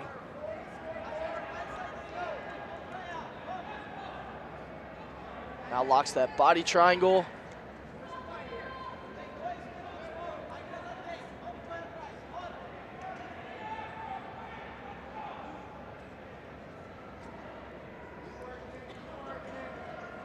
Fionn looked so dominant in the lightweight final. Now trying to work towards a submission here in this absolute final. Working hard for this choke Oh, is she Fionn connects her Davis. hands. Let's see if Fionn gets the submission. Oh, she gets it. Fionn Davis, double gold champion here at the 2023 World's No Gi. Absolutely tremendous performance. What an absolutely incredible day, weekend for Fionn Davis. Both of these champions won their respective divisions, and Fionn has just come out here and shown just how dominant she is as a competitor. It doesn't matter the rule set, it doesn't matter the location, she comes to fight, and she's the queen of the IBJJF No Gi Worlds 2023. Fionn Davis, now a 4-time World No Gi champion, 2 gold medals today. What an amazing match with Gabby McComb, who also looked absolutely outstanding this weekend, who won the middleweight division. Having Fionn in several situations that more than dangerous enough to warrant a couple advantages, to put her in great positions to maybe even finish the fight in some instances. You see this front headlock, turned it into the back attack, was able to transition that into this triangle that, yes, it was blocked the reverse way, but she was able to almost get the arm secure. And then Fionn found one opportunity on the feet to get a foot sweep, Danny. Right here, gets a foot sweep, boom! Lands on top, Right transitions to the back. The way she transitioned to the back, so fast. Gets the rear naked choke. Wow. That was one of the best finals of the day. Back and forth. Just shows how high the level is of women's BJJ. Let's take a look at the podium. We got our 3rd place medalist in the absolute division. Gabby McComb, who won middleweight gold, took silver in this absolute division. Great to see Gabby McComb back in competition. And Fionn Davis, once again, your double gold absolute champion here at the 2023 World's No Gi.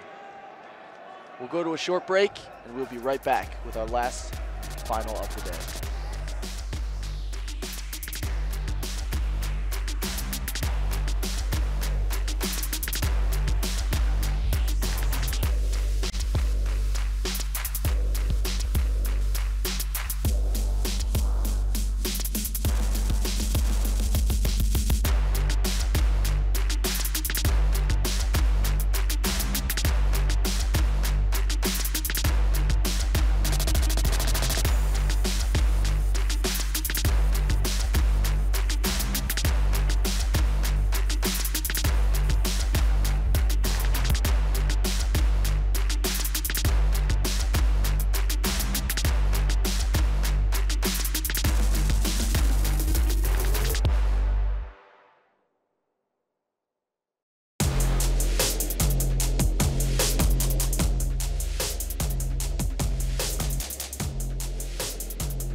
We are back at the 2023 World's No Gi Jiu-Jitsu Championship. We have your black belt, open class, absolute final. Roosevelt Souza taking on Roberto Jimenez. Roosevelt took gold in the ultra heavyweight division. Roberto Jimenez took bronze at heavyweight. It's gonna be an amazing match. Roberto's looked incredible all weekend in this absolute division. He had a choke from the back in his first match, a choke from the back in the second and third, a triangle from the back in his fourth to make it to this final. Roosevelt, on the other hand, opened up the absolute division with an ankle lock, then won a match on points, then heel hooked his opponent in the semifinals to advance to this absolute final.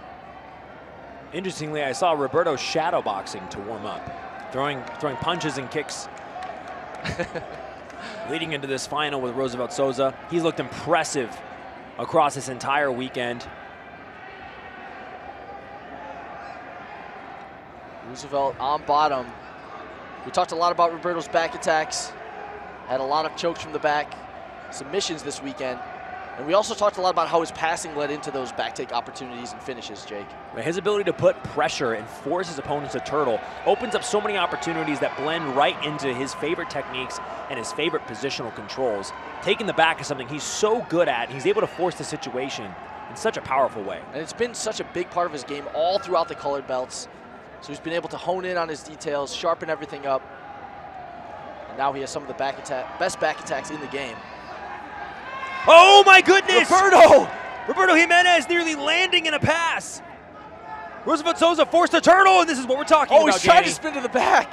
Roberto, right back into another press, but it's Roosevelt Souza on Roberto's back potentially, spinning for an armbar now. Going for the arm, he's got a great grip on it. Could this be it, Danny? It's a powerful man yanking on your arm. Will Roberto be able to withstand this? Roberto trying to grab his leg. Trying to spin through is Roosevelt Souza. He has it fully extended. Looks like it's extended. Will this be it, Danny? Roberto stepping over. Oh my goodness, the arch on this. Roberto gets out, amazing. But not out of the woods yet, Roosevelt Souza. Throwing the leg that over. arm was fully extended. Roosevelt putting his hip into it as much as he could. Maybe Roosevelt trying to turn this into a calf slice, maybe a back attack of his own, and Roberto resets back to neutral. What a sequence. And Roberto does not take his foot off the gas, continuing to pass the guard. Now he's going to the back himself. Spinning is Roosevelt Souza. Roberto gets an advantage. Right back into this double under. He's so good for getting the back from this stack pass position. There he goes, spin suit again. This match is ridiculous. Roberto almost on the back now. Throws his left hook in. Roberto Jimenez has the back. This is what Roberto does to people, Danny. He burns them out. He continues to push the pace until they can't take it anymore. Now he traps the arm with his right leg. Roberto's going to hand fight. Try to get that one-arm rear naked choke that he's gotten so many times this weekend. There he goes. Controls the wrist with his left hand. Roberto Jimenez, he's under the chin. This looks like this is going to be it, Danny. He gets the submission, Roberto Jimenez. Unbelievable. Jimenez wins the absolute title here. What a match, Jake. In signature fashion. Back and forth. Roosevelt nearly got the back, nearly finished the arm lock. Roberto got the stack pass, spun to the back, finished with the rear naked choke.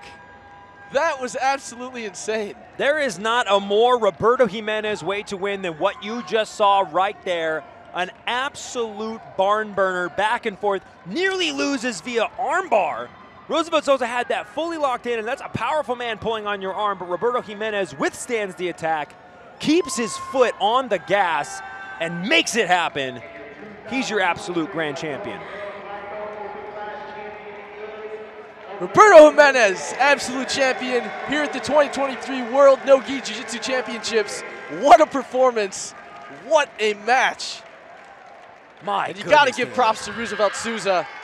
He won the ultra heavyweight division and had some amazing moments in that absolute final as well.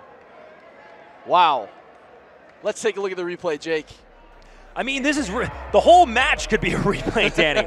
From start to finish, it really was something so impressive. Roberto nearly lands in a pass. Roosevelt recovers, and then lands actually on Roberto's back, spins underneath, a brilliant maneuver, falls off after getting the 4 points, lands in this armbar situation, Danny. Brilliant maneuver by Roosevelt to transition from the back to the armbar, was fully extended. Roberto creates that stack pass opportunity to take the back, gets the hooks, and this is how he's finished from the back all weekend, trapping the arm, controlling the wrist with his left hand and getting the one-arm rear naked choke. Gets the tap. Wow. I'm still in disbelief at how amazing of a match that was. It was absolutely everything that we hoped it would be. Roberto is somebody who always brings the intensity. He always brings the fight to his opponents from start to finish. His cardio is through the roof, and it always has been. Can't think of a better competitor to be the absolute champion of this No-Gi World Series in 2023.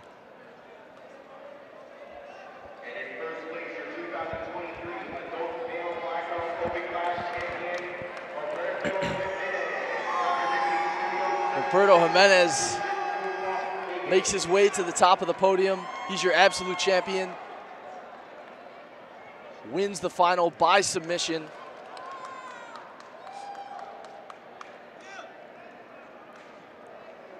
Jake, what an absolutely incredible 2023 World No-Gi Jiu-Jitsu Championships. I mean, we got to start with Roberto Jimenez. That absolute final with Roosevelt Souza, the ultra heavyweight champion, was absolutely ridiculous. Both almost finished the match multiple times. Roosevelt on the back, on the armbar, had it fully extended. Roberto stacks Roosevelt, spins to the back, gets that amazing finish. Let me just hear your thoughts on that match. You said there's so many thoughts that I could have. You just gave me an entire synopsis of the match. I'm watching this fight, and I knew that it was going to be exciting, Danny. Roberto Jimenez always brings such incredible flair to every tournament he's a part of. And he goes out there, he puts on not just one, not just two, but every performance, even against Elder Cruz, a match which he lost, was still exciting. It was still a barn burner. Goes out there, nearly gets submitted by Roosevelt Souza. And one thing about Roberto that I think everybody could really learn from is that he never steps backwards. He came out of that armbar and put so much pressure on Roosevelt, I don't think Roosevelt was ready for it. It was one of those things that is so hard to be ready for, and Roberto does it so well. Had to be one of the best matches of the tournament, that black belt absolute final. But we got to talk about another absolute champion, Fionn Davis. Won gold in the lightweight division, won gold in the absolute, got a submission in the absolute final. Looked absolutely incredible throughout the whole weekend. There is certainly a level to this game that Fionn has reached. She is the queen of that division. She has made it clear. She's competed in many different rule sets, gone to many different tournament series. She comes here to the IBJJF and not only wins, but wins in dominant fashion. She shows that one mistake versus her is enough to end your run at the tournament that you're at. So Fionn Davis is really a cut above the rest, it seems like. 4 no-gi world titles now at the black belt level for Fionn Davis. Amazing event, Jake. Thank you for being a part of it. 2023 World No-Gi Jiu-Jitsu Championships. That's going to be a wrap. Yeah, ladies and gentlemen, thank you so much for joining us here on FloZone at FloGrappling. Make sure you guys go to FloGrappling.com and IBJJF.com. Make sure you keep up with @FloGrappling on Instagram as well as @IBJJF on Instagram. My name is Jake Watson, joined by Danny O'Donnell. We'll see you next time.